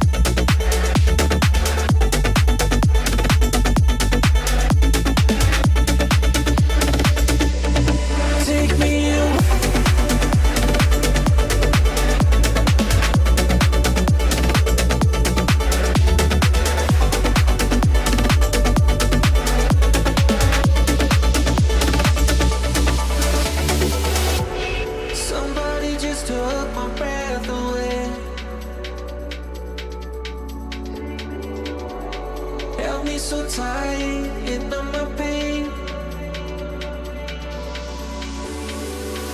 I was searching for something to ease my mind. Didn't realize you're the one I'd find. Take me away in this moment when I'm here with you. Been chasing this feeling, now I feel brand new. Get on a plane, go wherever with you. Take me away in this moment when I'm here with you. Been chasing this feeling, now I feel brand new. Get on a plane, go wherever with you. Take me away.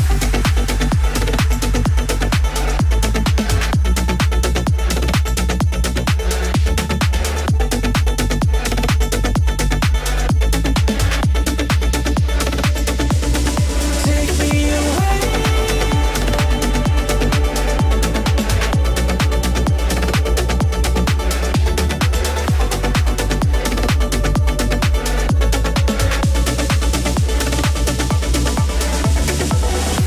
You've taken me higher than I've ever been. You've taken me higher than I've ever been. You've taken me higher than I've ever been. You've taken me higher than I've ever been.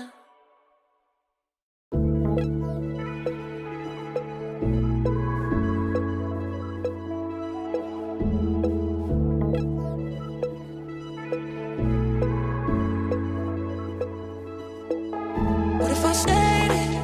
What if I leave? Could it ever be more than it was? What if I told you, find a peace? Is it better for me than it was? What if I stayed in? What if I leave? What if I stayed in? What if I leave? What if I stayed in?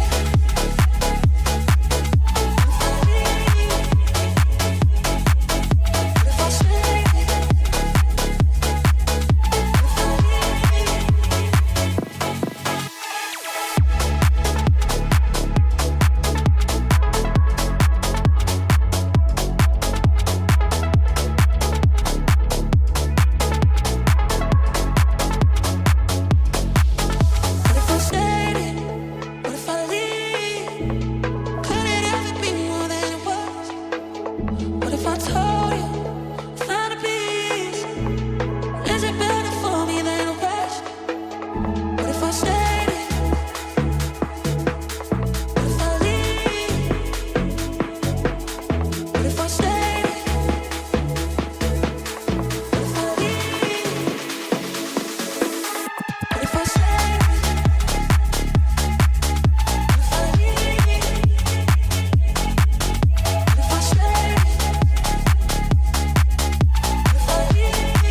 Surprise! It's round 6. Welcome to ÜBERFEST 2025. Did you like that? It was pretty cool. It was pretty cool. That worked so much better than I was expecting. Yeah. I thought it did, yeah. Anyway, I'm TurboTabs. I'm joined again with Wandom, and I'm joined again with Eporly. Guys, we made it to Badlands. We're here. We're home. We're a big lover of Badlands here on the couch. We've even moved our sofa over here. So before we talk about any teams, before we talk about any schedules and any predictions, anything like that, let's talk about Badlands a little bit. Best map ever. It's back. Yes, I think we're the only 3 people in the talent pool who are qualified to talk about it because we casted or played last time it was around. Yeah. Literally a million years ago. Before Andy Dude was born. Don't. Stop it. Why? Doing. Why You know what? We need I a hate when jar. you talk. We need like a jar for him to every single time he mentions this. It's like this I'm fact. a fairy in Ocarina of Time.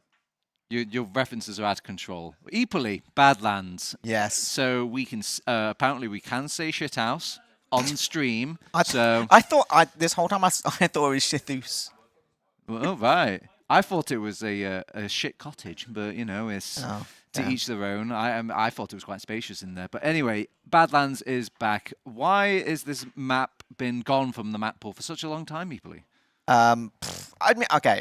I think a lot of it comes down to the fact that it plays quite differently to a lot of other maps. I think it's one of those which is, I think it's kind of easy to be either quite good at it or really, really bad. There's like a certain cadence to the mid fight which you have to kind of work with, right? Like you can't, it isn't like a kind of process mid where you can kind of just like do whatever for a while and then decide, okay, I'm going to play the game. Like if you do that on Badlands, you'll probably just get like rinsed in Valley, or heaven forbid if it's like 2008 and you roll out house, like you're just not going to turn to mid, like it's just going to be pointless. I think that kind of setup on the map can really, really mess with people, and I think somehow people forgot this knowledge. Well, Bloodsail Buccaneers, they're a massive proprietor of Badlands. They picked it throughout their online season, and they've obviously got the map to play against here. And what greater test, Wandom, than the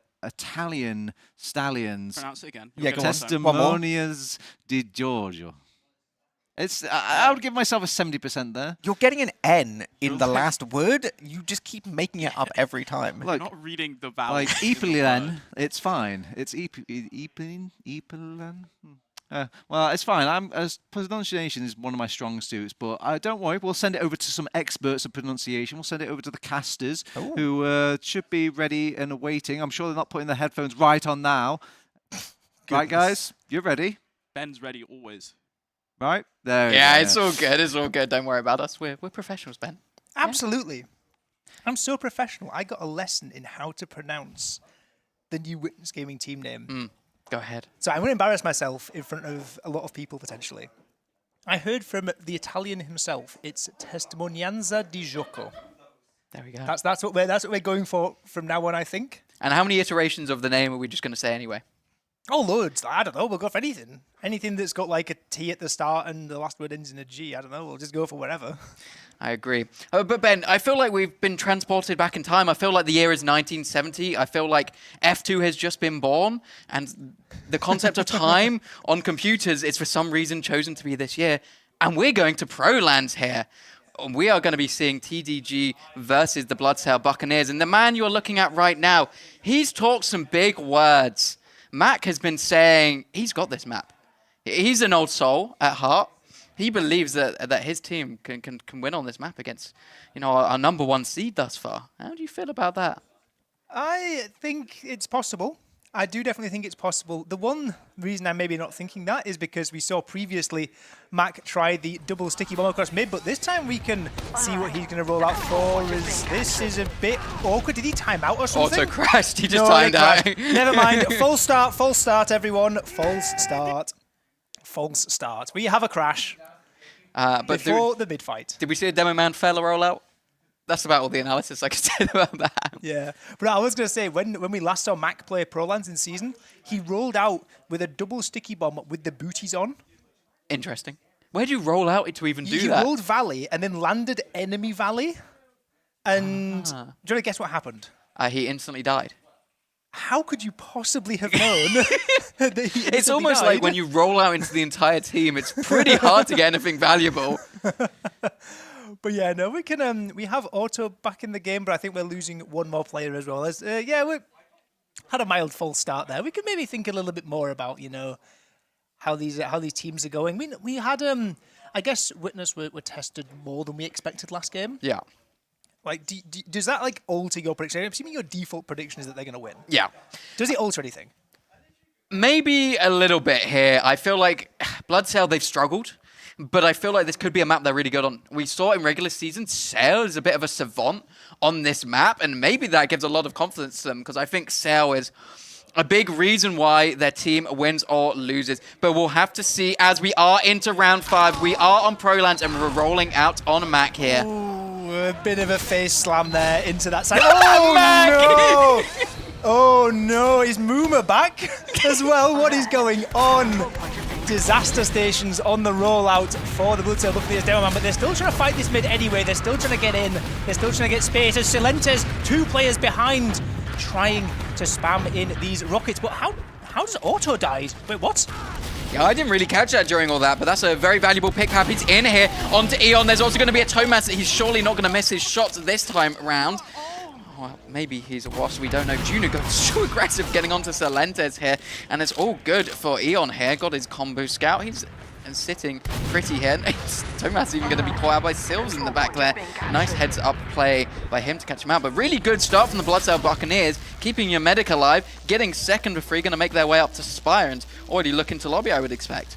Yeah, the nicest thing as well for the Blood Sail Buccaneers is that nobody else, like on the Witness side, were able to spawn in time. So Auto was alone for about maybe 5-6 seconds there towards the end, and they're only at 40% Uber. Second point is capped up. They're getting their gun, which is, it's level 2. It'll do a job.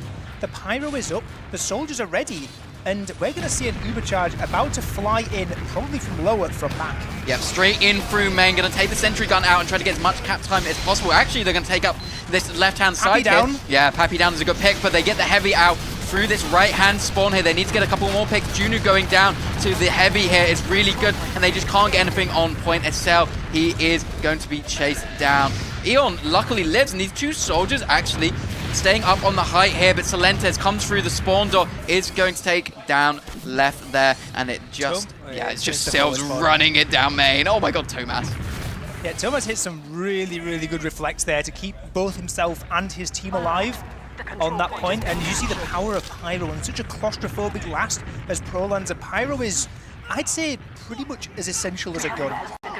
I think it's a class you're going to see it used a lot on these defensive situations, but now they're turning to offense here on Testimonianza di Gioco as they walk through in from choke, soldiers bombing forth, and we see Sills trying to get in on the flank, might find a kill onto Silentes, but doesn't quite manage to make it happen, as we see now Testimonianza di Gioco taking mid, and they, with 2 soldiers up, they want to walk this further. Yeah, they're taking this absolutely for free. That's mid for free, and it's going to be second for free as well here for TDG.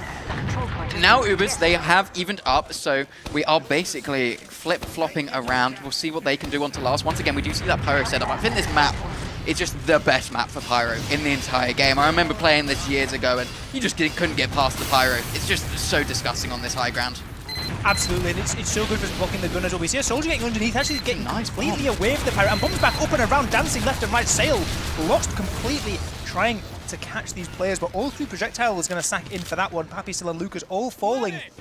As we see just the scouts and the medic trying to escape out. How far do they retreat, and how far do the Buccaneers try to push forward? It doesn't look like too far at all to me, because they are literally we're sat looking at a Pyro and an NG literally just sat on a gun. They're not bothered. They want to chill. They want the round reset. I think if Sills doesn't die there, you maybe try to take an opportunity, but it's so wide open on this map. There's so many opportunities to get flanked, so many hiding places that you just don't want to risk it. And I think it is such a strong last hold to try to capture and hold down that I think it's probably the smart decision. So that's exactly what they do, and they, as you were saying, they just kept this Pyro and NG either way. But it's a nice sticky trap from Mac, very well thought out. It's going to slow down the side of TGG. Gives a bit more time to Yao. There's a fight going on in secret. Pappy does win that against Left here, so maybe there's a little opportunity, but I think Sil should be pretty ready for anyone trying to flank on through. Yeah, I think Sylves is potentially bringing a banner of some kind. Just because you're playing this high ground here in front of the spawn, you can constantly resup. You're at very limited risk. A lot of the time we see their resupply binding straight away, and you can just play this high ground and spam. You're not jumping around too much, but they do have to eventually start looking out these doors because Pappy's getting a lot of space here, and never mind, gets cleaned up. The power of the resupply. Yeah, he is running the banner here. It will be the buff banner, so mini crits may be coming online. Did some decent damage against Pappy. They're going to be building things up slowly, but surely that could be really powerful if they decide to go for a trade here and you just manage to have mini crits in the post-Uber here. We'll see if that's how it goes or if they manage to get a successful sack through on TGG. Just trying to spam out the sentry gun to no avail at the moment is ridiculously hard. Lakes come and seen what Syl did and said, well, it's my time to come up on the sniper class. As Mixie picks up the rifle. We've seen some wild shots from Mixie in the past. Maybe it could work. There's a couple of angles to choose from. Being quite claustrophobic, you are a bit limited. But there's definite options from lower. Lower is definitely the place to be for sniper, and it might be a place to find a soldier pick. But look, soldiers dancing around. The second one is stuck behind a pillar, strategically placed to be outside of the sniper sightline. Yeah, he's actually playing that so well. Really giving respect to the sniper here, but Ixie's still looking for this angle, looking for someone going a little too aggressive, but he's taken down so low so many times. How many times do you try this play before you just go for a hero shot? 2 minutes remaining on the clock. We usually see about a minute they'll go for a trade, right? Because the fights can go for a bit longer. I feel like there's basically a minute for this sniper to do something, and they are playing it so regimented on the Bloodsail Buccaneers against this sniper so far.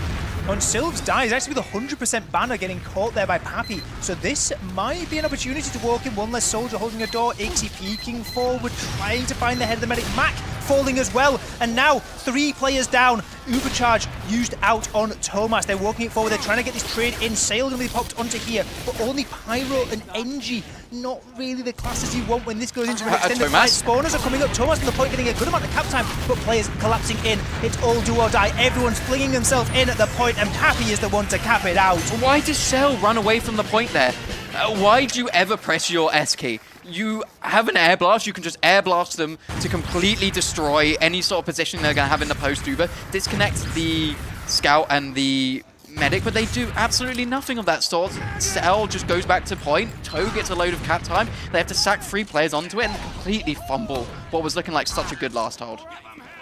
Absolutely, yeah, just players start falling like dominoes there over on the Bloodsail Buccaneers, and they don't really, they had that Uberad situation earlier on, they really don't want that fumble to come and bite them back later on, but last mid-fight was especially good, and that was with a beef rollout. This time it seems like they're a lot faster coming in up through enemy shithouse, taking space on the enemy side of mid-blow, getting hounded on the flank, just getting chased all the way back by Thomas, but that means there's a scout out of the fight now for Witness as they try and recall this back in. Lucas weak, Auto's eating some flak as well, as this is getting into complete carnage territory. Unu now wanting to get in and really fight onto these players, but the first medic to fall is Eon, and now it looks as if the rest of the Buccaneers might well be sinking. Yeah, that is definitely their ship sunk here. Nice finishing rockets from Pappy there, but I think the big problem was just Left getting caught. They both did a their side rotate round, but they kind of had Left in Valley, and if he's unspotted and unchecked, he has a really good opportunity of kind of getting in, managing to do something, but getting caught instantly just completely ruins their game plan on the side of TGG, and they just kind of played it a little bit better, had a bit of a better pincer here. So once again, we are back on last with the Bloodsail Buccaneers. TGG managed to break it with that Uber trade. We'll see, maybe they just go for an instant Uber trade here, or maybe they want to try to break it. It's Kritzkrieg actually up on the Bloodsail Buccaneers. 75% as well on this crits. This has to be fast and it has to be clean. Either they catch Eon or they catch the player who is going to be getting ready to move in onto Heavy. They push in through, trying to get on this gun. The gun takes a fair bit of time to go down, and now the Heavy is up. Unu is out with the crits. The laser beams are out over towards the point. They're trying to get something done with it, but everyone in Witness is just cowering away, waiting for it to fade. Auto falls, but he is the only player to drop in this crits. The crits didn't get too much done as the Lucas and Syl between themselves still fighting tooth and nail to get in, but it's the Heavy eventually, not with the crits, but just with regular good old bullets that is able to just sit it out and hide. Oh my god, Pappy's actually going to get something from his hiding crazy. spot. Add 5 gets destroyed. Ixie there to follow out. That was a nice little hiding spot from Pappy. Taking down Mac is actually pretty crucial here. You're going to really struggle to get him through any choke point without your demo man here, and TGG know that as they are already walking in through choke. Taking this fight to the Bloodsail Buccaneers. What do they have to say about that? cannons are not firing today. Yeah, it's getting rough, and Bloke getting caught, not able to get back to the forward spawn as well. Not what they are after. Mac a late spawner too. Yunu back with the crits again, is able to get a kill onto Lucas. They can't get much else because Eon has gone down and there's just one demo man left on this last point. This is going to be 2-0, and I think he's going to be very, very fast. Yeah, there's just no defense here. Mac trying his very hardest, but he's sent straight back to the spawn queue. It's just a matter of time here. And it's TDG winning it on 2 rounds thus far. Not looking so good for the Bloodsail Buccaneers. I feel like they've just been pushed back onto their last that whole round. That's all they had. They got stuck on... Thanks, Peter. That is a very brutal replay to put up. We didn't forget. But I think getting stuck on crits is really not ideal there. They're trying to push out. They're still on the crits. They want to make value out of it. Mac, this time around, it's a little bit better. Maybe not quite perfect, not as fast as Lucas, but at least we've made it there this time. It's serviceable. It's serviceable. But we are onto our 3rd mid here. Looks like it's about the same. Silentes unspotted behind. Now he is, but he does good damage. Surely there's just a follow-up bomb coming here. I'd be screaming for my team to get in. It's Lucas going in deep. The health is diabolical on the side of the Bloodsail Buccaneers. They have to back out. They need to get Eon out now. Why are you so aggressive? You've lost your entire team. Please leave. Cells going in. How are they still fighting? They believe in Bloke in the backlines, but this is just scary. Somehow they've managed to come back in. Absolutely, yeah, and they're getting more than that as well because And the they're getting players back collapsing. Look at the collapse on this flank as well. These players might even be getting out here. They're going to try and scurry back towards their forward spawn, but Lucas with the sword is catching heads and is able to rip the head clean off Eon. It's him that's doing the swashbuckling today, as there's actually only 3 players left alive. They're going to have to try and play this ad, and it might not even be that much ad because they've used into last, and they're in a weird 3v4 kind of situation here. They're trying to back cap. They get the back cap. They get it in time.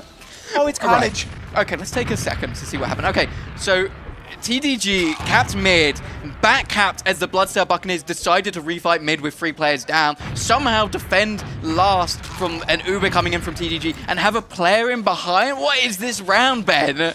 This is absolutely wild. What a save. I didn't quite catch who did the back cap, but the heads up play just to basically leave your last defenders out to dry, the face of an enemy Uber, and just commit to it and stick it. And that has got Bloodsail Buccaneers back in this round with some advantage. Not maybe enough to push off into a sniper as well.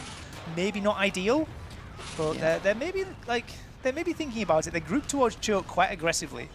Yeah, unspotted sniper thus far as well, we must say. We'll see what TDG does. They're looking into house. They want to use this Uber. It's actually turned into 40% here. Surely Mac just uses it through the door. That's exactly what happens.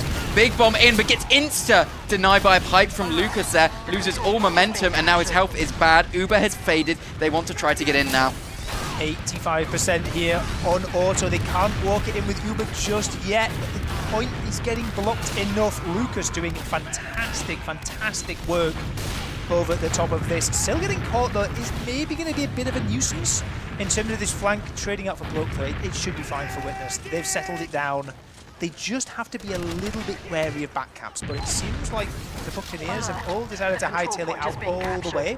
They're just playing on their own last. They don't want to play off the cap time on mid. They don't want to risk any more players. They're just going to chill it out. Yeah, they're going to be on 80% maybe when they decide to push in here on TDG, but they're taking their time. They have that XE sniper, maybe giving a bit of respect, thinking they should have the Uber already here, but taking this upper lobby area, TDG looking to take it through the left side. Actually, they are going to use, it's going to be 89% here on the side of the Buccaneers. Mac is in an awkward situation. They're getting some early cap time here. Mac detonates on himself and takes Tomas off the point. No one's looking at the point. Tomas is fighting up in secret here. It's going to get messy at the end here. It's Cell versus the world, and he cannot get off this point for a second. This is going to be a 3rd round, I think, here. There's one scout, not enough when the explosions come raining in. And there they go. Witness Gaming back on top. 3-0, under half the game played.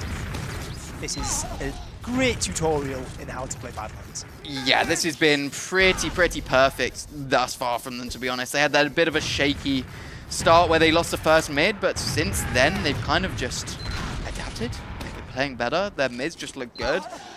I think they need to change something on the Buccaneers mids here. They just need to either meet them or just send some really aggressive bombs in, I think. Yeah, last time we saw Sil like hiding behind in choke, and that did great work when they tried to rotate up from Shithouse. It looks like Shithouse is the direction again for the Bloodsail Buccaneers as they try and get up and in, but these soldiers just landing in, they are doing a ton of damage. Bloke's already fallen, Eon's really weak as well, but Lucas on the backside is getting traded out. Players collapsing left and right, there's a soldier there, that's Celentes getting chipped down. Yunu getting all 3 kills thus far, as just Auto and Ixie backing it out, resupply binding back to their own spawn, as they could just get themselves up on an energy. They're wanting to chill this one out. Yeah, great bombs and really great follow-up from Junu there. Basically got everyone who was taken down low, kind of caught them in their own shit house. I was a bit worried because they were dodging around Valley pretty well. Auto was super healthy, but they just lose players in the end, right? But now it's for the Bloodsail Buccaneers to try to get something going into last. We've seen it's hard. This Pyro, this NG is a formidable opponent here. What do they do? Do they sack? Do they insta-trade? What's the play here? The pressure last time was what worked for Witness when they were in the opposite situation, when they were pressuring into the Buccaneers last, and it was just, you need to find a kill. Via spam, via a sniper, via anything like that. They've got Uno on the sniper, so that might be the way that they're able to sort of creep in and do that, because as we saw before, 1 kill becomes 2, becomes 3, becomes gun going down, becomes uber forced, and that's round win. So it's all eyes on who can get a pick, who can get some space. Unu currently the one in a best position to get a kill, I think, on the sniper. Yeah, I would think so here. I think this is really what they're playing. I'll get some body shot with Pappy. That's a first, at least. But now you know that they have that, and now that's a scout down, and it's already a soldier going behind, unspotted as well, I think. I don't know if they know about Pappy in the back. Oh, he's going to jump up through the window. There is a sticky on it. He's maybe going to be going back towards lobby, though. Eon could be in a world of hurt. Pappy bashes his head, though, into the roof. Dude, they still don't know he's here. He's a spy. How are you doing this? And then he just does 60 damage and has to back up. That's unlucky. I think he played that and positioned himself really well. And you have to give credit where credit's due. Smart play just to leave, play your life. You don't need to do anything crazy. But Ixie going down, that's the sentry gun essentially dead, but Mac is just going to feed in, and then Bloke is as well, and now it's getting messy and horrible, and Oh, but this is the opposite of what worked for Witness earlier. We saw them get 1 kill, and that just let them amp up the pressure. It was just way too fast from the Pirates. They wanted to just like surge in and you know, just start plundering, but you just can't. You've got to play it slow into a map like this that's so claustrophobic, and now we see utter, well, chaos erupting here on mid. We've got Ubercharge popped out. Big rockets actually from Sylves there over onto Lucas as he tries to settle things down on the mid and steady the ship. Happy going to have to jump away with still Lucas down. It's going to be very rough in terms of holding these doorways. That was cinematic in third person. I really like that. Bombs coming in though from Sylves, taking down Auto. Playmaker of the round, Mr. Sylves coming in. Mac needs to be careful. Mac gets a nice pipe, but they're losing players here. And now it's Eon, basically alone. Cell comes in, but it's too little too late. We'll take down both scouts. That's a deserved taunt, I think, but Celentes now coming in, trying to make something happen, but oh, what a rocket. I was going to say Cell's going to take him down with 1 more shot, but that was a little too soon. As a nice rocket from Celentes now. How do you feel about this situation now on the Buccaneers? What can they do with the position they're in? Both medics basically spawning at the same time. Do you go for something aggressive here? They have to try. You've got with Prolan second, you do have quite a few options in terms of places you can pressure. We've seen Choke already been used, but Valley, you can get a lot of space. And this is a map where you can really look to send people behind this lobby if you really want. You can send people towards the bridge. You can really try and cut off the enemy team, and that's what they're doing so far. They're taking space Valley, they're sticking up, and they're trying to just find a way in. Try and just at least isolate someone, find a kill, find anything that can loosen Witness's grip on this second point. Yeah, Junior did huge pressure through Choke there. Barely Pappy survives by an arrow from Auto, but Celentes is just sitting in the forward spawn. We can see him on the little X-ray there, and he's just raining down so much spam that it's just impossible to get in through Valley. It's such a stronghold from Witness. That's the one unique thing about this map. For anyone who's potentially not seen this map before, it is that it has... It's quite possible. Prolan's is pretty new, so at least new in returning. But yeah, these forward spawn on second, you can walk into it and you can open it up by going up to the door, even if like you don't hold the midpoint. So that's why we see Sylves playing in that doorway, trying to use the resupply cabinet to his advantage, as he's traded that 1-for-1. And honestly, I think this works in Buccaneers' favour, because they can look now with a bit more space. It opens up a bit more. they can maybe look to try and make something work. They've got player into lobby as well, I believe. Is that a scout? Yeah, Juno in behind there when Salentes died, but he's already back up. They may have wasted too much time trying to get in here. They kind of had the eyes diverted, and it's a bomb in. It is the force. Good play from Silves there, and everyone should be able to get out. It's a bit of a weird position from Eon, but maybe it's actually a good one where Cell can just run back in, get a couple of frags. Lucas is dodging and diving. Yeah, this is not great, but hopefully they have enough players coming in. Ixie in the flank just catching loads of damage as well onto these retreating Buccaneers, and everyone, well, it's not looking great, shall we say, for the Buccaneers. The Uber looked perfect. They were in, they just had so many players getting caught off outside of the Uber. Yeah, I mean, it's such a good position there from the Buccaneers. You can't really ask for much better. But yeah, it's fumbled. Ixie comes in, gets a free K, destroys your whole flank. What can you do? Sometimes the Italian Stallion just does that. Yeah, we know he's one of the best scouts in the world for a reason.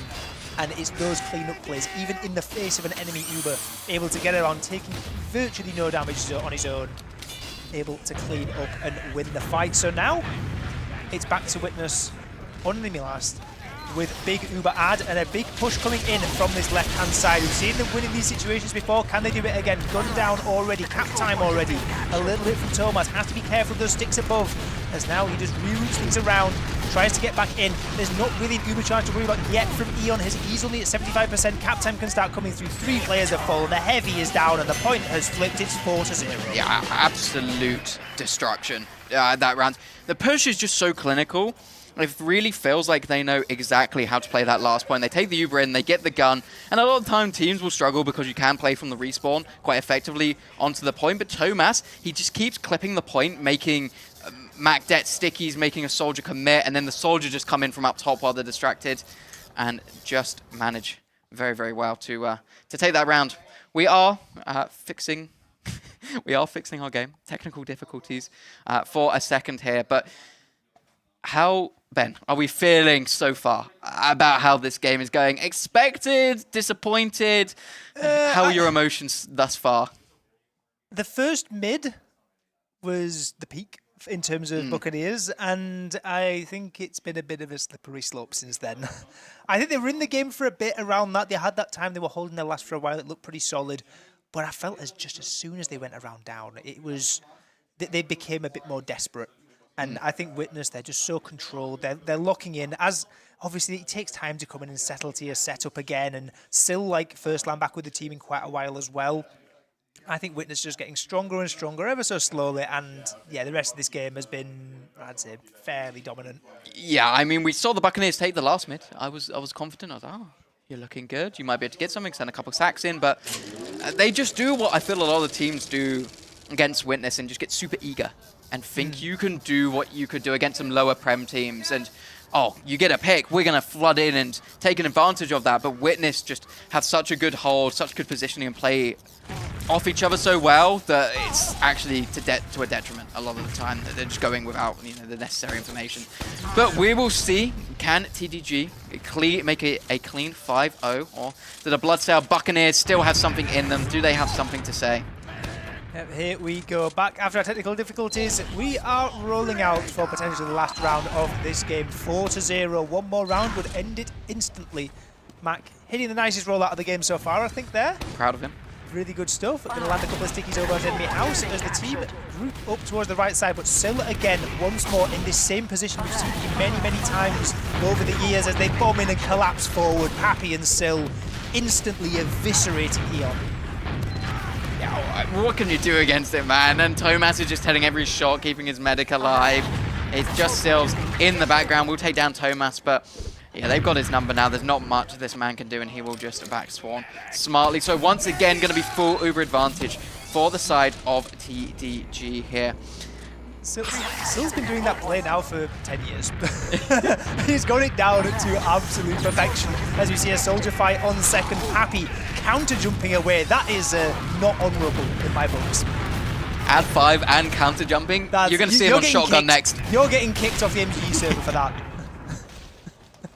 Well, I paid the price, I guess, because the entire team has died on Witness, so justice is served for counter jumping on 5. As Sil and actually this is Thomas Scout actually trying to back up this. They are going to get this, aren't they? They're going to back up it. Players coming back. Air shot attempts and an air shot hit as well. Great stuff. Second point gets capped up. Mac going to try and come in to deny or to recap the second point, but there's so few players left to try and scurry this back together. That air shot felt Epley-esque.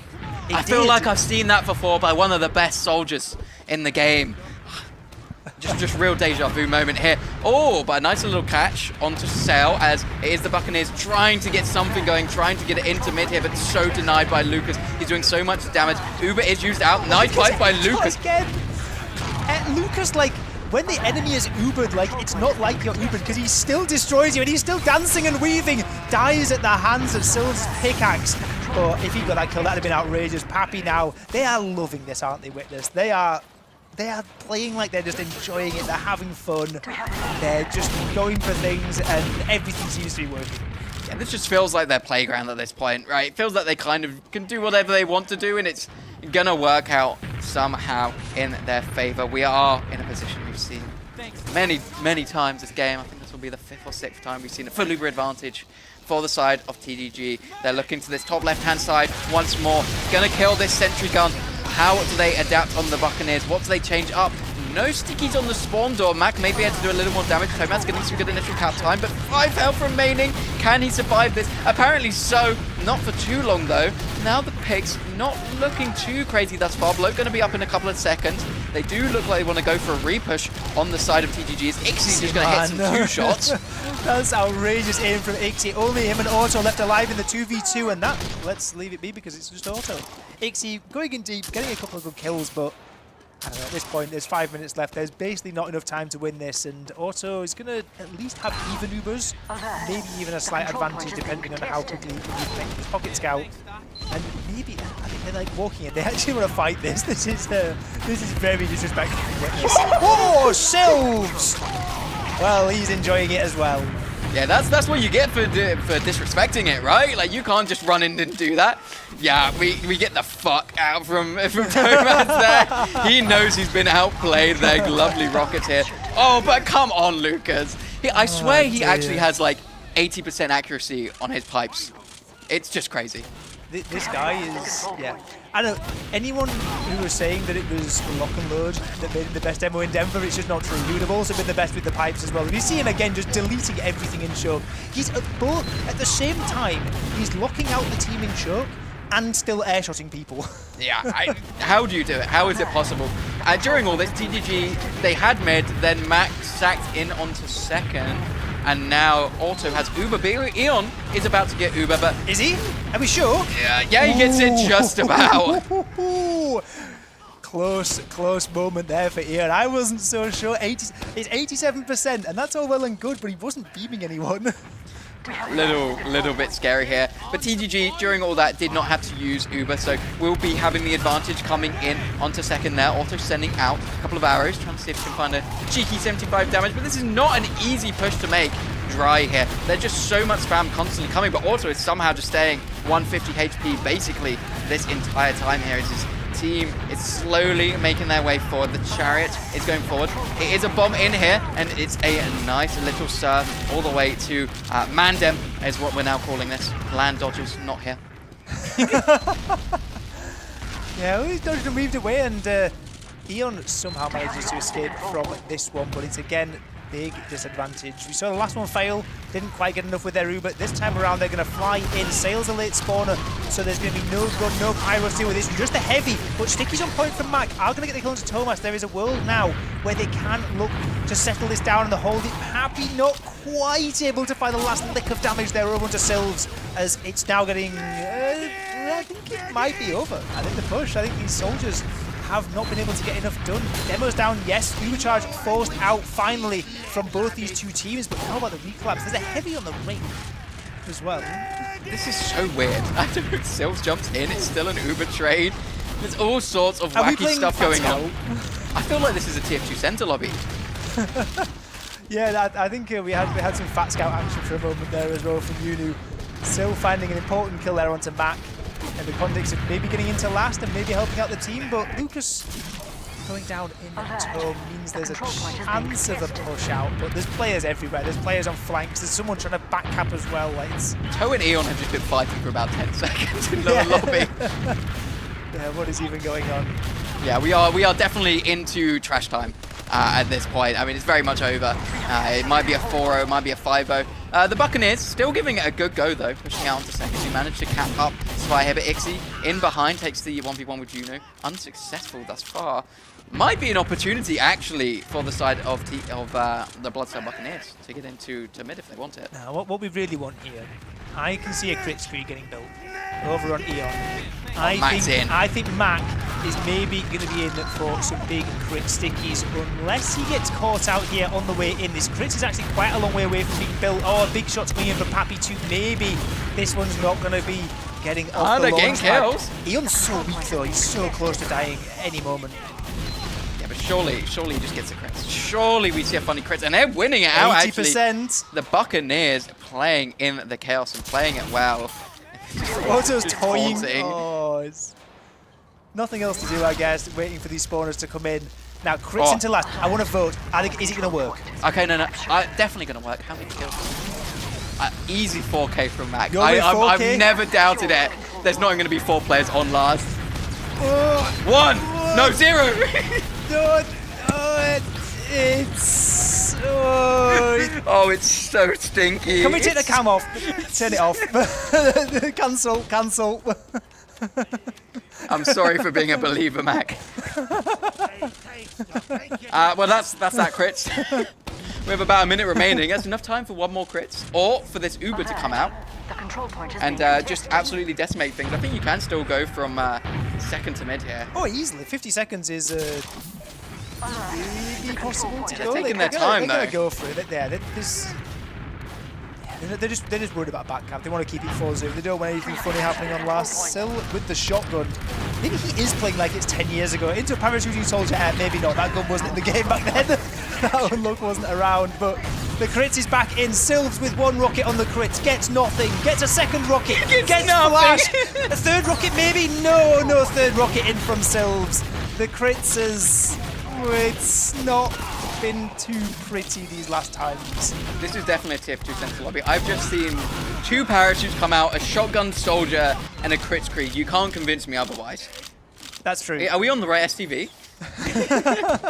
Yeah, we've got like the name overrides, right? This could be anyone. Yeah. You know, any of your favourite lobby merchants, but yeah, the crits and funny shenanigans for the last 5 minutes aside, obviously everyone was loosening up a little bit, but for the part of the game that mattered, it was dominant. Yeah, I mean, they just looked better throughout that. They had better mids, good conversions, and they just knew exactly what to do coming onto last. They felt very, very clinical, and they really knew how to kind of abuse those spawns. And yeah, there we see Pappy looking a little bit happy with that win, having a little bit of a giggle with the team there. But yeah, they look good, having a little look at the logs. But yeah. Straight on the logs. Yeah, who went crazy? Highlighting DPM as well. There we go. But no, they're enjoying things. You see Ixie booting up onto a pub on Dust Bowl as well. No, we're just stuck on Dust Bowl. They're stuck on the Dust Bowl server. Okay, they got a Twitch stream up as well. Great stuff. Hi, J-Max. No, fantastic stuff from the Italian Witness players. And I was a bit worried they were maybe shook a bit last game, but they have just come out the other side. They're one of these teams, you've seen it time and time again, like it looks as if they're maybe not up to their peak form, and they can just turn it around. We've seen it in so many lands. They get stronger and stronger and stronger. Yeah, I think one thing that is consistently said about Witness is they have, like, the best mental in TF2. Like, they don't shout at each other, they don't get angry, and they reset so well, right? And I think that's probably one of their strongest things is that, and being super constructive after games. I think it just makes them one of the better teams, and yeah, I think that showed during that game. Yeah, they reset and they adapt as well, because we've seen a couple of times that even the mids this game they adapted, and their holds and their pushes they're not like locked into on this map, this thing we're gonna do this in this situation. Yeah. And they're all so confident playing with each other that they all just, the way they can communicate to like say, oh, we're going to change these tiny things, it's something that they can explain within a game. It's not something that takes like an hour-long demo review after a game or something like that. These guys are so locked in And yeah, this is the sort of dominant performance we've come to expect. Hey, world champions. We never doubted.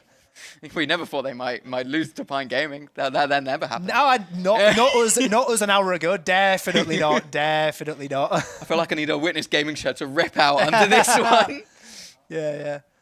But no, fabulous stuff from them. We've actually got a few more games, I think, today. Oh, we have logs. Never mind. We're Have a waiting. little look at this. Whose damage were they looking at? And we saw someone's numbers getting highlighted. Who do we think? I think it was a soldier, but Luca's still doing the most damage there, but still doing a respectable 300 damage. It's Sil's map, like Sil was born on Badlands. This is probably true. Back so long ago. He's been playing like top level TF2 for. Is he probably the longest standing active top level player, at least in Europe? Quite possibly. I mean, Pappy's been around for a while. As well. It's just so hard. But yeah, I think Sil was playing. Sil was at I-58 and things like that. That's He was true. playing. He was playing back in what ETF12 season 20. Well, I definitely saw him playing season 24. Yeah. Maybe even before then as well. He's now we're talking about Unks. Because I'm never going to get to say it. We do have F2 at this LAN. Oh, we do. Old Danish man, first played in the start of 2009. He's been playing since then. So. Yeah, I mean... We've got players at this LAN that are barely even around in 2009. Oh, Andy. Andy was born in 2008. Andy was, 1 year old? Yeah. But no, we've got so many all the old Danish names. They've sort of reunited, right? Yeah. I guess it's not quite like their exact roster they had in when they were playing under Lego and various other team names. But yeah, there's Still got Dr. Phil. Dr. Phil, Hellberg. There's so many names. Hopefully we get to see them a little bit. Maybe they make it up from the lower bracket. They've been having a good run, apparently. But enough from us. Enough talkment. We are going to hand it over to the couch with some very special interviews.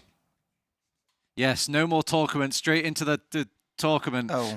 Here on the sofa, we welcome... all right, I'm sorry, Ixie. Testimonianza di Giorgio? Close enough. Close enough! Hey! Close enough. All right. Anyway, we obviously welcome him Pappy. We welcome him Ixie from previously artist known as Witness Gaming. And obviously we still got Wandom and Epoli here. Pappy, your team is back on the sofa. Is this just going to be a trend? Because we've got a lot of your games coming up. Are you going to come here every single time, or is this the last time? Is it always the winners that come? Oh, okay. Well, it is right. Yeah, technically the winners are allowed to come every single time. We will try our best, Turbo. We will try our best to come. Okay. Ixie, oh, God. So, I mean, is this just like a regular day at the office for you guys? Is this the regular, normal TF2 that you guys see? Just these 5-0s? Does this ever get boring, Ixie? Yes, it does. But, it's part of the game. You get good games, you get bad games, and we just enjoy Team Fortress 2, and then that's why we play it. How about you, Pappy? Team leader, obviously a 5-0 is a great signifier of great success. Or do you guys long and call for those actual close games? Do you get a bit like a tear in your eye every time you have kind of a whitewash game like this? No. No, it's good every single time. He does not get bored of winning. Yes. If you win quick. If I could win 10-0, I would. If you win quick, then you get to do other things. Do other things with your time. I see. Basically, less watch time in the Dota game, stream. more time at the bar. Is that what I'm saying? No, it's at my desk playing CSGO. Okay, the real game, a real game. All right, Ixie, it's not just about the games as well. You've obviously had to soak in a little bit of the LAN atmosphere. What's this LAN like? You're quite a LAN veteran now. How's this LAN stacking up compared to the other LANs? I think overall this LAN has been pretty good. I think the venue is amazing. The setups are much better than other LANs I've been to. I remember my first LAN at I-63 was, well, let's just say a completely different experience on the setups. Yeah. So yeah, no complaints. I think the venue is great. German people are great. So yeah. Very good. Now, Pappy, is there anything from your day one that you guys have put under the microscope at all? Obviously, you've been winning a lot of your games, and there hasn't been much room for error. But do you have anything to scrutinize? Are you guys are you cracking the whip at all to your teammates? Yeah, a lot. We're trying to test whether you should sit down in game or if you stand up in game. So auto test it. The desks are adjustable. So really? Auto played stood up for one of our maps. And, Wait, which map? The one against Andy, dude. Oh, is that what that's? Well, no, I think he played well. So it was my fault. So those It was my first fault. 2 rounds, They- that no, they was were my just fault. No. auto like running away from his keyboard or No, something. to be honest, Otto was kind of beasting. So, but yeah, no. Do we check anything day one? No. Okay, all right, fair enough.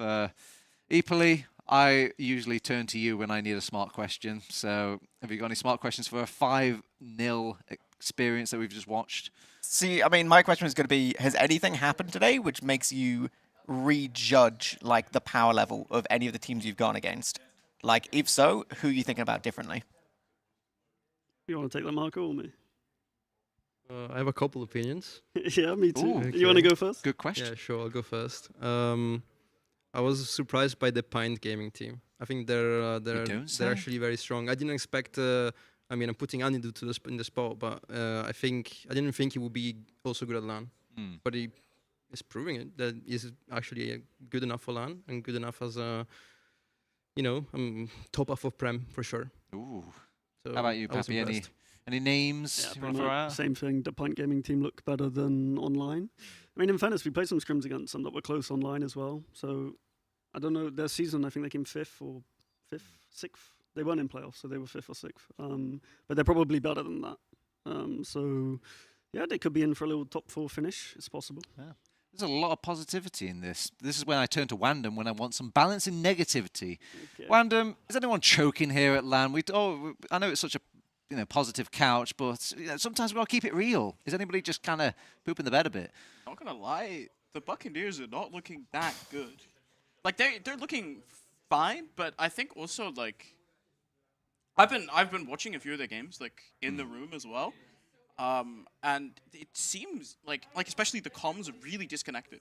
They have a lot of I think it's a typical thing of you come to LAN and then suddenly people that aren't vocal online are now vocal in person, and people start having, the games are more intense. Suddenly people you're not used to leading the team are trying to take hold of this, and it feels like there's a bit of conflict of leadership kind of, where they're sort of having discussions about plays that they're never used to making. And trying to do them at LAN and stuff like that, and they feel just a bit disconnected. It's good to have these discussions on day one, and I think if you speak to them, they'll already have diagnosed this issue as well.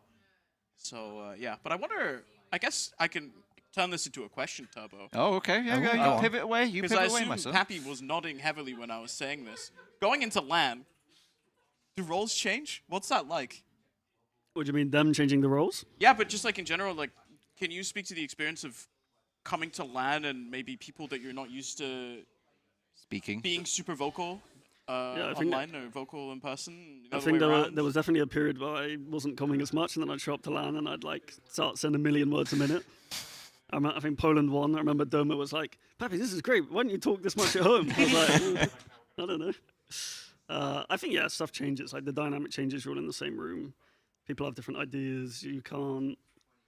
I don't know. The dynamic's different, right? You can't just shut people down if they have a bad idea, in person as much, or if someone has a great idea. Everything's a bit different. Yeah, I think for us, we try not to change too much. I don't know. What do you think, Marco? You think much changes? I think we don't change much. I think the atmosphere is kind of different. I mean, I think we have much more fun playing at LAN. So everyone's laughing a little bit, making jokes, just that sort of things. But I think for us, we've been pretty stable. I think maybe at the start, the first few LANs that we played, well, I know from myself, for example, that I was quite shy, so I didn't actually talk much. But now I feel more comfortable. So yeah, I think the first couple, I-69, Arcade. Yeah, exactly. Yeah, they were a little rough for us. We weren't playing too great. We picked it up after that. Obviously, you guys are the most experienced here at LAN, the kind of the high rollers of the tournament. If you had to kind of let all the fiends watching that are maybe here at the LAN and maybe could do a couple of pointers or two, is there any sort of reassuring words you could give them? Tips, maybe? Tips, tricks, hints, anything? Make it like a top 10 video, How to play soldier. And yeah. Rocket jump. Don't twaddle. There you go. Okay. Sorry, it's just because you guys keep coming back to this sofa 7 times ago now. It feels like I'm running out of questions. But I don't know. What about you, Ixie? Is there any sort of traps that these other LAN teams fall in that they really should avoid? Speaking generally, I think people get in their own head way too much at LAN. There's people that are like goated online and then they just show up to LAN and they're just like not performing as well. And it's, you know, I think it's mostly a mental factor. Okay. I think it's, if there was one tip, would probably be just play enough LANs so you stop having those dotes, and that's it. I like that tag. That Meditate. means we have to keep having lands, don't they? So true. yeah, everybody wins, and the only way we can have more lands is if you visit Manco. Manco have been kindly sponsoring this event, so please use our affiliate link. Please go to the bar and buy as many drinks as you can. We're also doing merchandise as well. You're going to buy a shirt, right, Pappy? Oh, of course. Good, good. I have a question for Pappy. Yeah, hi. I donated to you guys like 3 years ago for like a T-shirt that you were gonna sign, and then you scribbled on it. It was a black T-shirt, and he scribbled on it with a dark red pen, made like a ketchup stain, and then was like, "I'm really sorry, I'll get you another one." And now it's been 3 years. What's up with that? Also, they said there was going to be like a Discord group or something for the No. This fundraiser.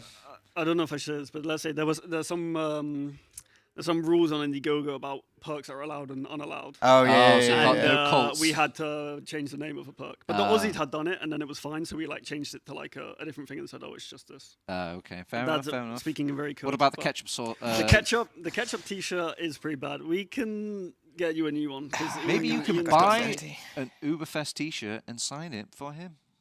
Yeah? Would that suffice, you please? I think it's the hurt that got me, I'm not the sorry. lack of Well, the there's item. look, there's a fire axe. We got you right there. So if you Please feel don't like you use want to that. take matters into your own hands, while we look into those matters, we'll send it over to a break, and we'll hopefully have Witness Gaming. Oh, sorry, Testimonia Nian's Di Giorgio for future games. Hopefully in these upcoming rounds. We'll see you then. Ciao. Ciao. Oh my God, We're not breaking. Oh, we're not going to a break. Oh my Whoopsie doodle. God, We're we're just back. going to the invite standings. Excuse me. Sorry, my bad. When I see a different graphic other than my face, I think we just need to leave. But so yeah, this is the progress you've been making so far, Pappy. You've got top of the table. Dirty Maggots are following you behind. Yippee. Pint Gaming though, upsetting things, obviously coming third. Does this seem all kind of regular, normal here, expected sort of results? Anybody can jump in. I'm trying to get my head around who's had buys already. Yeah. we had a buy. Anyone who's played 5 games hasn't had a buy. Wait. Well, I mean, everybody's kind of. It looks like halfway. Some This is people fully are playing updated. mixers and We had a playing buy, games. but we've played the most games.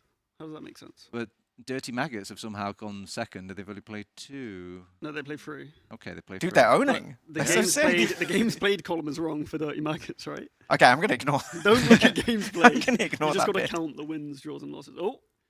Okay, well, look, see, this is what happens. No one played anything, actually. Ah, there we go. And Now it's back. we're Wonderful. okay. I mean, it looks exactly the same, but I'll trust. it's fine. I'll trust that it's fine. But yeah, so obviously we've got a couple of rounds left. Do you expect any sort of changes, Wanda? Maybe any of this sort of power ranking that the standings are implying? I mean, you'd sort of look at this and you'd expect maybe the Frenchies and the Buccaneers to climb a little bit, but you kind of have to consider strength of schedule as well. I believe you guys are about to play full Yeah, fence. we have the hard games left. Yes.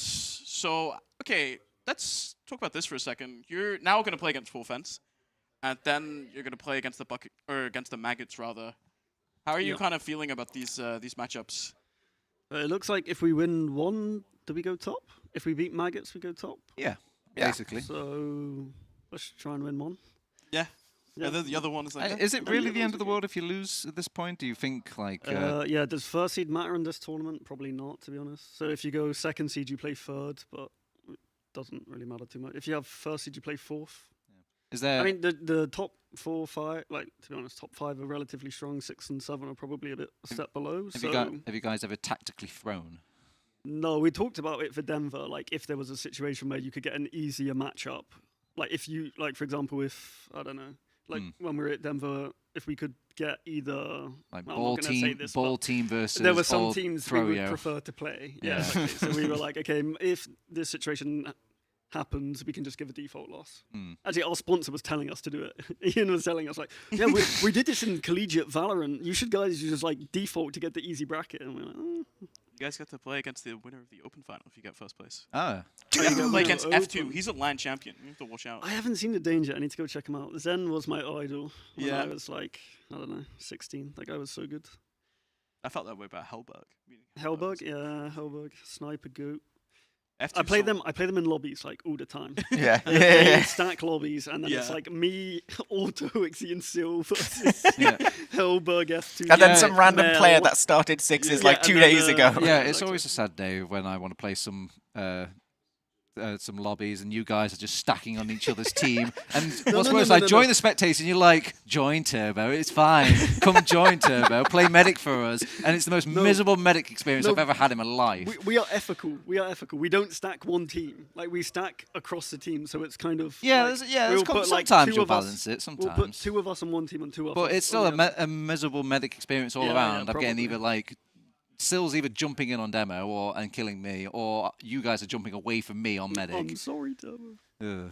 Wait, Anyway, so what is the Danish team called? they're Danger they're Dinosaurs. Danger Top end of the Dinosaurs. group. Well, It's they're in not the Danger name. Dogs, are they trying to Oh, bring look, back it's even Danger bolded Dogs? for you, No, just it's so 'cause you could see they're it. Danish, and then there's a German of Mel. So it's the Dane... Dude, that's actually smart. I didn't wait, actually that's realize that. genius. And then they're dinosaurs because they're old. And they're old. Yeah. That's a pretty cool name. What do Yeah. you think that, okay, if you had to make a guess, what is the average age of the Danish team? 32. It's probably, Minimum. I think it's probably 30. Because Tobbs is like a couple years older than me. And then Tobbs is the youngest, right? But F2 is like 75, so that brings up the That average. brings a up the lot. average quite a lot. Yeah.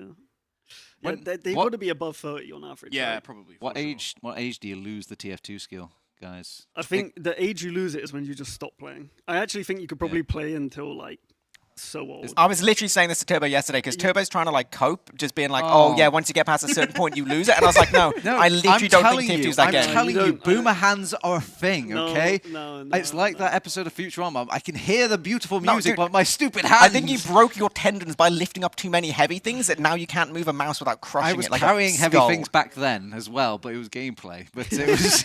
Dude, you live in such a fantasy reality. The thing It's is, incredible. you haven't got the logs back then. You can't prove it, can you? You played before logs. Yeah, I played before logs. That was that. What was that like? How did people evaluate players? How did you know if you were good? Nowadays, people just go log damage. Oh, Yeah, I'm yeah, yeah. second. I'm You good. you would look at the scoreboard, believe it or not. You would look at the scoreboard yeah, and go, but it's damn, a this bit- guy's got 100 points. Yeah, basically. And but it wasn't People it love wasn't the numbers. end or be all of it. That's all. Like you just have to weigh up and just maybe look at. You'd have to watch the demos. Ooh. But did you play when they had random crits in competitive? No, I didn't play that. I watched, but I didn't play.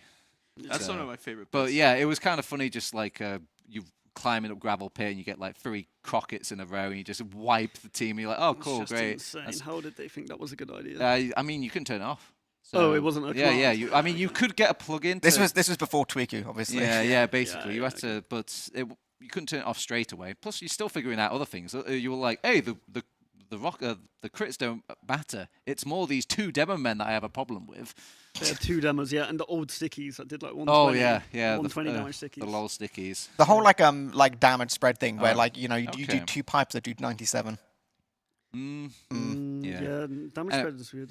Guys, get your head out of the past and look to the future. Okay, Oh, let's look at some yeah. predictions. Shazam! All right. So these are the predictions for all the teams and what you guys think is going to end up here at the tournament. And we've got some cope. I'm not gonna lie, looking at this this table. But is there anything that's standing out to you, Eeply? Is there anything that you kind of spot here? I mean, I'm seeing a trend for first place. Did you guys? Who in your team voted for Buccaneers second? That's a big difference to what we're seeing right now. I don't know who did that. That's some I was gonna say, who did Probably this? Toe. That's some Mac glazing. That is. It's probably Toe. I was gonna say you guys had a lot of faith in the Buccaneers. Fairness, the bracket will change when Koff gets into the pool. Those guys are good at Koff. That is true. So do you reckon that's gonna be the difference? the thing is, you can ban maps. So Yeah. people probably just ban Koff against them, and then they have problems. Are they good at both Koth maps, or are No, because we've just seen their Viaduct. product? It's and- just product, I think. Yeah. Or I might be wrong. Are they good at Bagel? I don't think. I think just product. I think just product. Yeah. How do you feel about the Frenchies deciding that they're gonna lose to you in the final? Yeah, do you I think? love that. Do you like the realistic take, or do you like? Would you prefer them to have a more optimistic outlook? I don't know. Oh, no, well, what do you want me to say? Well, I guess we're just looking at you writing the Bible of like, oh, yeah, if you want to be the best, you got to be confident. Yeah. I don't think you need to be confident to be the best. Oh, touche. Okay. Well, that was at Denver as well. You're like, nah, we'll lose. Soapy will probably beat us. At Denver, I think we were quietly confident. Like, after boot camp, we were all kind of like, oh, God, we're going to win this thing. Oh, God, no. Well, it was like, we won so many maps at boot camp, and it was like, it was probably too much. It was like, we won more maps at boot camp than we did in scrims before going in EU, so... I was watching you guys play against Bull's LAN team, Lucas lock and load on product. It was a bit disgusting. Yeah. Funny unlocks. Do you miss having the cheat code? I mean, like, we played with the cheat code and they didn't use the cheat code. So it was Yeah. quite nice for me because I didn't have the lock and load flying at me. But all of the other I teams feel did. like there was a lot of it. Well, maybe not cheat codes, but just annoying things, like things that went under because obviously lock and load was taken off of it. Like they had that pyro unlock that knocks you back. The pyro ones were actually worse than the lock I and load. saw the pyro like one, when the you pyro guys one explodes all of Gully Wash point stickies. Yeah. All Yeah. of them. So would play pyro on us and just shoot the point, and then all their stickies would go. Yeah, and it's also like it's kind of like a soft rocket but with fire. So you just shoot a door, and anybody that's rough there is like, oh, they're on fire. They need to go back for a health pack now, but they're on the flank as well. So you just, they can't really push in yet. It looked like the easiest, like, gully wash last I've seen. The pyro ones were really confusing why they allow them. And I think that's why they have more pyro players. They have some players in NA that play like full-time pyro, which to be honest kind of makes sense. That's It's insane. probably like almost viable, to be honest. Like 2 scouts and a pyro is probably pretty annoying to deal with. A question I have: if you think about all of the weapons in TF2, is there an unlock that you think maybe we should consider unbanning? Ixie's like, please don't ask Don't me ask these me questions. questions. I don't want to talk about unlocks. No. No. I think I the agree. game is Good- just good good like shout. this. I think, like, at NA we also, like, on one weapon that you guys didn't talk about was the ball for Yeah, true, Scout. the The ball ball as for Scout is just unnecessary for the game. It's just annoying. You just throw it around the map. You Gully throw wash it a mid. medic for 70 Yeah. and their medic is dead or he's half HP. And it's like, what's the point of playing the game if you can do that sort of thing? So, I don't know. In my opinion, our wild list at the moment in Europe is, as it is, it's fine. Well, how about this? We've had the little talks with Australians saying like, oh yeah, we'll come over if you change the rules a little bit. Would you like, okay, fine, we'll give up like some unlocks, or you're like, no. No, Hard not the unlocks. I don't know what they would want, but like I think the ban. To be honest, we should ban the base jumper as well. That one is absolutely true. ridiculous. I don't know what happened. We like didn't play a few seasons. We come back to base jumper. You like play Metalworks last. You jump into the skybox and just hover there. I think like. Well, who thought this was a I good think idea? I think what happens is you players find something that's like really poo to play with, and you're like, wow, this is really bad. You go to the admins, we should get rid of this, and the admins are like, no. And you guys are like, okay then, and then you play with it. You try to really maximize it to its like shittiness until the admins are like, okay, I guess we'll get rid of it. Is that right? Am I right? I don't know. I feel like sometimes the admins get bored and just unban things, or like try and remove products or something like that. Removing product happens like once a year, where like you would check the ETF tool disc and be like, "Hey, we're playing Clear Cut and Entropy," and then someone writes a cry essay and then it gets changed. All right. Well, that's enough crying, I think, on the couch, I think, for me. We're going to say goodbye now. So I'll offer the quickest shout-outs before we go, Pappy. Shout out to production. Excellent. Ixie, any quick shout-outs before we go? Yeah, shout out to my team. Excellent. All right, we're going to go. We'll see you here for more round coverage of the round robin here of the day one of ÜBERFEST 2025. We'll see you soon.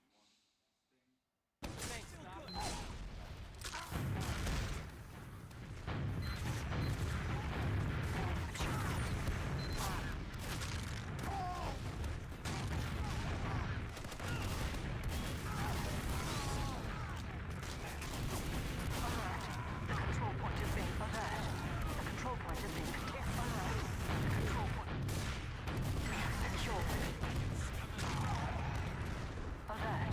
The control point is being contested.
but can you let it go?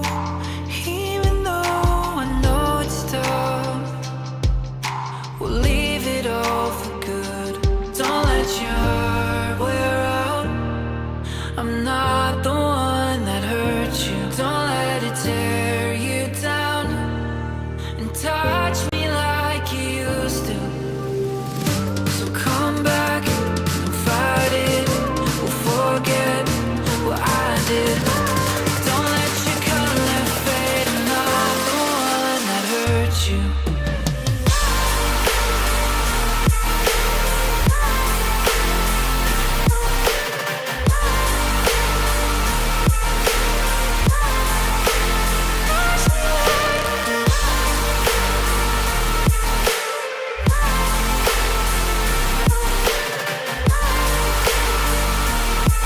I'm not the one that hurt you.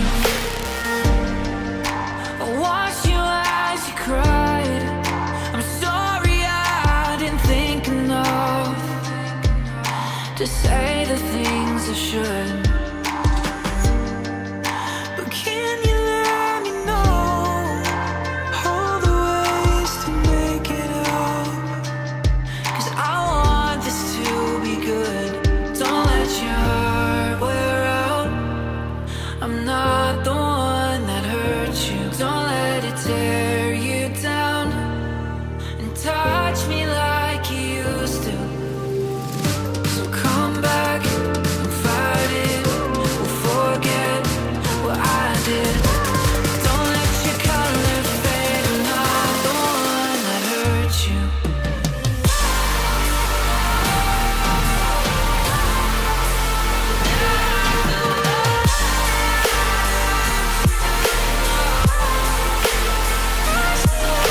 Trust me, I know that we got our problems, but baby, don't forget I'm not your past. I'm not the one that hurt you.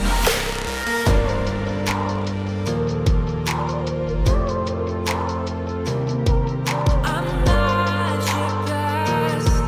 I'm not the one that hurt you. But you were always on my mind, and you were never far away. I know you'd always take your time. You light the sky up like the day. 'Cause you were always on my mind, and you were never far away. I know you'd always take your time. You light the sky up like the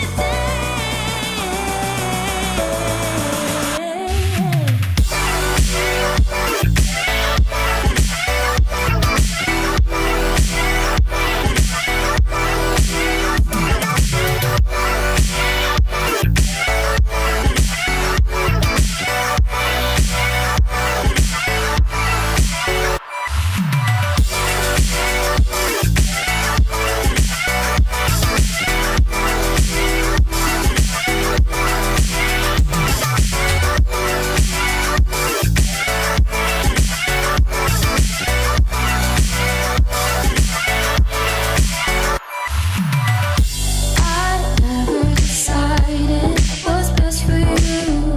I'm troubled by the way that I can get to you. You're tougher than me and get under my skin. I'm paralyzed by your eyes, by your eyes, by your eyes. And I think that I'm right, that I'm right, that I'm right. But you were always on my mind, and you were never far away. I know you'd always take your time. You light the sky up like the day.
Want to start an interview? Stu starts. Stu, you're the interviewer. Turbo, you're the interviewee. Ready, set, go.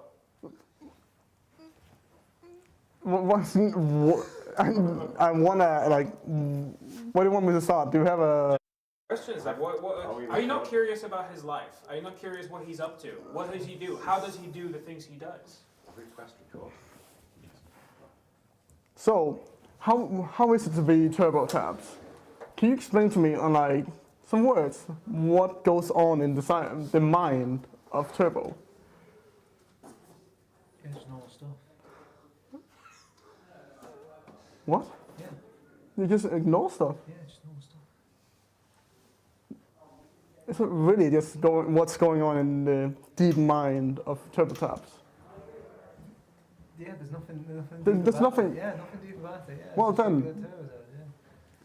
What is a normal day to day for you, Turbo Tabs? What's a normal day for me? Yeah.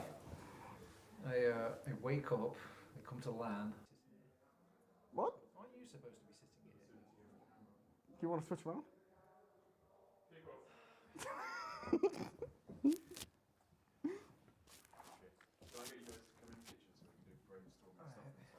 So. Oh, it's warm. Well, that's how it is when you're on a train for 8 hours. That's. It's sat in here for 2 minutes. Why is it so warm? Oh, right. So how was your travel down here to ÜBERFEST? Fine. No roadblocks, nothing bad happening. No roadblocks. No, the road was just there. No road. Work road. No, the road work. Yeah, road work. Did the work? Sorry. Okay. Be serious. It's be serious. Supposed to be serious. Okay, all right, we're serious. What is it, Steve? I don't. I got no contact. No. Oh. What? You said you had no contact. Contact. Like. The light already returned to what it was. Okay. Okay, there we go. Now the light is here. Now we can finally start the interview. Redo, yeah. Action. Action. So, Turbo, you are an old, very, I don't say veteran gamer of ETF12 and TF2. You've been here for a long time. You've played many seasons and actually many tournaments. I mean, yeah, okay. Did you like playing, or do you like more like casting and being on the stage? I do like playing, but didn't work out, did it? So. Yeah, we can look back at our the season we just played together. Did we win a game? We technically did. We did get a default win, but like no. We didn't win a single game. No, we didn't. But whose fault was that? Well, you weren't there for some games. I had to sub in on. No. I was there for every game. What do you mean? Wait, so yeah, Squirrel. Oh yeah, Squirrel. I had to sub in a lot, and not even on my main class. Like you played more than Squirrel. That's what. If anything, you were the main. That was what I got told actually. Every game. Hey, I was top scoring. I'll just to clarify, I was top scoring. baiting his team. Really baiting his team. Actually, I contest that. Bring up the logs.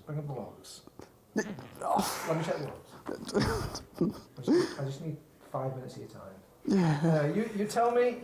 You carry on. Well, the logs doesn't really like tell the. He's backpedaling. Like, what do you mean? Like, no, the logs doesn't tell the full story. Like.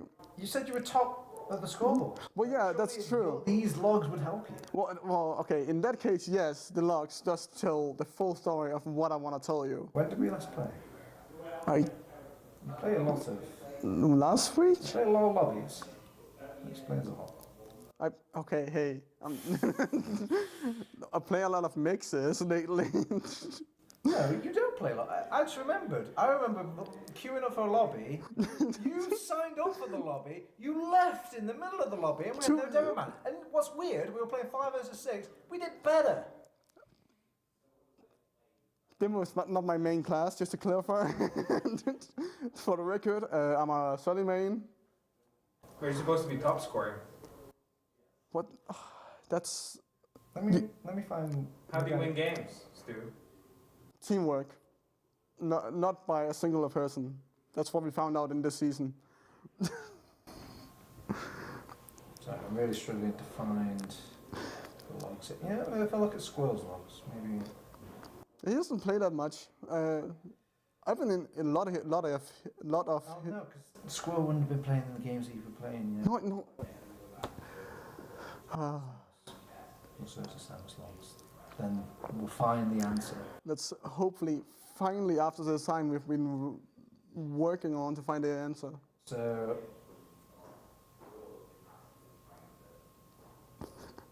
here's you playing Scout. You're bottom scoring on the team. Bottom damage. So let's read this here. What's that say? So you've got how many kills there on Sunshine? You've got 11. 11, yeah. 11. How many have I got there on Scout? Okay, you. 27. 27. Well. How many deaths you got? 18. 18. I'm a known feeder. How many have I got? 14. 14.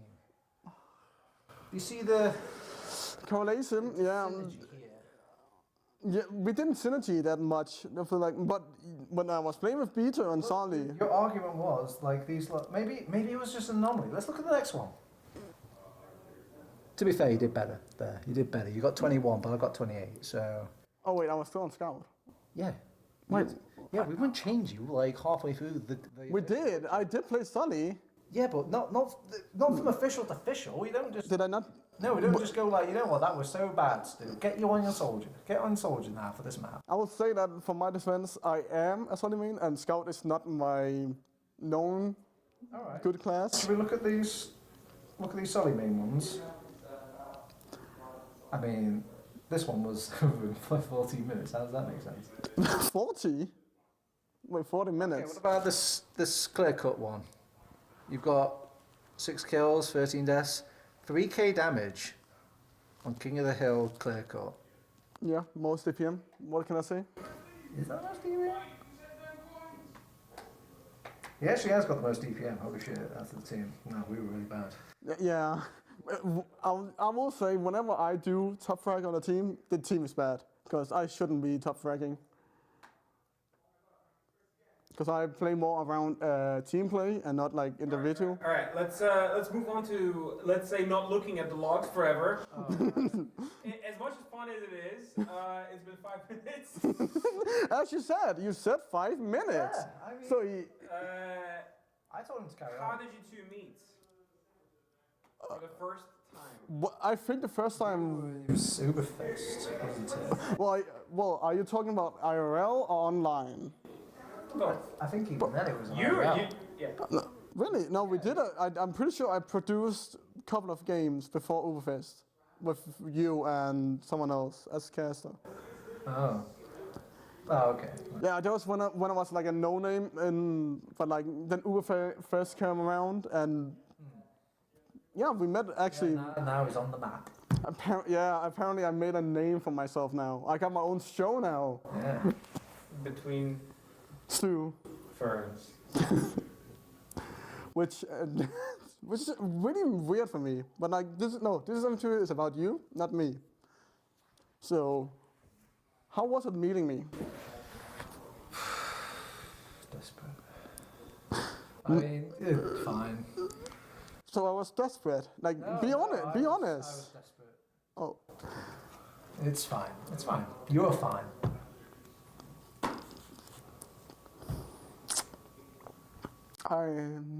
Okay, other question, Turbo. What do you like the most about Stu?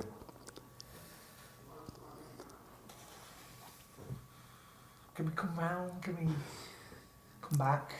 Stu, what do you like the most about Turbo? Bold.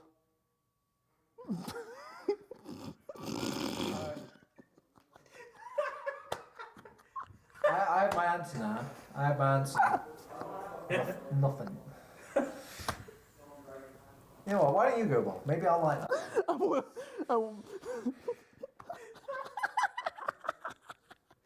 Wait, you said before. I mean, depending on the log, you guys been playing together. It's been on a team, or are you just? Yeah, we did. We thought we could make them. We had a small scientist sort of team. Yeah. Spent 2 weeks cultivating the worst mix of people and the worst conditions to put in through ECF2L, and then we did it. We have like old people who are like, oh, not old as like old players, I would say. Old as Turbo. No. Oh, That's what you meant, right? No, I'm not. I mean like players, like player-wise, player time. Yeah. So like Samus and Turbo and Ben, who hasn't been playing much. They just put me in as a sub, who's like the most active, but I'm also like the least. You wanted to be on the team. You were like messaging people saying like, "Hey, I pumped." Well, because I'm a producer, and I saw it was it was like. Yeah. Hey, you said yes, and I was happy. Play. Well, we've got consequences. So, what do you mean consequences? No, elaborate. Fine. Could you elaborate on that? You did your best. And no one else expected more. No one. It was only me, you know. No. One person that could have done better was Ben. I would say that I'm gonna throw some shame. Ben. Yeah, I can agree with that. Yeah, I agree with Good. that. Yeah. One thing we can agree on. You were the better scout, 100%. Well, this interview's finally going somewhere. Stu, one thing I would say, or you would say to Turbo, for the future, like a good wish or thing you would like him to change about. Shit. I swear to God, if you mention my hair. Shit. No. So you robbed him of all the options. Like the thing is, like, there's nothing much. I feel like you have nothing to change. Oh, right, okay. Oh, that's nice. Like, that's nice. just keep being yourself, genuinely. Oh, that's pretty sweet. Turbo, you gotta reciprocate. You can be honest. Please be honest. Be honest. Be honest. Can you come back to me? Come back to me again. You just like, yeah, I just did. Come on. You drank 2 beers one time, like in one go. That was pretty cool. So you want to keep doing that? Yeah, keep doing that. Just 2 ciders, but yeah, I'll keep drinking. Then I'll do 2 beers this time. You shouldn't really pine for people's affection like that's kind of desperate. Wait, what? My affection from other people? Yeah. Who? Did you mean validation? Validation. Oh, no. I mean, like affection, validation, basically the same. No, validation is like. It's hard. The line blurs for him. He's young. Impressionable. Oh, so you think? Set a good example here. I'm trying. That's what the team was for. Well, yeah, you guys did. No, okay. I'll one thing about the team. I did. I personally found out that I act way differently when I was playing with you guys. I'm usually like the raging person on the team, and I was very quiet when I was playing with you guys. And I think I found out why. It's because I respect you guys, and I kind of work with all of you through Essentials. So that's why I kind of like it helped me really like fix that about me. Okay, one thing, Turbo, where do you think Stu and his team are going to end up in the tournament? Wait, you're playing in a team? Oh dear God. I mean, well, I have Squirrel. Oh, yeah. Well, no, Squirrel can. I mean, you guys technically Squirrel never plays because you played instead of Squirrel, so maybe he'll fix. Okay, interview's over. Interview's over. It's good. It's good. Alright, was that the Jake, awkward? but I would stay at this location because what I told you, I'd like to do that here with like one Sure. chair. Was that the awkward energy? That was like perfect. Like the amount of cringe. Yeah. That's why you picked me. He's great. Oh, I love it. Like, I love. What the fuck? What? By the way, we're still rolling. We're rolling, man. We're rolling. No. Aggro, come back. It's all good. Let me take my drink from behind the fan. Jake is annoying.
I just wanna sleep forever. I wish you'd call. Stuck inside a dream forever. Climb only to fall. I don't wanna bring you down, so I lock myself away.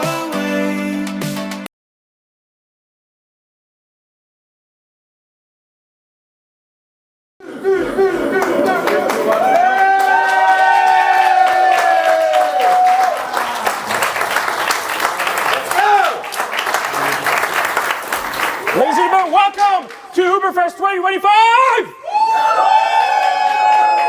This is day one of me hearing myself multiple times. So we're gonna figure it out how this works. Are you guys excited? On the count of three, you yell your favorite team in the entire land at the same time. 1, 2, 3. I didn't understand anything. So welcome everybody. This is actually the first time we're gonna walk around this entire venue and show you everything we have in store. And maybe have a couple of team reactions, people interviews, who knows what's gonna bring us. But let's come with me, come on. What's up guys? You guys feeling good? You're my lucky guest. Oh no. What's up Raven? Nice to meet you buddy, how are you feeling? Great. Yeah, great. Anything else to say? What game was your favorite so far? I haven't seen too many games actually, but my favorite game was one where Stu's team played. All right. I've been watching him and he's been screaming everyone's ears out. And what do you have to say to Stu about his performance overall so far this LAN? Absolutely magnificent. Phenomenal. Absolutely magnificent, Stu. That's what you've been called. We're gonna keep walking around. There's a little bit of a thing here. Sorry, excuse me. We're gonna get this out of the way. So, this is our entire bar area. You can probably see so far here, Cerny on the cam is gonna show us around a little bit how things are. And this is where a lot of the fun stuff happens. I'm gonna go show you the bar in a second, but this is all our players here. And yeah, thanks Arch for recording us recording. Totally not a record reception. And these are two of our casters. Hello. Who are blending into the crowd. You would never know. Enjoying themselves a little bit of a bevy. What do you think about the bevies around here? I'm giving it a 6 out of 10. A 6 out of 10? 6 out of 10 for the beer. Ooh. But a 10 out of 10 for ÜBERFEST 2025. Aww, what a politically correct answer. Couldn't make it more neutral. I'm not Swiss, I'm sorry. Okay. So yeah, we're just gonna keep walking around. I don't know if you can make some room here. Thank you, sorry, excuse me. There you go. Sorry, excuse me. Different angle, a little bit dark here. We have someone enjoying themselves a nice piece of pizza. How's the pizza, good sir? It's very good. Like genuinely out of 10, what do you give it? 8. That's pretty good then. I would say so. What is that pizza? Is it a margarita? Yeah, exactly. Yeah, nothing else, just cheese, tomato, maybe some bread. Yeah, a bit. Okay, and nothing else on top? No, of course not. Okay. Man of a few tastes? But we're gonna keep going with beer as well. So we're gonna go on over to the bar area with Shruki, our man that is manning the entire station here, getting everyone watered, getting everyone their sustenance that they require. Give me a second, wait. We're gonna check something out right now. Yeah, what can I tell you? Blue Bonk is winning right now. There's only that many? Nah, it's like the last 2 hours. Oh. It's like the last 2 hours. Okay, and what about the previous numbers? Previous numbers, I don't have it in my head, but I think it's pretty much the same. Okay. Overall, I think it's pretty much the same. But Okay. right now, the blue one is leading. Right. And what is your favorite drink of the bar? Beer, of course. Going with the neutral option? Of course. Everyone's just like afraid to take a stance. No, but when I have to take a stance, I will take the red one. I'll be honest, I will take the red one. It's just my personal preference. I like it. I do like the red bong too. Yeah? I'm gonna be honest with you. So we're gonna drink one later. We're gonna drink on that later. Gonna hook me up? I will be here the whole Do night. I have to pay? Of course you have to pay. Mother. Okay. We're gonna have a discussion about it, but we're gonna keep this show rolling. We're gonna walk through the corridor. What's up, Nighty? How you guys doing? Everything all good? Sorry, you guys are alive right now, so please don't be a little... Oh, watch out, someone's hiding over here. So we're gonna go to the main lobby area. The sound here is maybe not phenomenal, but we do have someone phenomenal. DCS. How are you doing, buddy? Thank you. How are things so far? Games are running smoothly, tournament is good, players are nice, everybody's having a good time, so I'm enjoying myself. It's good. Great. It's good. I think everyone has one question in mind. How do you maintain your hair routine, man? My hair routine? Yeah. Honestly, it's a hassle every single day.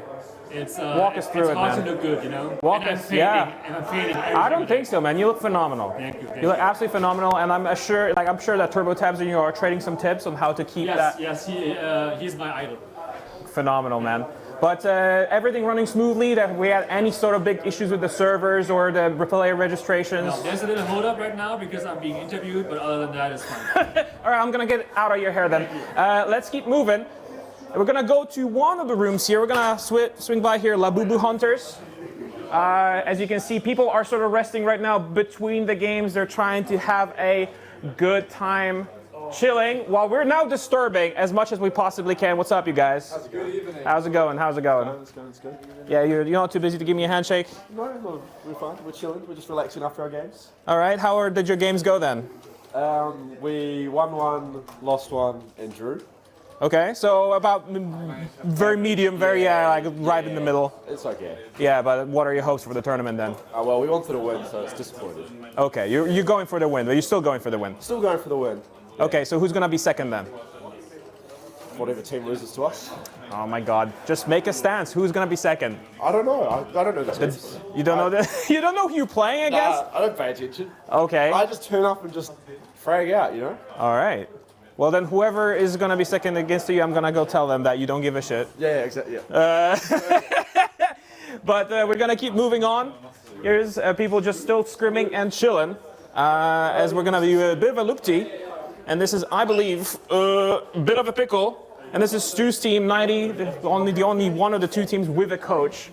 Is a little bit too busy here. 90, come over here. 90. Actually, I'm gonna come over here. What's up? How is the life of a coach? It's tough. Yeah. What do you do on the team? When they play, I sit here and I just watch them. Okay. And what after the game then? You cheer up, you pick them up, you go, it's all right, go next.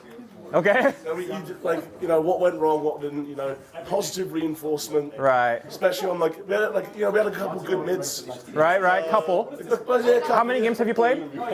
We played 3 games. Okay, and you only had a couple of good mids. Well, each game there was definitely a couple of good mids, right? That's what I'm saying. Right. But no, it's reinforcing. It's doable. They had a hard couple matches today. So I think What's the current standing then? How you guys doing? We're 0-3. We're not doing well. Maybe if they had a coach that was coaching. Actually coaching instead of cosplaying as well, they'd probably be a little bit better. But you're doing a pretty good cosplay then. Thank you so much. I mean, you're pulling it off. You show me once again what your stance is. You just stand there like. This is a bit of pickle. You stand there, you watch them on the monitors. If you've you ever seen Football Managers when they chew the gum, like sure, yeah. And then afterwards go, well done, and then they all look at me and go, you're open. Stop talking to us. Thanks, man. Thanks so much, man. You have a good. Catch you later, guys. Are gonna keep going and keep going, as there's one more room that we gotta check out on the first floor. Of course, this is not the only part of it. We're gonna swing by the restaurant or our food place in a little second as well, but this is for fans. Hello guys, say hello to the stream. We are live right now, so please keep it PG-13, all right? How are you guys doing? How's the mood? How are you resting up? Pretty good. You have a very nice room, by the way. What do you think? Without AC though. You have AC. No, we don't. So, but you have windows. Yeah, window, but no It's AC. basically the same thing. How are you guys getting ready for the next game then? Just chilling?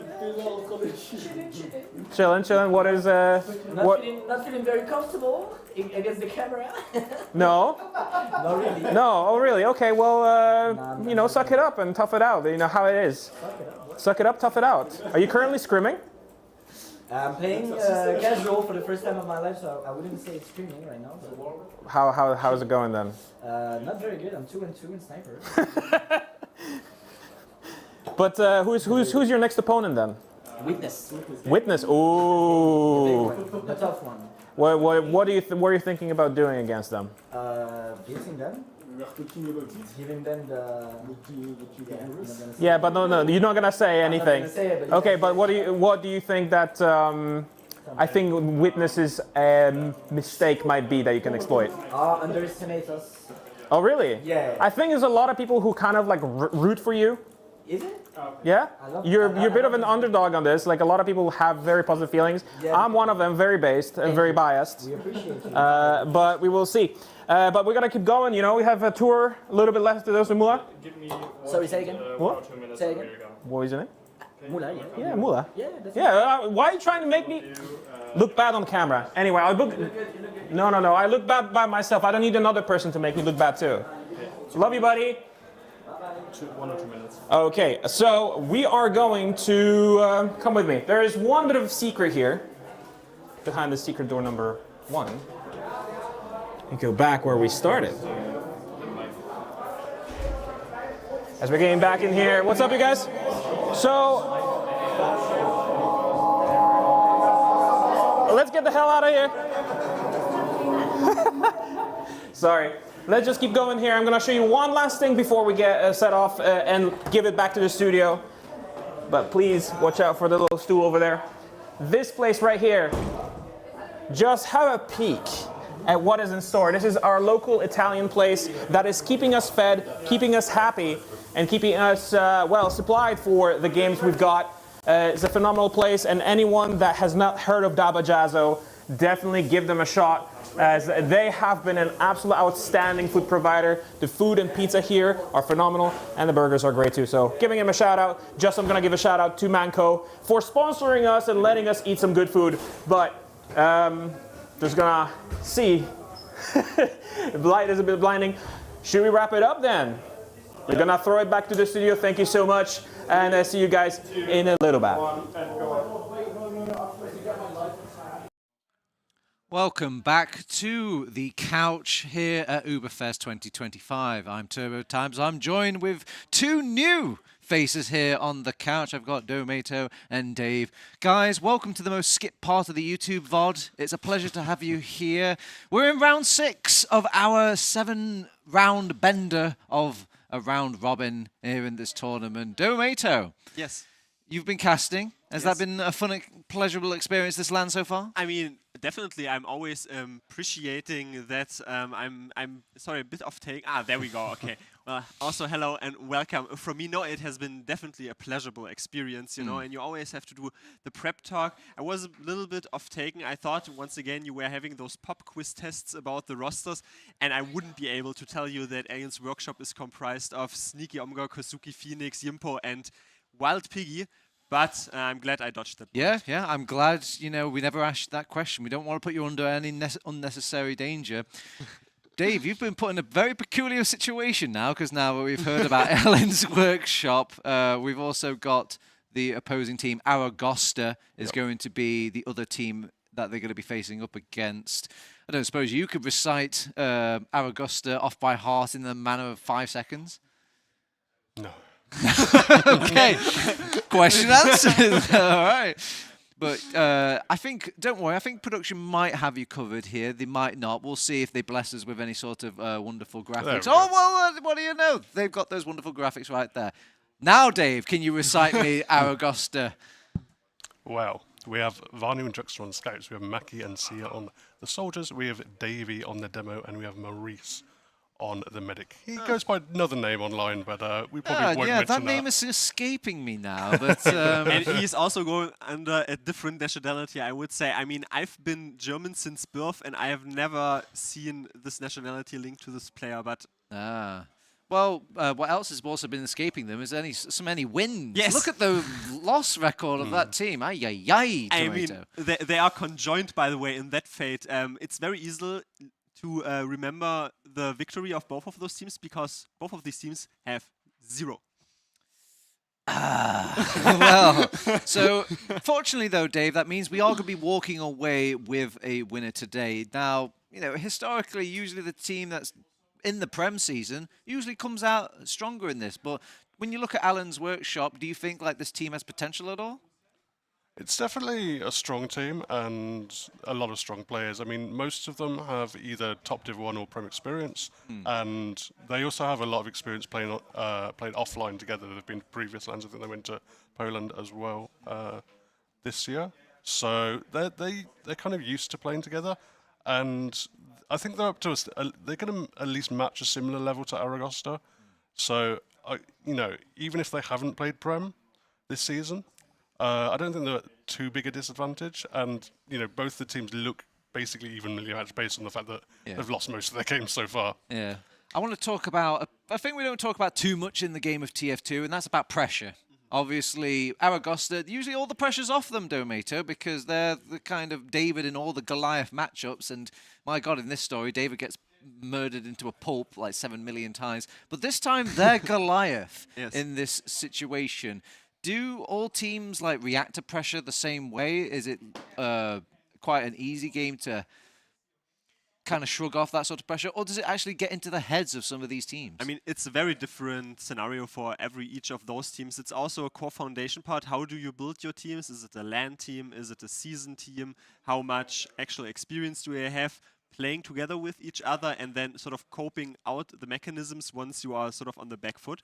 I wouldn't even put them that much on a low pedestal, I'd say, on Aragosta. I mean, we saw the graphic there. I mean, Pint Gaming, they pushed Pint Gaming almost to the breaking part there, and in opposed to what Aragosta did to Forfans, 4-2 for Aragosta. I would book that at least as a pretty decent shot.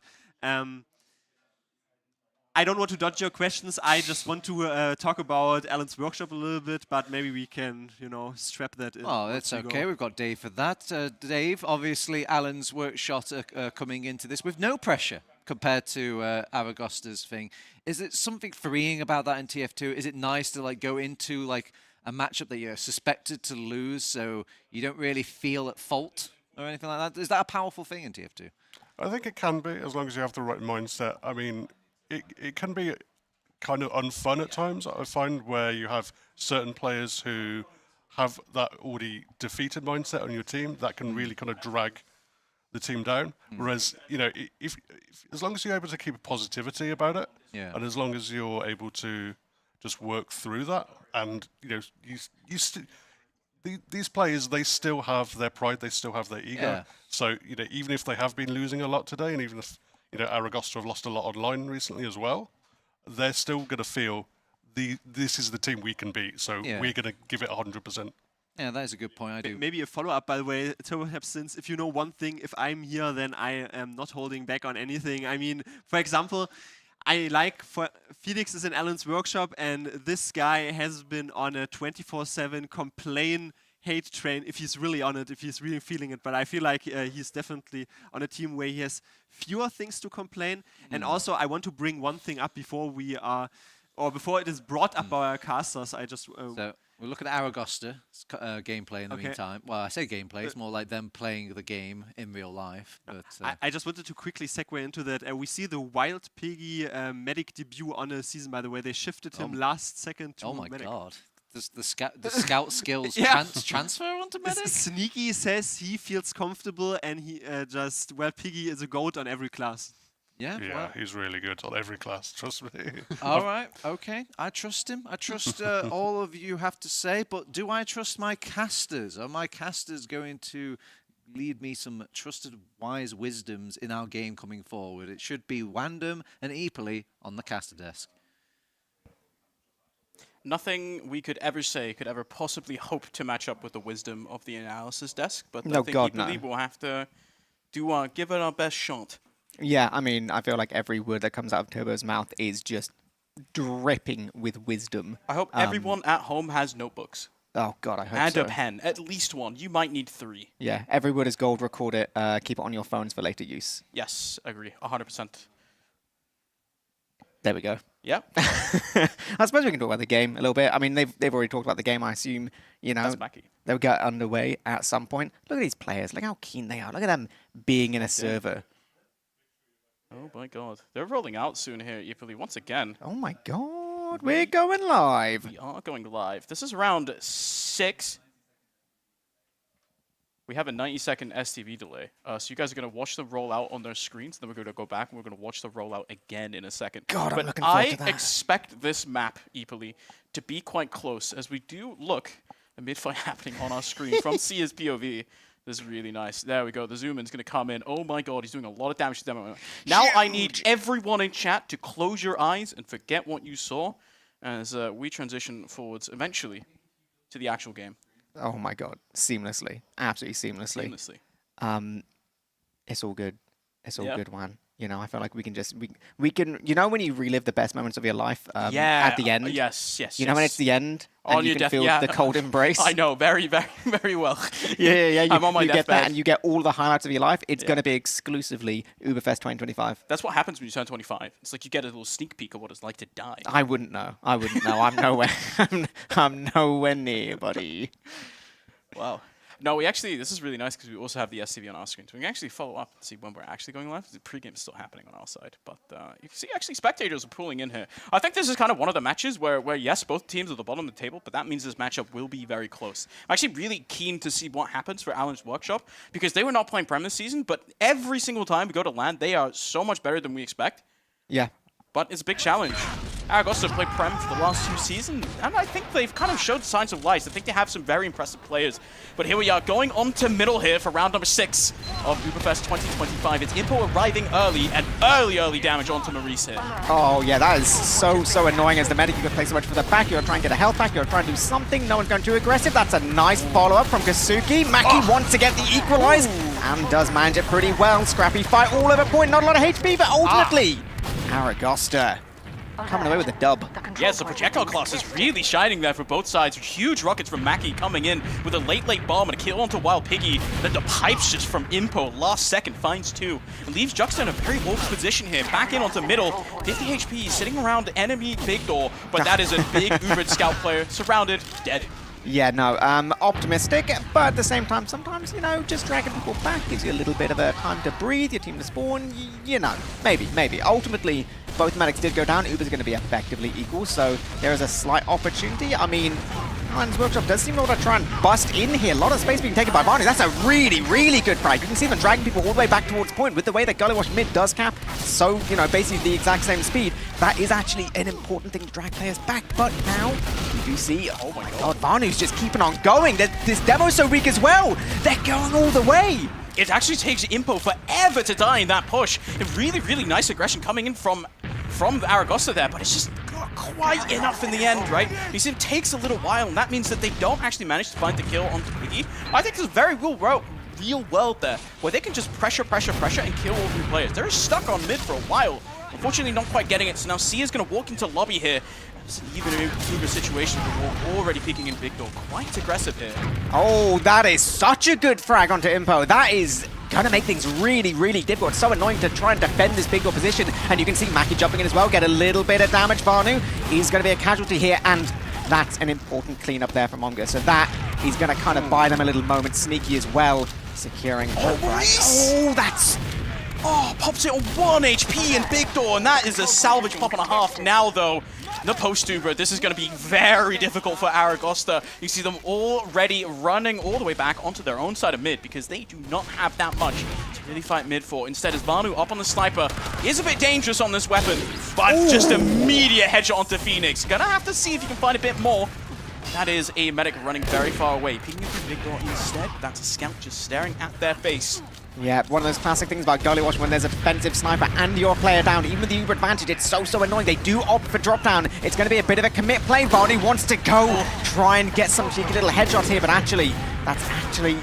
that's pretty well played there. Uber does get used. They do secure 2 frags for it, and maybe with the defensive Varney snipers, this can be enough firepower. We do see Maurice on about 85%. It's a bit hard, right? You're down Yeah. 2 soldiers. It's Sia and Mackie second in there to get the force onto the medic, which is really nice. Nets the maneuver out, but without soldiers, holding on to second is a bit difficult. You can see actually Alan Workshop not going anywhere near enemy second. Instead, there is this offensive sniper now, which makes it so much harder. It's a nice early body shot there in onto Info, but unfortunately 150 damage is not enough to kill a fully HP Demo Man. Instead, we're just trading all over the place in choke, and it is just Alan's Workshop completely blowing up the choke point. So now, Phoenix's 1 HP will get cleaned up, and no further height can really be taken as Omga is 30 HP. They have no idea. They have no idea. Directly behind does just about look in the SMG. Combines with Juxta. Okay, 30 HP, maybe a bit optimistic. The ad has gone away. Vanu's in through drop down. This is a bit of a weird angle here.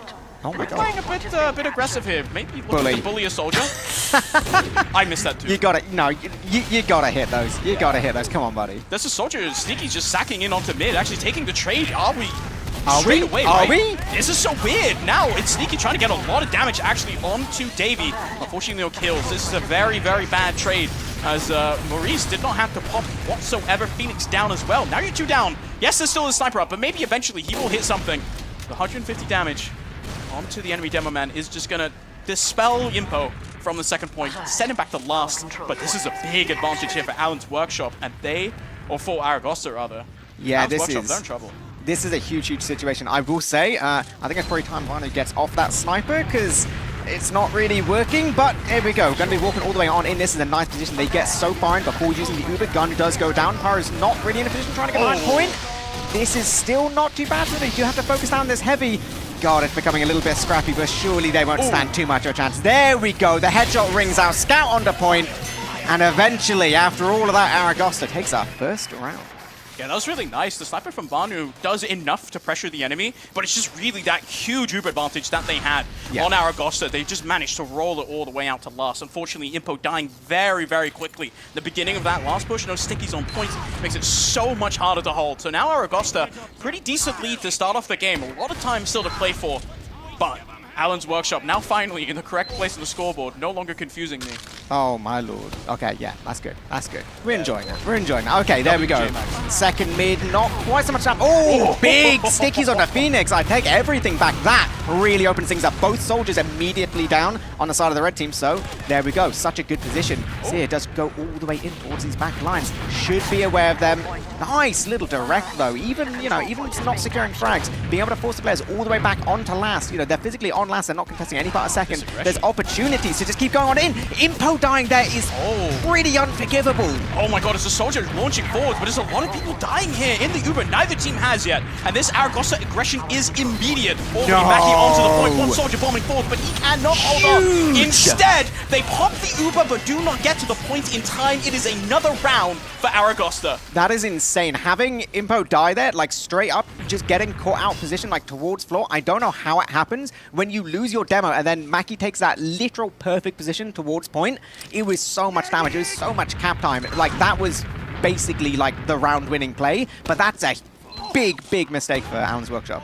I love the pressuring coming in from Aragosta there, realizing if there's no Uber in the enemy team, you can just push. Yeah. And they get that kill into Impo as well. Caught out a couple times now, costing his team gravely. Back on mid, early damage to the enemy side. It looks like Aragosta forced to play a bit passively. Soldiers trading in below.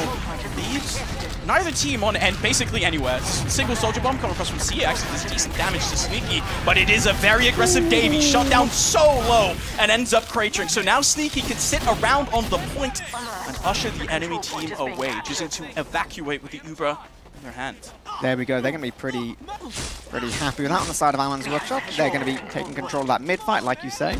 Ubers are going to be in the hands of both teams pretty soon, but there is a little bit of a player advantage. If you want a big prod, we do see Sneaky getting just a little bit aggressive, not quite able to go through it. I mean, it's pretty hard when you've got players playing so close and then Mackie on the height as well, but I appreciate the peek in. Soldier does jump all the way in. Nice rocket! And they get the force! Huge play from Kasuke there on his own. Comes through choke. And look at the health bars on Aragosta as well. They are all so low. And that's going to allow Alan's Workshop a very, very good angle to push in onto second. They're sticking some more low. Trying to get too cheeky, but you can see Aragosta already repositioning up top. And this is going to be very difficult for them to hold coming through choke here. Yeah, this is like super patient play for Alan's Workshop. They got the all-important force. They got, you know, the all-important frag. Yeah. It's now going to be all about dodging this soldier. That's, yeah. Dude, like, just the carpet of stickies, like, this is absolute kind of textbook plays. The only thing they need to worry about now is actually getting forward fast enough to use this Uber. We do see Maurice already on, like, 75%. Like, on Gullywash last, this is kind of going to be hard already. Yeah, timer's really ticking now. 87% for Maurice. As the Uber counter now coming forward in from Impo. Sentry gun immediately down, but this is Maurice living long enough. 99% as he does get off that Uber, but it's 2 people down, and you have to watch for post-Uber.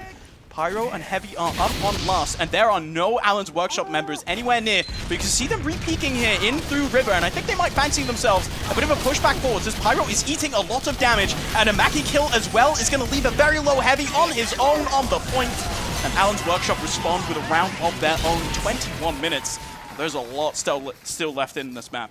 Yeah, this is a really energetic game from both sides. I think just kind of looking at the last hold there, I feel like, you know, obviously losing a couple players, it wasn't the end of the world, but you saw that awkward little position where your Heavy's playing on the floor, but then your Pyro drops the floor because they're not quite certain, like, who's carrying for the point, who's, you know, trying to, like, defend the doorways. Like, when things get that little bit scrappy, it becomes really difficult, and maybe it's where the cracks start to show. Back on middle now. Aragosta looking to reclaim the momentum that they had in the first 10 minutes of the game. Back onto middle. It's early aggression from Aragosta, but with Scout on lower, they're eating damage very, very quickly here. And the health bars on Aragosta now very low as well. You can see Mackie 25 HP. Gonna bomb up after. Sia eats a bit of an arrow, but Sia eats a pipe as well. Impo does go down as a very, very late counter aggression coming in from Aragosta. Is going to clean up so many players on the side of Allen's Workshop. Now Piggy is up with the Ubersault out. And he guys. Yeah, that is such a sick situation for Aragosta because it's such a late frag as well. So not only do you have like the 100% advantage, but you know that you can, you know, kind of cap mid, like second's going to be theirs, right? There's like absolutely no way. We do see a defensive sniper, which may just be a little bit annoying, but yeah, like so far back, like second's going to be theirs. This is one of those situations where you actually get to do your perfect, pristine, ideal kind of last push. The only thing they need to worry about is everyone's favorite thing, the defensive crit streak. Crit streak up for Wild Piggy is going to come out at some point. It's already about 60%, but really the focus for now is still just on Umga. Any kind of opening pick here is going to really stifle the push that comes out from Aragosta, but Uber instantly popped as the sentry gun also instantly taken down. As now Davey can run forward, deal a lot of damage to the soldiers. He tries to take the height, and he just gets slammed for it. Umga down as well, as the sniper doesn't find anything. Instead, the pyro is ineffective, but the crits, laser beams are coming out, used entirely to kill the offensive sentry gun of Vanu. As in now it's still Sneaky just up on this Heavy, but he's not on the point. And unfortunately, that means that Aragosta can claim it before he reaches it in time. I didn't even notice the Vanu sentry gun there. Why? Why? I think Vanu likes doing this. I think this is like a Vanu thing. I mean, yeah, like it did work. It kind of nearly didn't. I mean, it soaked most of the crit Tommy slab. That's but true. Unfortunately, okay, the laser beams weren't really in position to hit anyone anyway, right? No. Like, this is kind of the problem with the Heavy when it comes up. You have to run for a little bit to actually get to the point where you can shoot people. You know, fair enough. There we go. 3-1 Aragosta so far. New mid, new me, new life. Impo's going to try and get some early damage in. Nothing too much. Big bomb up here from the soldier. But they go so weak. Look at these players on the side of Allen's Workshop. There's a lot of very weak players, but somehow they're managing to secure the frags. It doesn't matter how much damage you do. If you can't get that last little bit, this huge bomb from Sia. Sia unfortunately doesn't find the enemy medic. Instead, it's just him left alone on an island, 11 HP. Oh no, we can't jump. We can't jump. We can't This even is rocket impossible. jump, and that is, yeah. Phoenix just cleans up that kill, 3k for him. As now Allen's Workshop, a big advantage here to work with. They got a pretty late kill onto Maurice, and that means that now Piggy, around 90% advantage. Mackie, though. Dude, Mackie's just like, oh, do I go for the sync bomb? Do I go for the sync bomb? And then you can hear the team being like, no, don't feed it. Mackie's like, no, but I'd love to. Yeah. What if I get the frag, though? What if he just like double synced the medic, just killed it? Instead, it's Vanu up on the sniper, looking to hit some heads. You know, I mean, you can sometimes get like an early annoying frag here and there, maybe on River, maybe just, you know, some kind of... Oh, that's a nice little sticky trap there. Makes things a little bit better. We do have to be a little bit aware of this Uber just going all the way across point, but, you know, it buys them a second to breathe. And Kasuke really wants to play that water as well, pressuring both sides. That point is so useful. Instead, the Uber's going to come in without. As Alan's Workshop electing to take the Uber without those rockets, it's so much harder to kill the gun. But it is a Davey caught out on the point. The Scouts and Phoenix are doing so much work together. The Pyro of Vanu has to hold on its own, as Heavy is up as well, and I think it just might be enough to clean up, but you have to watch this halftime. It is so scary to let any Scout near this point. So Sneaky's going to try to get a bit forward, but unfortunately can't quite live up to the name. He's going to back out instead. Now there's a counter Uber that can potentially come out for Maurice here. Yeah, no, straight up. I mean, there's absolutely no situation why they wouldn't, you know. Oh, God, yeah, there's a lot of cap time. And with the Spy as well, they could just kind of decock on point, and it could be a little bit iffy. Like, I kind of feel like this is a bit of a dodgy last push. They're going to lose a Scout. I think they're calling a cancel. This is such a hard push to make, actually. They still have this ad, but it's almost gone. Yeah. Even Uber's coming out. I don't know if they saw the Spy from Omega, to be honest. Not quite sure if it's still in play or not. But either way, I think that is a Scout running into... I don't think Omga's sure. Is it in play? You just play Gun Spy for the rest round? No, he's 32 HP, walking in through main. I mean, you don't really need HP as a Spy anyway, right? Just like one-shot the medic and die. Exactly. That's fine. I'm actually surprised he's playing the Ice Pick. I feel like kind of bad sixes. The Pyro will set you on fire. Dude, imagine he goes up to the medic and tries to backstab the medic. Unfortunately, the Pyro just like connects and he's calm. Yeah, I feel like this is one of those, like, I was in a pub. Yeah, okay. Well. And, okay, yeah. now I've died. Yeah. That's why. Point play! Oh my god, yeah, nope. Yeah, that's a dude, pain that's train, pain. though. I was gonna say that's pain train. Dude, this is why. Shout like, out to Seagull. Yeah, shout out. The goats. From like 10 years ago. Stalemate situation at the moment, right? We have even Ubers on either side. And see the aggression kind of dying down a little bit. Sacks from either side down means that Aragosta are really unwilling to work with. But there's no stickies on the point quite yet, right? See how aggressive Kasuke is being. Just reminding the enemy that he could sort of come in and pounce at any moment, but it's Sneaky just sacking in forwards. Don't find much of anything. So now Alan's Workshop, they're forced to back out on second. Do we see a funny off pass? Does Sneaky come up on Sniper, Spy, Pyro? Dude, honestly, the Pyro water play, go on. What if he goes actually? Nah, he's punching. Sniper, come on. Sneaky, former like Prem Highlander Spy. I'm surprised he doesn't pull it out more. Oh yeah, I feel like you kind of forget that. But I think the Sniper on Gullywash, I think this is one of the better lasts to snipe into. You do have some kind of angles. Still a bit tricky sometimes. And they're giving us plenty of time to think about it.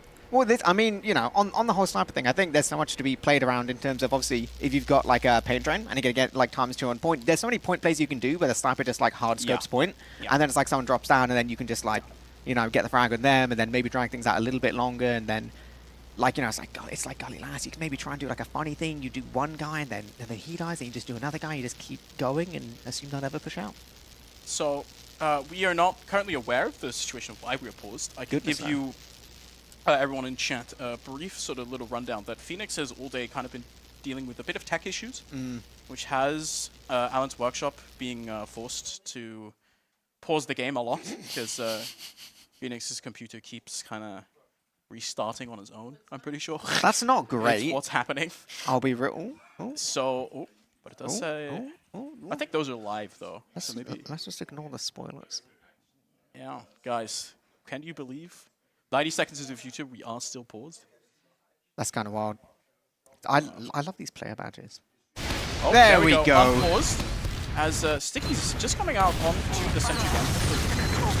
Right there, but now it's Phoenix straight in onto the point. Let's get cleaned up by Mackie here. It's a very low sniper who is just going to burn to death. I mean, you know, you love to see it sometimes. We don't want to stop fighting at any point, apparently, you know? Everyone's just going in at all times. We do look like we want to take a minute on the side of Alan's Workshop. That's okay. Take a breather. There's always opportunities to go in. You know, I mean, let's be real. On the defending side, they're not moving anywhere anytime soon. They've got like 1 minute 20 left to go, and they just have all the defensive off classes. They're not going to play the game. Come on. This is where Alan's Workshop really needs to start figuring out some kind of a pressure coming in onto the inside. Keep pressuring from every angle. Try to catch someone on Aragosta off guard to set up a successful, advantageous last push. Because at the moment, both teams have Uber. It's a lot of damage, though, onto the enemy, and that is a huge pipe there from Impo. Now, gun falling as Phoenix shoots that down. Just Omga trying to pressure this point and force these soldiers to look everywhere all at once. It's Phoenix bombing in onto the enemy medic and finds the dispenser kill for Chuckster. Falls to the rockets from Kasuke, and that just allows Sneaky to run straight onto the point. No one is up. It's 12 HP Sentry Gun as Alan's Workshop take another round. They are crawling their way back. 13 minutes left. They have time. Oh no, absolutely. Like that's like such a classic kind of pressure moment where, you know, you're sending one guy for one thing and then you're sending another guy for another thing, and then actually, like, as soon as they're so focused on that soldier, I think it all comes down to just how long that soldier lived, and then it's like, it doesn't matter that you're standing inside dispenser, everyone then peaks and they just pile the damage on, and really, like, yeah, like the second that soldier lives longer than like a second or two, it's kind of over. It's either going to be a force or a drop. Back onto middle now as Impo once again looks to take another mid-fight victory. It would be so good for Alan's Workshop to crawl their way back ASAP. Get this middle victory, and it's an early kill onto Kasuke as well. Sia does manage to find that kill. Phoenix dying as well to the sickness of Davey, so they can just keep running across here. Aragosta now looking to wrap as well. Wild Piggy does not have friends to usher him out quite yet. Is another kill onto Impo. No Demo Man down. There's a scout on top trying to find the world. Uber unfortunately just left to run out alone. This is scary here for Alan's Workshop.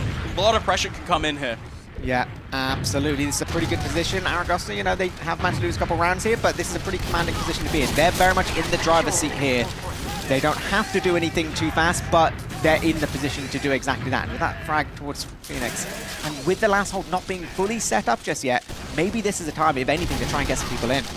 You see Banu already playing Secret, trying to pressure the Heavy. Heavy can only shoot one guy at once. Doesn't have splash damage, but it's sneaky, finding a lot of damage. As a three-man sack comes in, does find Impo. A lot of cap time as well, but unfortunately, no one else really alive to capitalize off of it. Sia taken down. But Maurice safe and sound, but this is Aragosta completely giving up second to try and get an Uber Force that they didn't get, try to get a round cap, didn't achieve that either. So suddenly, Alan's Workshop have a bit more breathing room here. Yeah, we do see Sniper once again. You know, this team's relying a little bit on it. We're yet to see anything too crazy happen, but I mean, the pressure is always significant. You know, even if you're not going for crazy shots, the consistent pressure of having a sniper is just very annoying to play against. It will kind of, you know, change how the enemy team is going to be moving, and to a degree you can control that as well. So, first peek comes in, not quite connecting the shot. That would have been quite an important one to hit, but that's okay. The second that shot rings out, suddenly Alan's Workshop's going to be changing a little bit how things are going to roll. You can see Impo not going to be going for those deeper peaks, just going to be playing that little kind of diagonal line. Yeah, Banu fancying themselves a bit of a shot onto the control point here. That little sign, you can stand on it, get a bit of a different angle, but you can see the spam coming out from Alan's Workshop is so heavy. Oh, Banu now finding themselves a bit of a different angle here. No, are they not aware? Are they not aware? But you need someone else to open the shutters here, so the soldier comes in, and unfortunately the shot does not ring true. Gets a second one, but unfortunately Wild Piggy is just alive again, and now suddenly Aragosta in a very weird position. The Uber trade comes straight in onto the sniper, doesn't find it, but it is Maurice instantly forced to counterpop. One kill onto Phoenix is a good start. Mackie has to bomb in to try and keep the enemy back. This is a lot of damage dealt. 2 players down already. So many players are hurt in Big Door, and suddenly the Alan's Workshop crunch comes in. Just Maurice left alive, has a stolen bow. Unfortunately ends up paying for it with his life. Just Mackie up. There is no way Mackie can find anything. What a play from Alan's Workshop there. Yeah, that was such a nuke in Big Door. That was just such one of, like, it could have gone so badly for them. I cannot overstate how badly it could have gone for them. I think there's significant choking on the side of Aragosta. I'm sorry, it's probably going to sound mean, but that's just straight up choking. This is like what happens on LAN, where suddenly, you know, you're in these games that kind of, you know, matter a little bit. Everyone's there in person, and you're like, not quite hitting those shots you should be getting. And now, they find themselves defending their own last. They have a really big Uber disadvantage. This is kind of going to be hard. I can almost see this being like an equalizer. Yeah, this is really difficult now. Golden ticket for Alan's Workshop to crawl back into this game. Looking to send the Uber perhaps in just straight through River. Impo already getting healed up and getting ready. It's a scout sent in through water immediately, but there are 2 players ready to meet them. As the sentry gun is just going to get spammed down, but really lives forever. This Pyro does such a good job of keeping the gun alive, but it doesn't matter because no one stares at the point. Kasuke bombs in, finds 2, kills the demo, and suddenly it's 3-3. Oh my god. That is one of those last pushes of just like, what the hell went wrong? And I'll be honest, like, yeah. I don't want to say it, but I feel like if it's not working, don't force it, you know? Maybe stick to some cookie cutter classes. Like, it can work on other days, it's fine, but yeah, you know, when you find yourself throwing away good situations, it's just rough, man. Yeah, that sniper unfortunately just not quite working out for Banu, so back onto the scout for mid. There's early damage once again to both red soldiers here. Davey really does a great job of softening them up and sort of slowing down the sort of immediacy of the play. So it's Phoenix going to go for a very nice high bomb, take a lot of space, but Kasuke already taken down, traded off with a kill onto Maki. No one else really there to follow up. The positioning so much more favorable here for Aragosta. So Soldier is going to bomb across, try to capitalize off of it, and Scouts get so aggressive. Kill into Impo, but the counter bomb from Phoenix is huge. Finds 3, and it's just Davey and Sia left alive with a very low Piggy, who's going to keep himself surrounded by his teammates, but those sleeves and pipes from Davey are so scary. They are. Surely they can combine. You can see it does just about get taken down here. And the late frag towards Davey, now that is really good. You know, it may have taken them a while, but the second they get that frag, this opens up so many opportunities. Maki is just going to peek, just going to look, just going to be calling this information to their team, but ultimately, they're going to have no business on second. This is such a scary situation now for Aragosta, up for so long, but 7 minutes left on the clock. They are once again putting their eggs in the Vanu sniper basket. Demoman bombing through already is not going to get taken down. It's 150 to the Soldier, but you really want to see the headshot onto the medic. Massive advantage here for Piggy still. They just don't even need to delay for that long. They're gonna have this Uber for last. Yeah, no, 100%. You can see with Alan's Workshop, the second they were aware of the sniper, they kind of backed up all the way to choke, you know, playing incredibly slow, almost basically conceding that slight Uber advantage for the sake of, you know what, we'll get control a second, because obviously playing from second into last is a much more favorable position. It's so much more comfortable for you, because even if everything goes wrong, you'll probably just end up on mid, like it's fine. So now back onto enemy last. Once again, is an Alan's Workshop pressure cook that's going to have to come out as Kasuke wants to bomb in, but that sentry gun just denies it completely. 2-man sack, not the end of the world, but the health bars for Alan Workshop are quite low. So they're going to have to back off a significant distance here. I think Phoenix thought he found himself a bit of an angle, instead just going to meet the Pyro and just instantly collapse. Now Sia can bomb forwards. This is a very scary Soldier bomb, does a lot of damage. He finds a kill into 1. Just gonna force them back, keep making them retreat. That's gonna mean Aragosta claims second, but the Scout's just in! With a kill onto Davey, suddenly the aggression can just come out. This is insane, and the Scout even lived there? It's a disaster. It's a complete disaster. They're left now with no demo, no Soldier. We do see these players already pressuring towards last so they can get this gun. They do. It's still not bad for them. They should be getting the force 100% surely. Yeah, they pop the Uber counter, but that is Omga once again gets so much cap time. Davey not up in time, and that means that Sia is on permanent point watch until this second is capped. You cannot let anyone from Alan's Workshop get in. So they are going to have to pick this push apart so slowly here as Alan's Workshop just re-aggress with a counter Uber. 2 players forced into their own choke, but where is their team? No one there to follow up. The Uber doesn't find that many players, actually. So they're kind of safe for now. Vanu is on a sneaky mission. Surely they just go forward. Surely you just, like, if you're aware of Vanu being behind, yeah, you just go forward. You go to last. You've already got half the cap time already there. Just get in. Go, Stickies, don't get dead. They're already on point. Sneaky from water. I think Aragosta have themselves a bit of a plumbing problem. That is like the 3rd time they have lost from people just getting onto the point. No one there to respond. And suddenly now, it's 4.5 minutes left, and Aragosta are suddenly in a losing position for the first time for the whole map. Yeah, that is kind of wild. Like you say, like, I feel like, you know, I'm not saying both teams are playing perfectly at all. I feel like there is a bit more of an issue of just kind of when things get messy on this last hold, it does just kind of fall apart. They have to pick it up, and they have to pick it up fast here on the middle. They need a resounding victory here, and it starts with a kill from Maki onto Kasuke. It's Sneaky falling as well, and suddenly middle very much crumbling apart for the Alan's Workshop. Meet Maki as Impo falls to his grave as well. Magically, somehow and some way, they find themselves a massive ticket here. Oh, they're going to try and bin so hard right now. They're just only now getting the 5 spawns. They're going to keep everyone all the way towards this last point. One guy's going to be capping second. This Uber's going to be in the hands any second now. The defensive critics going to be nowhere near being able to get. They're trying to get out of this doorway as quickly as they can. Any frags here are good. Uber has been used. Kasuke's already down. Players already towards point. Sneaky does lose his life. Surely they're just going to be destroying every single one of these remaining players. Does not find it. Aragosta clean up immediate reply.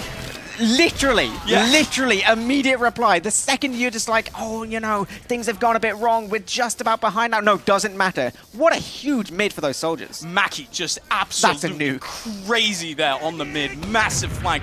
And now suddenly 3 minutes. Either team can win this. We saw how fast these rounds can be, but there are no golden caps here. If you want to take the victory, you're going to have to just commit immediately on this mid fight.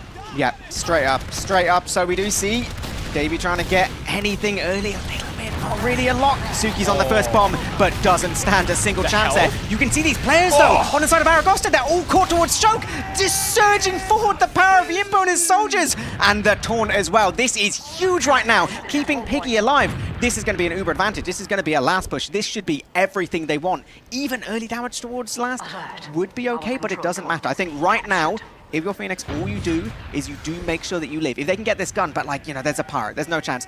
Yeah, whatever happens, Phoenix just can't die here. You want all 6 for just the most clinical last push you've ever done in your life. There's a world where you probably could run it down another minute so you make sure that the enemy cannot recapture once again with another fast round. But if you're Allen's Workshop, massive advantage. You take that when you can. Oh, yeah, 100%. Absolutely. You go in. Sentry Gun and Pyro already up as a scout is ushered in through lower. The Pyro is very far forward to make sure that Impo cannot get in. That means this Sentry Gun uncontested for so long, but once again, the Stickies are not there on the point. It is everyone shoving in through lower, and it is Mackie finding 3. Suddenly, Impo, the only one left alive that can deal damage to the enemy, and there is so much cap time already on a beautiful pipe there onto Sia, sending him back. But there is still 1 minute and 44 seconds, and someone can find a play here. Aragosta, do they have just the sheer, I don't know, like, I don't know what you would call it even, the gumption, I guess? That's a bad word. But like, they have full ad. There's a, well, you could probably push into second. But it is so scary. It is so scary. I would love it if they did, but when your point is already like 3/4 cap, like, it's going to be so hard. Allen's Workshop, all they need to do is just get anyone on point for even just like a couple seconds. They're going to have to force these players all the way to the floor as well. They're just pressuring in through water. Both the soldiers running forward. They try to send Sneaky in, and there's a lot of damage dealt, but that is just Sia with another 2K. Vun falling as well. Engineer is down, but now with a minute to go, it's going to give Wild Piggy an Uber charge. And that means a final shout here for Allen's Workshop is a post-Uber fight that goes in their favor on last. Yeah, this is very, very possible still. The cap time is going to be ticking all the way down, so it's basically just an equal Uber last kind of, you know, push just because you're forced into that kind of situation. It isn't impossible, but let's be real, it's going to be hard.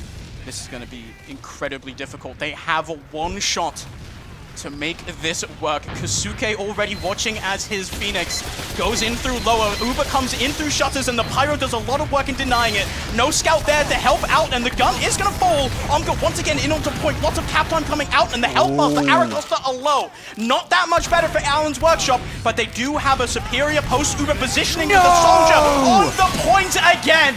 Once more, Allen's Workshop from nowhere managed to get that final little cap at the very end. That was so huge from Impo. Like, literally, that entire last push came down to right at the end. You could see Impo just walking forward, right? Dragging all the attention of those defending players. Literally, everyone was focused on him, ignoring the fact there's 2 other players alive. They were in water. Like, that is such a complete just lapse of concentration. Like, really well played on the side of Impo just to, you know, just go forward. It doesn't matter if he dies there. Like, anyone shooting at him isn't paying attention to anything else. But that is, yeah. Oh, what a way to lose it right at the end. It's heartbreaking for Aragosta there. They lose the same round like 4 times. Yeah, right? no, legit. They lose the same thing. Straight up. It's players just pressuring in through water. That's going to feel really bad. This is the game when you're Aragosta, right? Where you're like, okay, guys, like, of course we're not going to beat Witness. Of course we're not going to beat the Frenchies. But, like, at least, like, beat the team that's not even playing, you know? Like, Aragosta at least play Prem this season. But, yeah, no. That is just Allen's Workshop coming in. Very end. It wasn't that clean. That was very close. I'm very excited to see what happens if you give these guys a best of 3.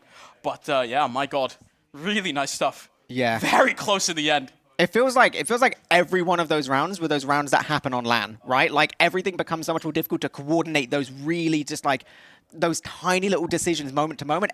Everything becomes so much harder at LAN because there's like other things going on. You're trying to, you know, you're overthinking this and that. And suddenly you find yourself and you're just like, oh no, we've had 1 moment lapse of concentration. And like, Also, just ignoring everything, shout out to the whole pain train vibe, right? Yes, Like, literally, being able to play cap times so heavily does make a huge difference. I really agree. I'm looking at a desk that is very ready to break it down. We've got some plays, victorious plays on the desk as well. So we're going to throw it over to TurboTabs and a bunch of Alan's Workshop players. Alan's Workshop! Alan's Workshop, they did it! They did it! All right, welcome to the couch. Welcome to the victorious couch here. I'm not alone. I'm TurboTabs. I'm joined with Yimpo. Obviously, we've still got Domato here. We've got Sneaky here as well. And we've got the lovable Dave here on the couch.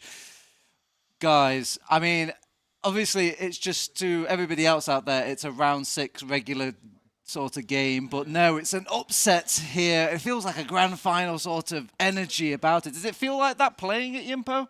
Yeah, every time we play, it does feel like this because it's a lot of changing strats while we play every time. It's kind of hard, but we do get it. Sneaky, did that feel good? That feels good. That feel good? That was the first win I've had in ages. Oh, and doesn't it just taste that bit sweeter? It's even better when it's like, oh, we're losing, and then we're winning, and then we're maybe losing, and then we're winning again. 4-4, last 10 seconds. That's the stuff, you know. Domato. Roller coaster of emotions. We were talking about pressure at the start. Like, does the context of the game you've watched now change things at all? Change your answer at all? I mean, now I have to use my words wisely because I did not expect. I was actually in your room. I'm not even sure if you noticed this because you were so locked in. And I mean, pressure, the first 10 minutes felt like tectonic shifts drifting. I felt so much pressure. I felt like I was personally responsible for Phoenix torrent time on this mid play against Vanu. I felt responsible for him not being able to hit the shots. Like, it was crazy, but you definitely dug yourself out of there, so props. Yeah, the mids were hard sometimes. I don't know. That wasn't in the playbook. I don't know what was going on there. Well, I'm glad. What is in the playbook? I'm glad you were in the room with them because I was actually in the Aragosta room as well. So I can. Let's just. Okay, I'm going to say this right now. I feel bad. I'm so sorry, Aragosta. But one of them said like. Our first official win. It's about to happen. It's going to happen. And you ruined this. It's going to happen. And this was obviously 2 rounds up, and they went, don't jinx it. Oh. And then, That's when you start jinxing it. Oh. You need a blue bonk after that. Dave, do you get so superstitious at all when it comes to TF2? Is there such thing as jinxing? Do people have these sort of like mental breakdowns when things start hitting the wall?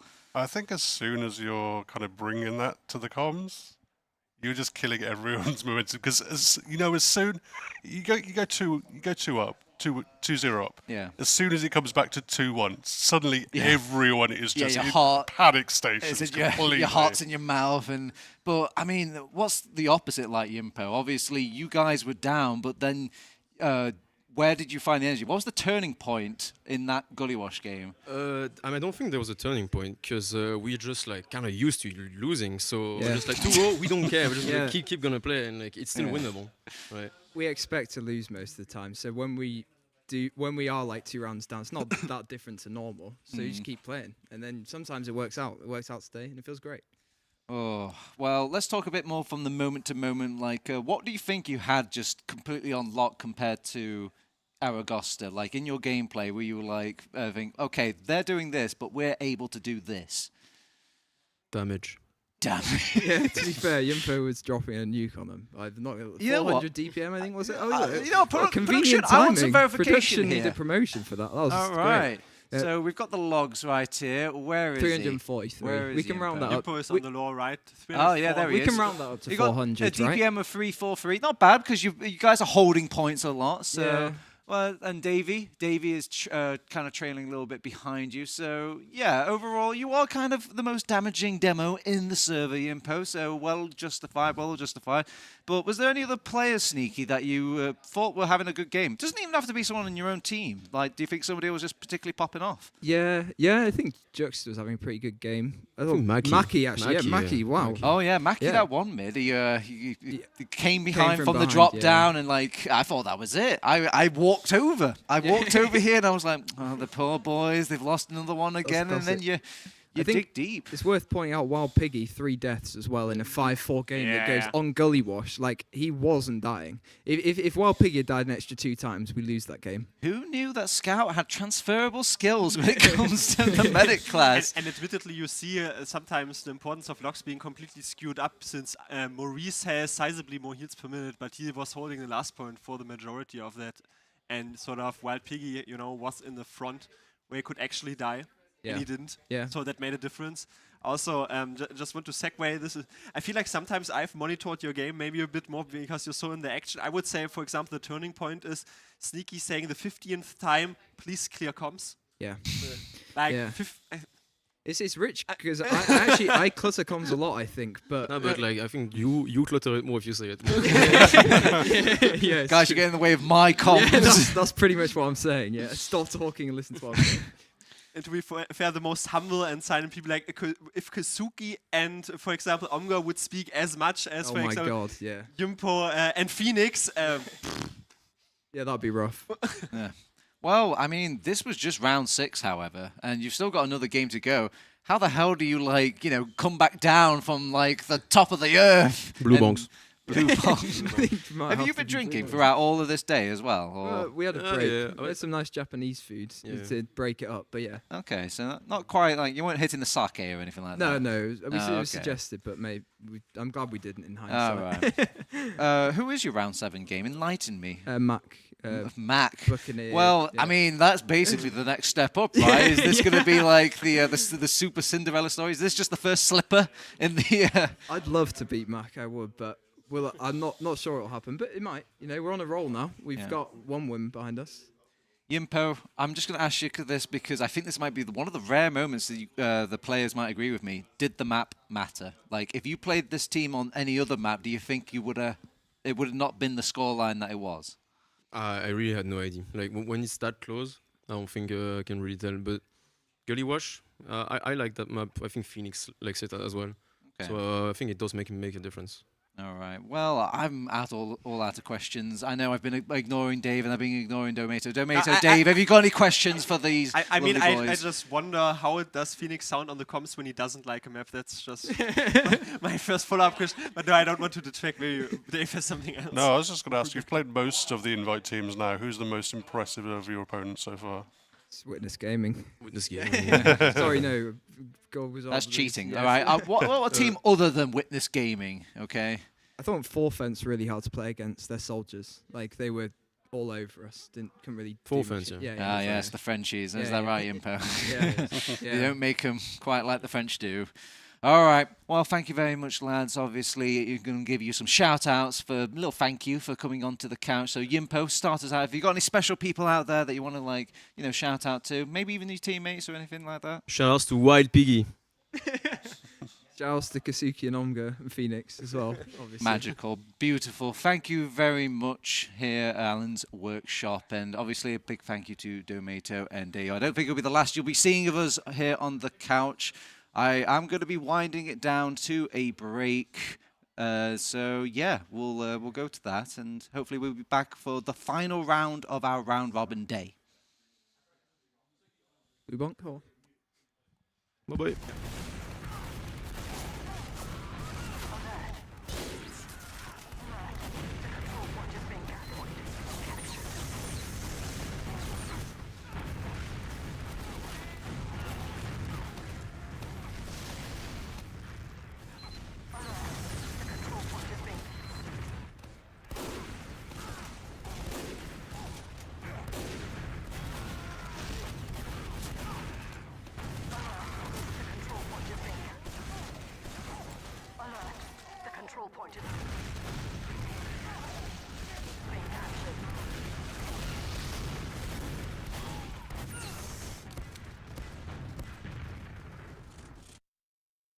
Like maybe, let's say 2 a.m. by this point. I'm up, I'm watching TF2, I get the cuss in an hour.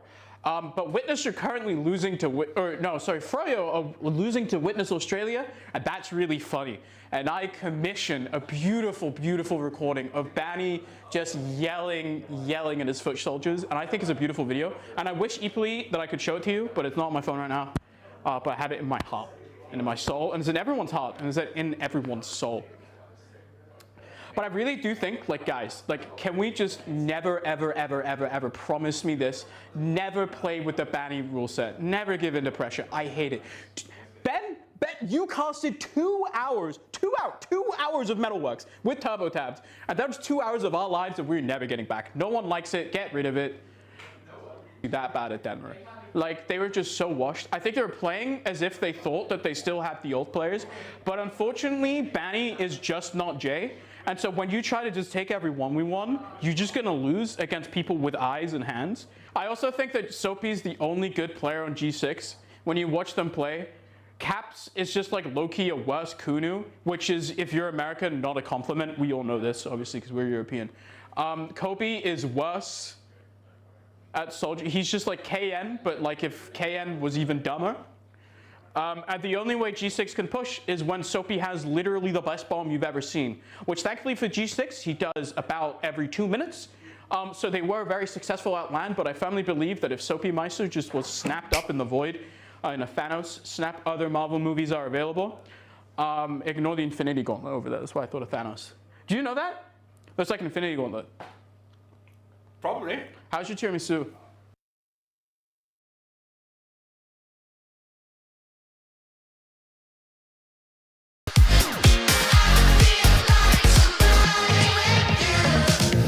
I've been feeling like somebody else, chasing shadows, not really feeling myself.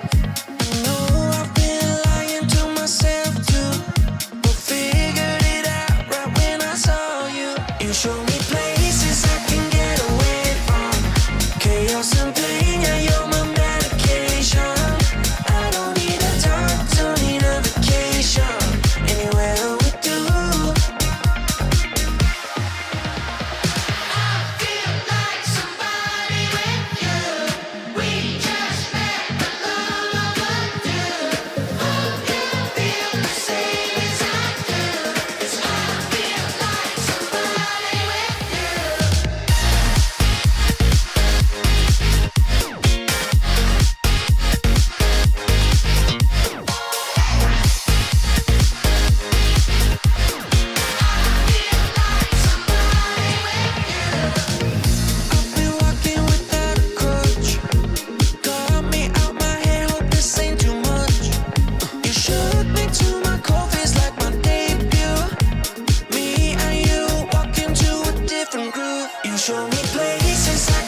about was all your love, wrapped in lies. Oh, showing off, pretending to be nice. All I heard about was all your love, but you crossed the line. Oh, but I got no heartache, heartbreak, grief about you now. No, I will keep dancing, I will keep dancing till the sun comes up and I'm running out of luck. I'm going on till dawn. I will keep dancing, I will keep dancing when the game's still on and I'm all the way in for more. Oh, I will keep on dancing,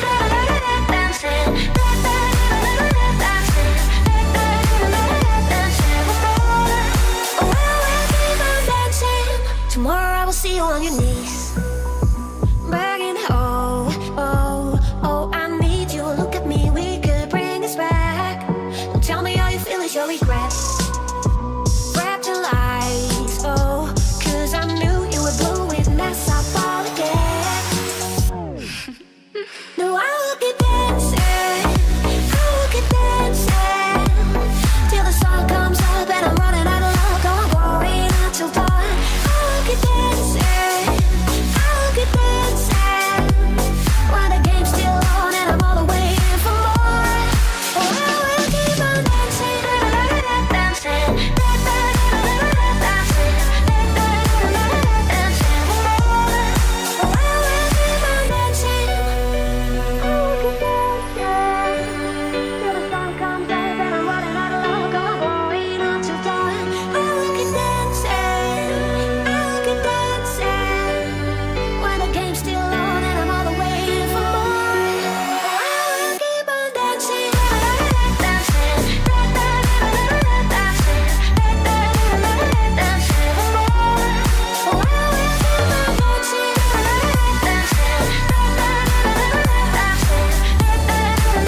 dancing for more. Oh, I will keep on dancing.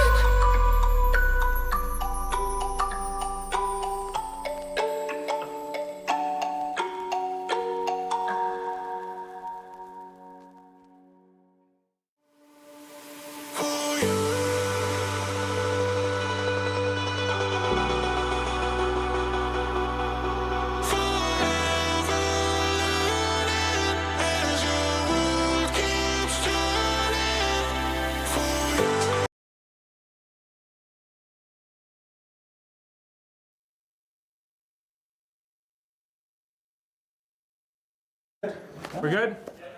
Everything's on? Everything's on. All right, I'm here with Davey from Aragosta. Guys, bit of a tough break. Let's be honest. Not a good showing so far. How are you feeling so far, man? I mean, first game was nice. We played the Frenchies. We felt it was close. Maybe that gave us a little bit of a ego per se, and then maybe gave us a bit of like a sense that we should be doing better than what we are doing in general in most games. Going into, you asked me a little bit about the game that we just played. Like going into the game, I feel like we weren't overconfident, but we weren't like you weren't just emo confident either. enough, right? We just knew that it was a game that we could win or lose. Like it's a team that we scrimmed quite a bit. It's a team that we had very close scrims with. At some point we were better, at some points they were better. So we knew it would be close. But I guess everybody's, as you saw, quite tilted. So you could see the disappointment in everybody. We saw a little bit behind the scenes. It's not something we can show on screen. Absolutely not, better not. But no, it's. I think that's why all the guys are a bit annoyed. Personally, I like to always look at the bright sides of these stuff, even in the seasons, even as a 0-point F-tier demo player in Prem. Like I always like to see the bright side. So I see improvement in the team for sure. Like since we started. In every individual, the team play as well. Like it's still a bit rough, but it's much better than what we started with. And I see also that today it's just seeding. So if anybody can pull a miracle tomorrow and like get better, like we go to sleep and we're all better off, maybe we can bring it back. So I'm happy about that at least. It doesn't mean that we lost the game and now we're just out of the whole tournament or whatever. So there's another game coming up as well that we're quite excited about. We know that the Pint Gaming team has been doing very well so far. So yeah, like kind of like in the same showing, considering the circumstances, yeah, right? Absolutely. Yeah, but hopefully we get a close game with them or something to be proud of, at least Yeah, for tomorrow. for sure. Get some momentum for tomorrow, and we'll see after that. Yeah, absolutely. How would you like reset the mental right now? Because I would assume, you know, I've been in the room for a little bit.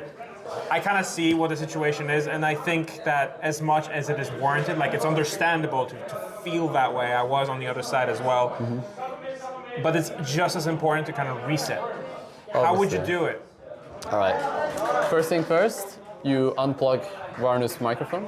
First thing first, absolutely. We played a warm-up scrim just before like the officials today against the Andy team. With Varnu missing his microphone for some reason, and we won. So Was maybe that on purpose, the missing microphone? No, absolutely not. But it was a blessing. Nah, Varnu is an amazing player, but sometimes he's a bit tough for teammates to deal with. Myself personally, I'm usually fine with these like stronger characters that like to speak their mind out with no filters. But I can see in some teammates sometimes it's a bit harsh. There's a bit of they feel like they are personally attacked by the comments, while Varnu is just trying to give some feedback, but a bit harsh way. So that's the reasoning.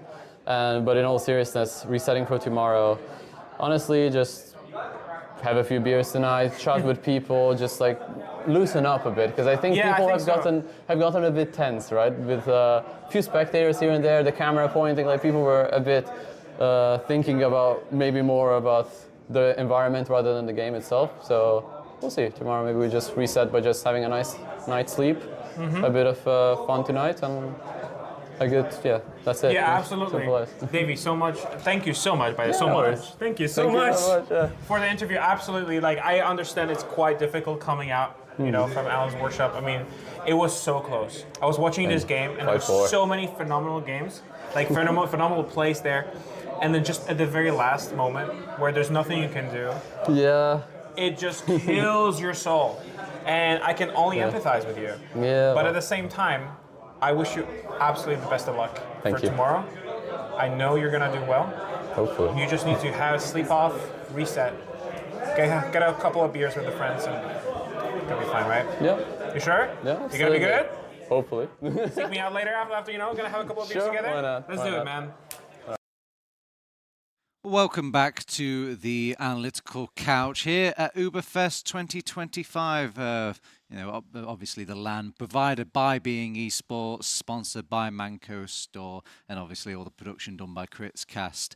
And guys, a lot's happened in this round 6 that just passed us. It wasn't just Alan's workshop taking the game over Aragosta. There was also other games going off. While all these games are going off and we're showing you on the stream, there are other games happening right now. And I do report that the next game we're going to cover, which is Dirty Maggots versus the most intimidating Italian name on the planet. Say out the name. We'll say it in a minute. But they had a really field day in that round 6. They actually were fighting off against the Bloodsail Buccaneers, and they beat that team in about 9 minutes on Gully Wash. And I was kind of curious. I was wondering, could we, like, maybe last longer? Do players need more time to get ready than they do to play a game of TF2? So I want to find out. And so, let's start out. We'll come back to that later. I want you to say the Italian name right now. All right. So, obviously, our game is going to be Dirty Maggots versus... can I have it on stream? Maybe I can, you know, just to give me all the help I could need. Wait. Okay. All right. Wait. Okay, I can say this name in Italian. Dirty Maggots. Can you switch back, please? I have a little to us. Can you switch back to us? Because I snuck something in Turbo, and now I will reverse it. Maybe you can keep that in your mind. Yes. Okay. I snuck it in when nobody was looking. All right. If it's the Italians, who do you think is that? Thomas? Can you picture this wonderful person? That is basically 1-for-1 for Thomas. Basically, whenever this is the game, and then when he serves up about like the most damage on the server, it's just it's perfect. Yeah. Testimonianza di gioco. Okay, so fair enough. I won't lie. That is a pretty funny box. I made me giggle. So the fact that he brought it on the stream did delight me. But Dave. Okay, bring up the teams again. Dirty Maggots. Talk to me about Dirty Maggots, and then I'll have a crack at this Italian name for the 70th time. So, I think the interesting kind of context of this game, I mean, obviously if they've just beaten Mac in like 9 minutes or whatever. That's pretty crazy. So they obviously have some momentum going. But I feel like we've seen Dirty Maggots come up against these Witness guys quite a few times recently. They played okay in the regular season, and then they played them twice in the playoffs. And to be honest, they're pretty demolished in both of those games. I mean, they barely got a round. I'm not even sure if they got a round over the course of those two games. Tell in me how you playoffs. really feel, Dave. So, I mean, it seems they've been kind of going backwards. Maybe it's a case of Witness kind of working them out a little bit.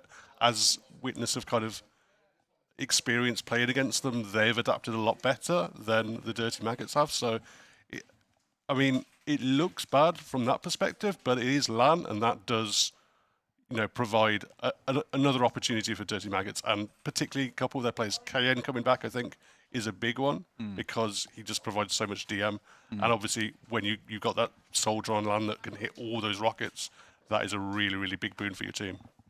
Now, in the How are interest... you floating your foot, by the way? This is why I'm asking. Can you get it? I'm just hanging off the edge, I'm just hanging off the edge, kicking, all this stuff. You know how difficult it is to climb this spire every time we have a couch segment? It's really, really tiring stuff. I just rocket jump up. Oh, right. Sorry. I'm a medic main, it seems. I've just put my Ubersaw on the side. Yeah. Anyway. I saw that. Immersion breaking aside. Do you have any words about Dirty Maggots before I have a crack at this awful, awful Italian name? Dirty Maggots is the most informed team that is not called Witness. This is my prediction. Even though my prediction was Forfans on the second spot, Dirty Maggots on third, and then Bloodsail Buccaneers. I don't want to say getting exposed a little bit, but on the fourth spot when you go to our predictions, but it's truly a testament on who's on the second sort of option, on the second place. I had the prediction Forfans might crawl out once again because, honestly, one or two losses, maybe some excruciating ones at that, especially losing against Dirty Maggots, what we covered before, 3-0. Mula leaving with 1 minute still on the clock. Maybe garbage time, maybe tilt. I don't know. But for me personally, there you have your chance now. All right. So this is what was formerly known as Witness Gaming, or now known as Testimonian. Oh God, this is the worst one so far. Testimonianza di Giorgio. Testimonanza di Gioco. Yeah, they also misspelled their own name. But yeah, I mean, honestly, when you look at this, they lost 2 rounds essentially, only to Pine Gaming, where we had, our little That hearts. was hype. That was hype for like that 1.5 was very hype. minutes. And yeah, honestly, it's nice to see someone's kind of punching up a little bit. Witness, otherwise, it's looking like the most tidy game of or LAN. And I have to say, Bloodsail Buccaneers, 4-0 only. Could have been 5-0. Yeah, take that. How dare you, Witness? Nobody beats me 5 times in a row, says Bloodsail Buccaneers. But yeah, obviously, we've said everything until we're blue in the face. This is a team full of absolute masterclasses on their classes. Yeah. At this point, you're really just going to have to think outside the box to kind of meet up against them. Now, sadly, we're playing the most in-the-box map out of the entire map pool. It's the one that everyone plays, scrims, pugs, mixes. It's process. You got to trust the process. Dave, have you got any puns for me as well? Get them out of your system. No, I'll leave the puns to me, so. All right. But what can you say about process then, Domato, apart from a pun? Like I'm not so sure if I can say so. I want to really just deep dive a bit more into the structure of how I think Dirty Maggots is going to tackle this. I'm probably the hugest VoxTech fanboy on this entire venue here, honestly, and I think he's definitely not only capable of leading his team onwards, but you have sometimes a little bit underdog names. I mean, you have like Piggles, and I feel like they've been probably working together. Zem said to me, Piggles was the sole reason why he could only go to bed at 4:30, and I'm not sure if this is team building exercise, if this is tilt, but I feel like they have their synergy strapped together. Dave, I'm going to give you the easiest setup here for a prediction of the scoreline. What do you think is going to happen for Dirty Maggots versus, Testimonia Nyan Di Giorgio? I think this one's going to be a little bit closer, and I think it might be 5-3. Oh, all right. And with that, we've got time. I've got time on the clock. It's 6 minutes, apparently 6 minutes. So the teams can get ready quicker than Matt can lose on Gully Wash. Well, who would have guessed that? Would you have guessed that, casters over there? Yeah. Yeah. Yeah. I mean, I don't know. Like, I'm looking at my screen right now, and I do see one Witness player not in their seat. Yeah, no, I mean, I've kind of been transfixed at the idea that Thomas has 2 different kinds of mints. That is true. Oh, DCS is subbing in, Oh, apparently. yo, DCS is playing the game! Wow. Oh, my God. Oh, my God. Dude, let's go. He's going to slay. Yeah. Oh, there he is. Oh, okay. Never mind. Dude, massive downgrade. I mean, DCS also famously medic main. Yeah, that is true. That is true. I don't know why they even bother needing auto. Yeah, I don't know. DCS is... last time I played against DCS, I shot him like 4 times in one map. It was very nice. Oh. Very thankful to DCS in this medic gameplay because he provided me with a frag video. Ah, see, he's a giver. What a pillar Not of a the taker. community, you Yes, know? agreed. I think he's also spent the last 2 days standing mostly at the desk being just a great administrator. Yes, agreed. Please don't say anything. We are live now for the final round of the ÜBERFEST 2025 group stage here, and it is the Dirty Maggots trying for the final time to get some revenge here against Witness Gaming. They were not successful in the ETF2L season, but now on mid, it is Jordy with the first bomb. Yeah, big bomb comes in. No one actually really get too many frags on. Nice rockets there. He's just about going to manage to survive, and you can see first frag and second frag to the good of Dirty Maggots, and they have high ground. Roxy really trying to just deal with Thomas towards point. Thomas is so annoying if he gets that frag. That'd be so difficult. Yeah, Zams is down as well here for the Maggots. You have to be really careful. This is just Thomas in behind, and he is so scary here. A lot of damage can be created, so instead is Af going to be forced to run back with him. An easy 2-shot onto Thomas. However, the Uber is going to come forwards now. Jordy with a very nice force, and you can see the Maggots nowhere near midpoint. So I think Testimonia going to be able...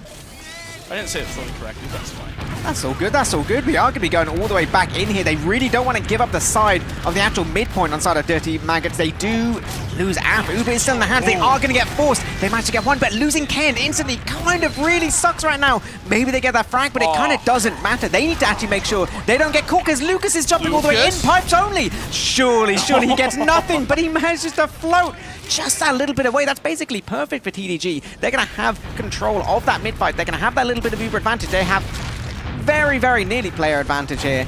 They're actually going to try and go all the way in, but no one's dealt with Jordy. Oh, it's just Jordy with the 2K there. Happy Ixie both go in. They cannot find it. Every single time these teams matched up before, it was in the chaos that TDG came out on top. But this time around, Jordy now with a 2K, looking to see if he can get it a bit further. But look at the damage coming in. AF is quite low as well, so that means the push is not going to go through. Still about 20 ad here for Auto. That means that the Maggots are going to sit back up on second. Lucas already looking to go for this far play through Sewer, but Zams instantly shuts it down.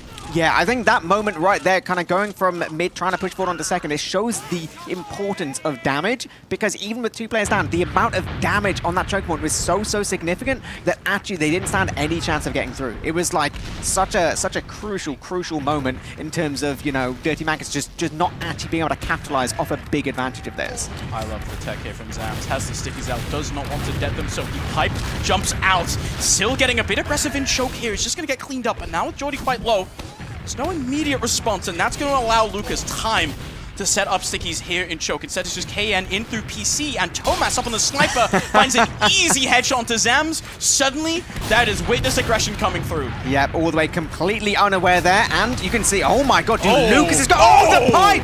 What an easy 4-second to go all the way in, try and do whatever they can. They managed to get the frag towards Ixie, but it's not going to be enough, and now a much better Uber on the side of TDG. They're not really finding anything, though. I mean, without Ixie and having Thomas on sniper, there's kind of no one really to focus down the frags. They actually have to walk all the way out of choke.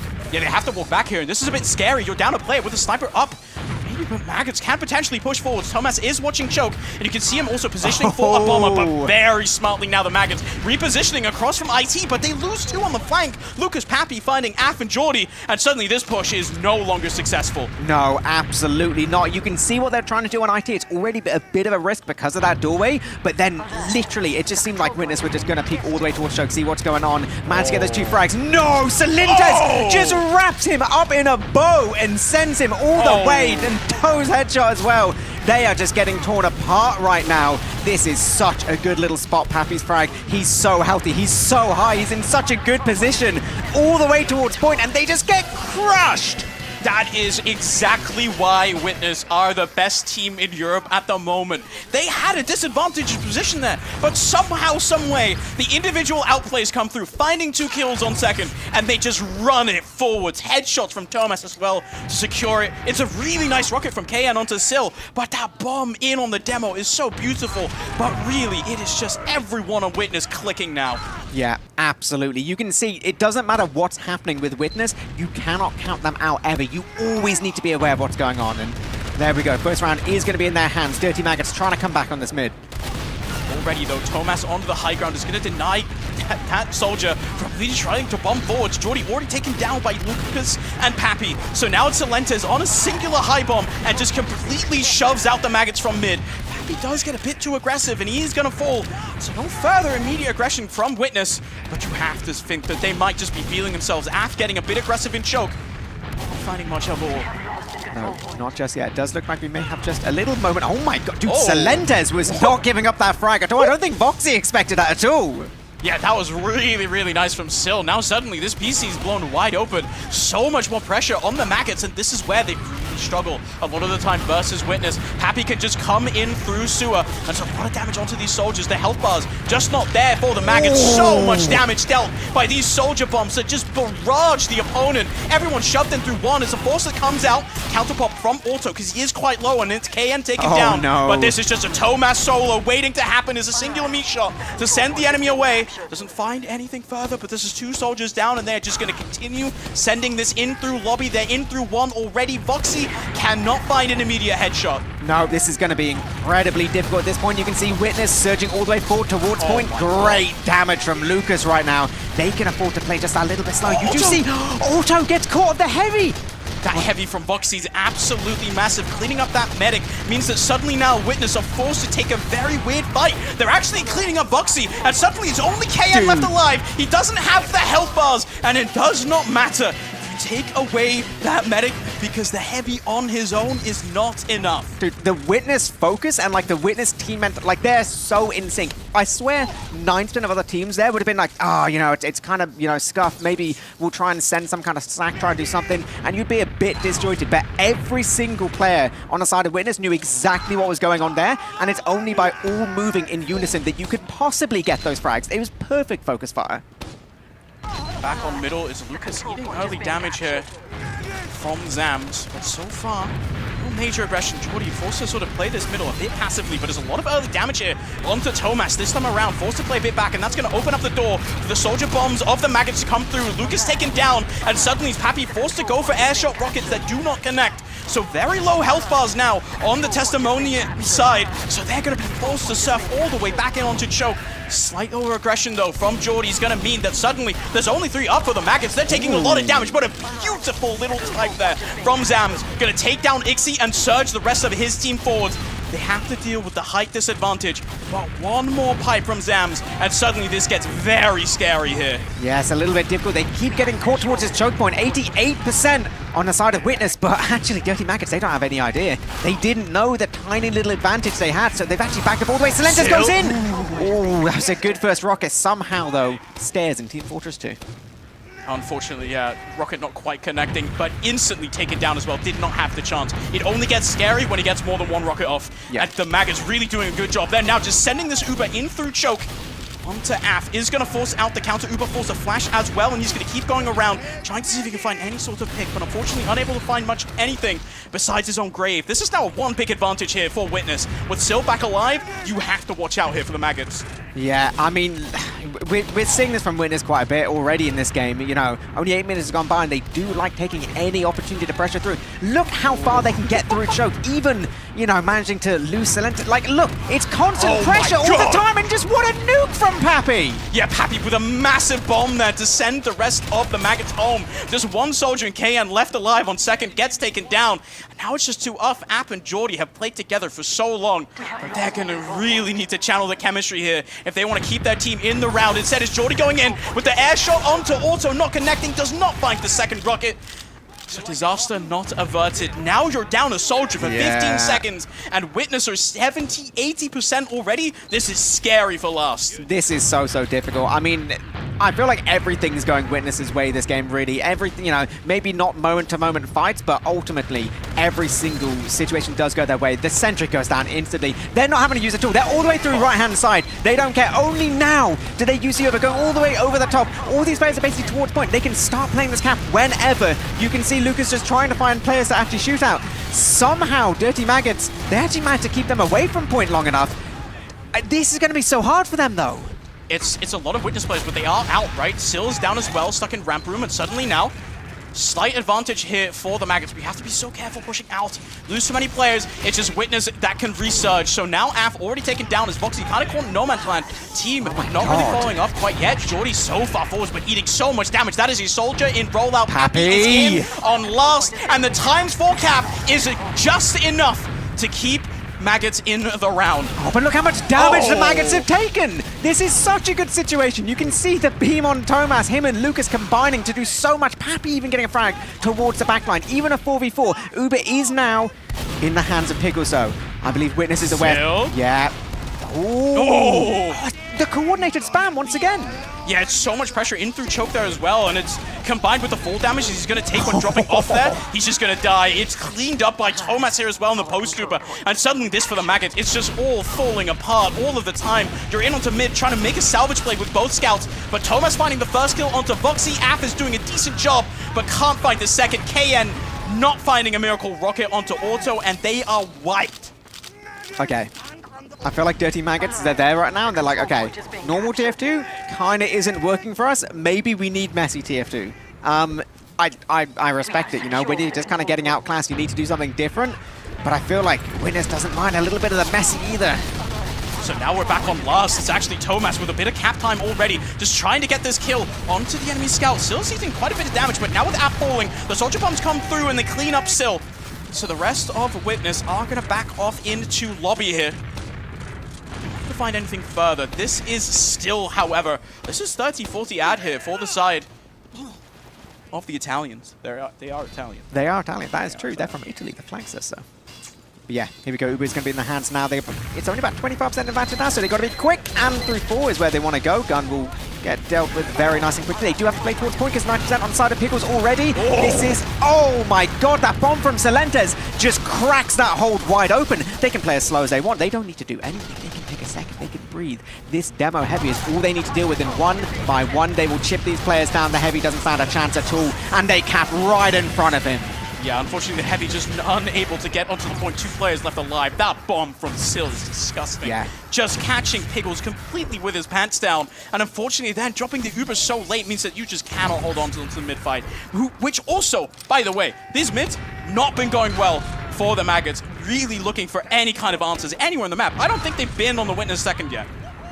Yeah, no, I think that's pretty fair. Yeah, it is, it's a difficult one. Not quite, you know, a 9-minute game like we saw on the logs, but doesn't seem too far away right now. So let's see. Are Dirty Maggots going to go for anything a little bit different? And not going for any deep bombs just yet. It does seem to be Witness very much on the side of the aggressors. They do take some pretty significant position as well, and they get the first and second frag. Dirty Maggots. Sill just finds the flank of a lifetime straight in onto the medic. Does a lot of damage, but Pappy there to follow his teammate up. And so now it's AF left alone on second versus 3. Cannot find anything. KN is a singular HP. One on the whole. Press 1 and press enter in chat, by the way, guys. That's really funny. I hope you like it when you guys do that. Honestly, like, the biggest thing about Witness is the fact that whatever one person is doing on that team, all 6 people are aware of it. Because, you know, you have a deep bomb from one soldier, doesn't quite get it. Doesn't matter, because the second soldier already knows what's going on. He's already preempted it and got in the perfect position to follow up. Like, that is what makes this team different to so many others. That level of kind of being in sync. Defensive crits now up for Pickles, charging it up as fast as he can. The laser beams are going to have to save the Maggots on this one because it is a massive ad here. Once again, for the red side, Uber's just going to come straight in through 4 onto the gun. It's taken down already. Now, spam is going to be directed over towards that little hidey spot where the heavy is slowly going to come out. The crit's not quite up at all. There's a beautiful rocket there onto the enemy soldier. That means that KN gets taken down. What is this crits realistically going to be able to do? The laser beams are coming out. There's a lot of damage dealt, but no one is falling. Instead, all of Witness hiding behind walls, and they cannot be pierced. So now the Heavy, once again, in no man's land. The rest of Witness surging forwards. Ixie, only casualty, as the scout of Thomas goes down as well, but unfortunately Zams, not enough on his own. The soldiers are up, and they are taken down one by one. It is just Jordy versus the world, and unfortunately, it is just too big for him. 4-0 for Witness. Oh my god, it is so over. Like, literally, I have never, in all of my time casting TF2, seen such a perfect situation of a crit heavy comes out, and every single Witness player just hides behind a wall, like, instantly. Like, there was no reaction time there. It was like they could see the countdown on screen. It's like they had our HUD, and they were like, okay, we wait. That's actually, oh god, that's crazy. That was insane from Witness, and so now up 4-0 already. Only 15 minutes have elapsed since we started the game, and Witness once again looking to stamp their authority in Europe here. Maggots really need to find an answer here on middle. It's an early bomb though from Pappy, straight in onto Zams, takes him down instantly. So Ixie is going to fall in return, but Thomas is doing an excellent job of keeping this opposing soldier away from his medic. Piggles taken down by Pappy in the flank as Lucas finds the kill onto Af. Taunting as well. So now Voxy is left in sewer by himself. Jordy 2 HP. Not quite the one of KN, but what can Voxy realistically do? So many members are surrounding him. It's a decent first little shot there onto Thomas, but unfortunately Pappy's rockets are too much, and this is the Maggots with just no answer. No, I mean, that is exactly how I would describe it. There is no answer to any of these Witness plays. And now, here we go, like you say. We're about halfway through the game, and this is a full Uber advantage here. The defensive crits, I mean, it didn't do anything last time. There's nothing to indicate it would necessarily do anything here, but it's their only chance. They've got to try and do something. And you can see, same as last time, you know, they're taking the time to kind of see a little bit what's going on. They're making sure everyone's healed up, going through this right-hand side. Gun will go down instantly. Nothing he can do. They're taking a moment, breathing again. Maybe they can secure just a nice, easy frag. See what's happening. Start looking towards the point. This is not too bad for the Dirty Maggots so far. They get Pappy. This could open things up. Yes, Salenta's already down. Pappy literally just getting taken down now. And actually, that is a little bit of success here on the side of the Maggots. It's a bit scary, right? Jordy down as well, and that's Thomas just in. Dude. Instantly bosses on KN. And now all of the Maggots have to retreat to make sure that they deal with Thomas, as it is Ixie barreling in through one. Gets one shot off of Piggles, but not the other. But you still have to watch out. Is Lucas help on second, who is just getting killed by Voxy? No! Because Auto hits a beauty of an arrow, keeping his demo alive. And all of a sudden, this is a very scary situation on second. Jordy has to take so much space. But now you have to push with the crits. It has to come out onto Zams, and the soldier aggression comes forward, takes the enemy demo down, threat neutralized. Af on this crits can find nothing. And so suddenly, once again, this crits doesn't do anything at all. And we are at a very weird fight on mid. We really are. It's going to come down to individual fights, individual bits of pressure. The height is still mostly in the hands of Witness Gaming. Both scouts on the high ground now on the side of Dirty Maggots. Going to do what they can. If they can focus down any kind of frag, this would be great for them. But the problem is the spawners are going to be to the better for the side of Witness, and it's going to be very late aggression. And they just get picked apart. This is absolute disaster here for the Maggots. Piggles dying, and Auto just sitting at 100% is just not even popping at the thought of Zams close to him. So instead, the sniper is that last little hope for Jordy. Doesn't find that shot, so forced to back off onto Last, back onto Soldier. And this is literally 100% advantage for the Italian side already. Piggles just spawning, but 10% crits here. I don't know if it's going to be enough, man. I'm going to be real. They're just going to send it in through one, it looks like. Taking it nice and slow as it is just Lucas sending forwards. Gun already down, and the Heavy's going to rotate across. But so much damage being dealt. It's actually Sil and Pappy both taken down, but Lucas can do so much on his own. It's Piggles Af already taken down, and the plays on the blue side are just not there. Witness finally surging forwards across the point. The Hellbars are kind of going down, but it's Ixie with the cleanup. Witness stamped themselves at #1 in Europe, and I think that's a message to everybody else coming into tomorrow. You cannot mess with this team. No, look at that, dude. They win the game, and they're like, right, done. We are out of here. And what a dominating way to finish day one. My God, that is brutal. That really is just showing you Witness at their full strength. Exactly what it means to have a team full of 6 incredibly skilled players, but combining into one incredibly skilled team as well. This is some of the best TF2 I've ever seen them play. Like, even, I mean, we've watched Witness for a long time, but it has been such a long time since I've seen them come. Like, this looks better than they look so much better than they did at Denver. I'm not gonna lie. Yeah. Like the coordination with this team is just unbelievable.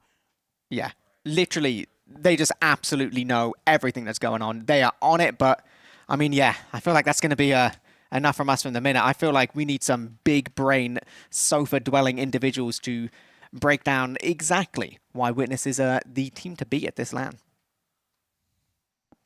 Hello, sofa dweller here with my fellow sofa dwellers.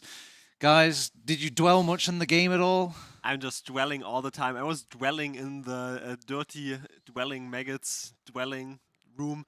And I gotta say, I'm not even sure if I got exposed by putting so much trust in them. I don't want this to, you know, be complete disaster, just analysis, but no one can hold a candle to Witness who would have known. Yeah. Dave, where were you watching this game when you had the chance? Like, were you watching it from the sofa? Were you down with the players? Were you watching the crowd? I'm very much a sofa dweller. So yeah, I was just proper sofa dweller. I was committed to the dwelling. But no, I mean, I was a little bit disappointed in the Dirty Maggots. Maybe they were hiding strats.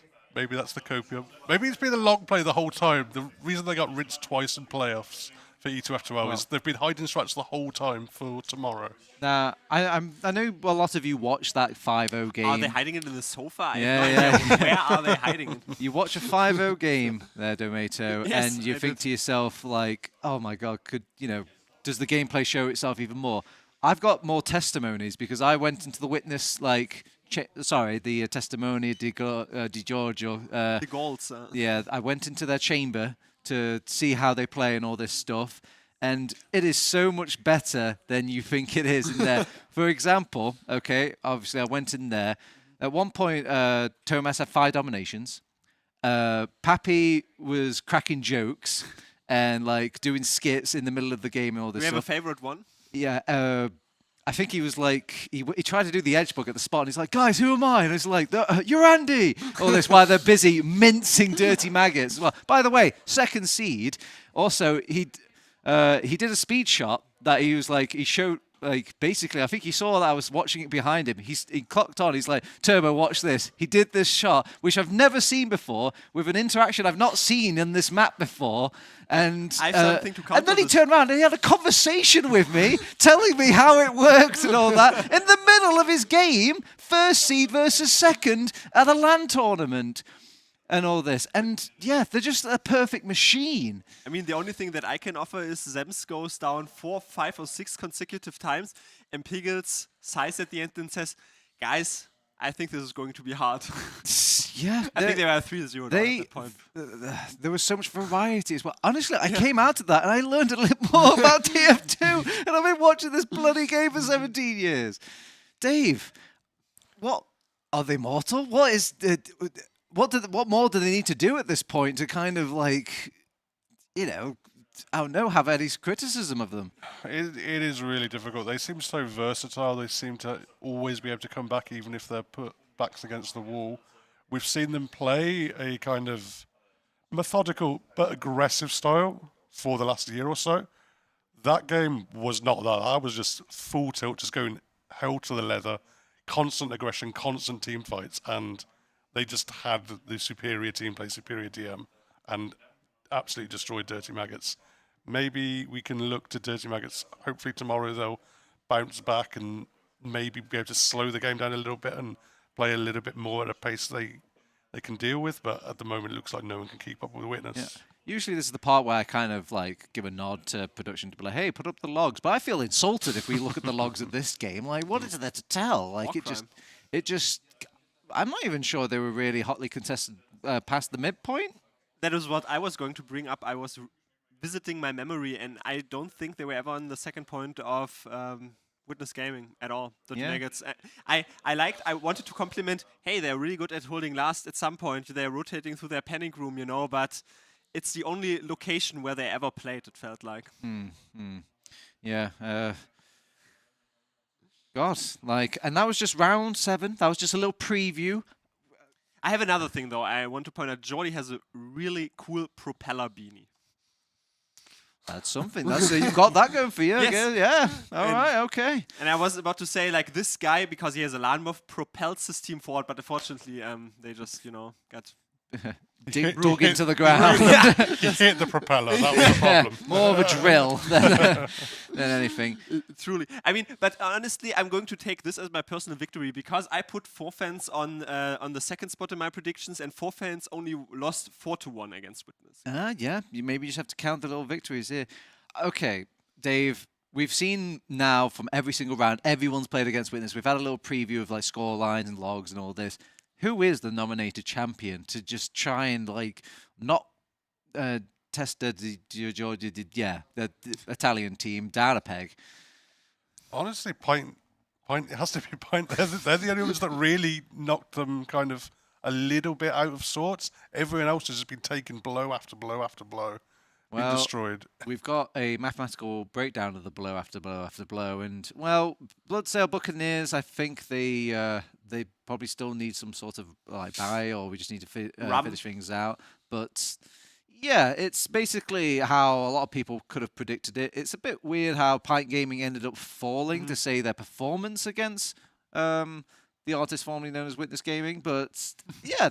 This just means like now the round robin is finished. This is the seeding for the upcoming part, which is the most serious part of the tournament. The double bracket. It's where, obviously things get actually decided. And if we start huffing the copium here, Domato, it means no more saving strats, no more like takey backsies, no more like flukes, no more like possible unforeseen technological spikes now. This is the real deal, right? I'm always going hardcore on the euphemisms, on the convalescent measures, on the wonderful, nice words. So what I wanted to say about the group stages, fixed and locked maps, you can't do anything about that, but at least everyone gets into the playoff stages. But yeah, I mean, at least double elimination, but still, once you're knocked down to the lower bracket, very difficult route. And we saw that in the season as well. Once you get knocked down, example, 4 fans can't really make it out of that anymore. And I feel like this could definitely be the defining feature. It is Witness in the final. I can still see 4 fans there. There's also one other thing. We haven't played King of the Hill yet. Ooh. So that could put a bit of spice into it. Witness Gaming are really good at King of the... That is true. Witness Gaming have looked pretty strong at King of the Hill recently. But there's some teams have been missing King of the Hill as well. Bloodsail Buccaneers, they're like, where is my cough? That cough that has been kind of chilling down the other teams' spines. And I think even Witness Gaming, sorry, we keep calling them that, the Italian team has, shown a little nod. They've paid attention. They know that team's good. But everyone's got access to these bans now, and obviously, as you proceed in the upper bracket, you get more favourable picks and bans going into the grand final. But no free map. We're not American here. So it should be an exciting day too. Am I right? I'm all for it. That's all I can say. I have already exceeded my word count for today, so I'm just going to say I'm very, very excited for the second day. All right. And Dave, before we go off to things as well, what do you think you're going to do with the rest of your day one after this stream packs up? Are you going straight down to the bar? Are you getting some sleep?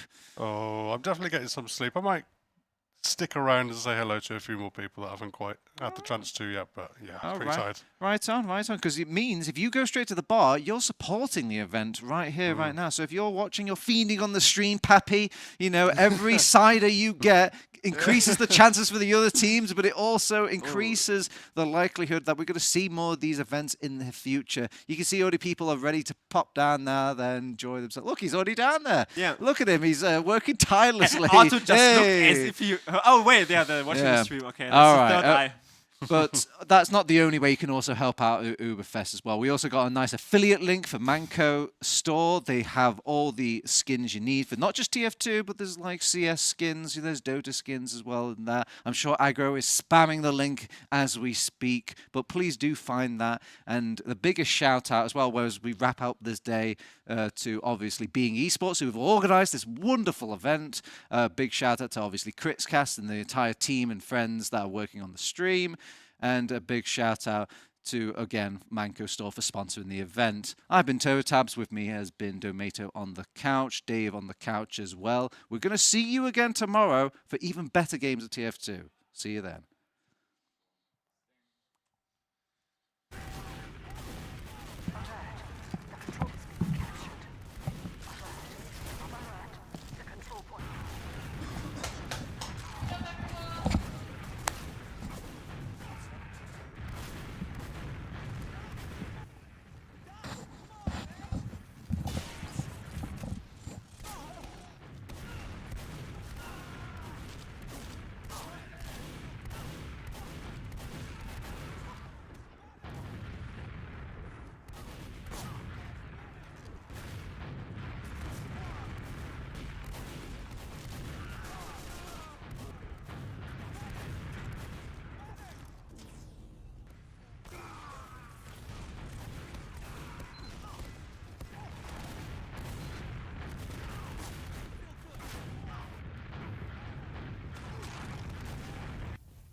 Has anybody seen the credits? No. Very well said. No. Actually, not. That's. We're gonna do it again!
Do you wanna be my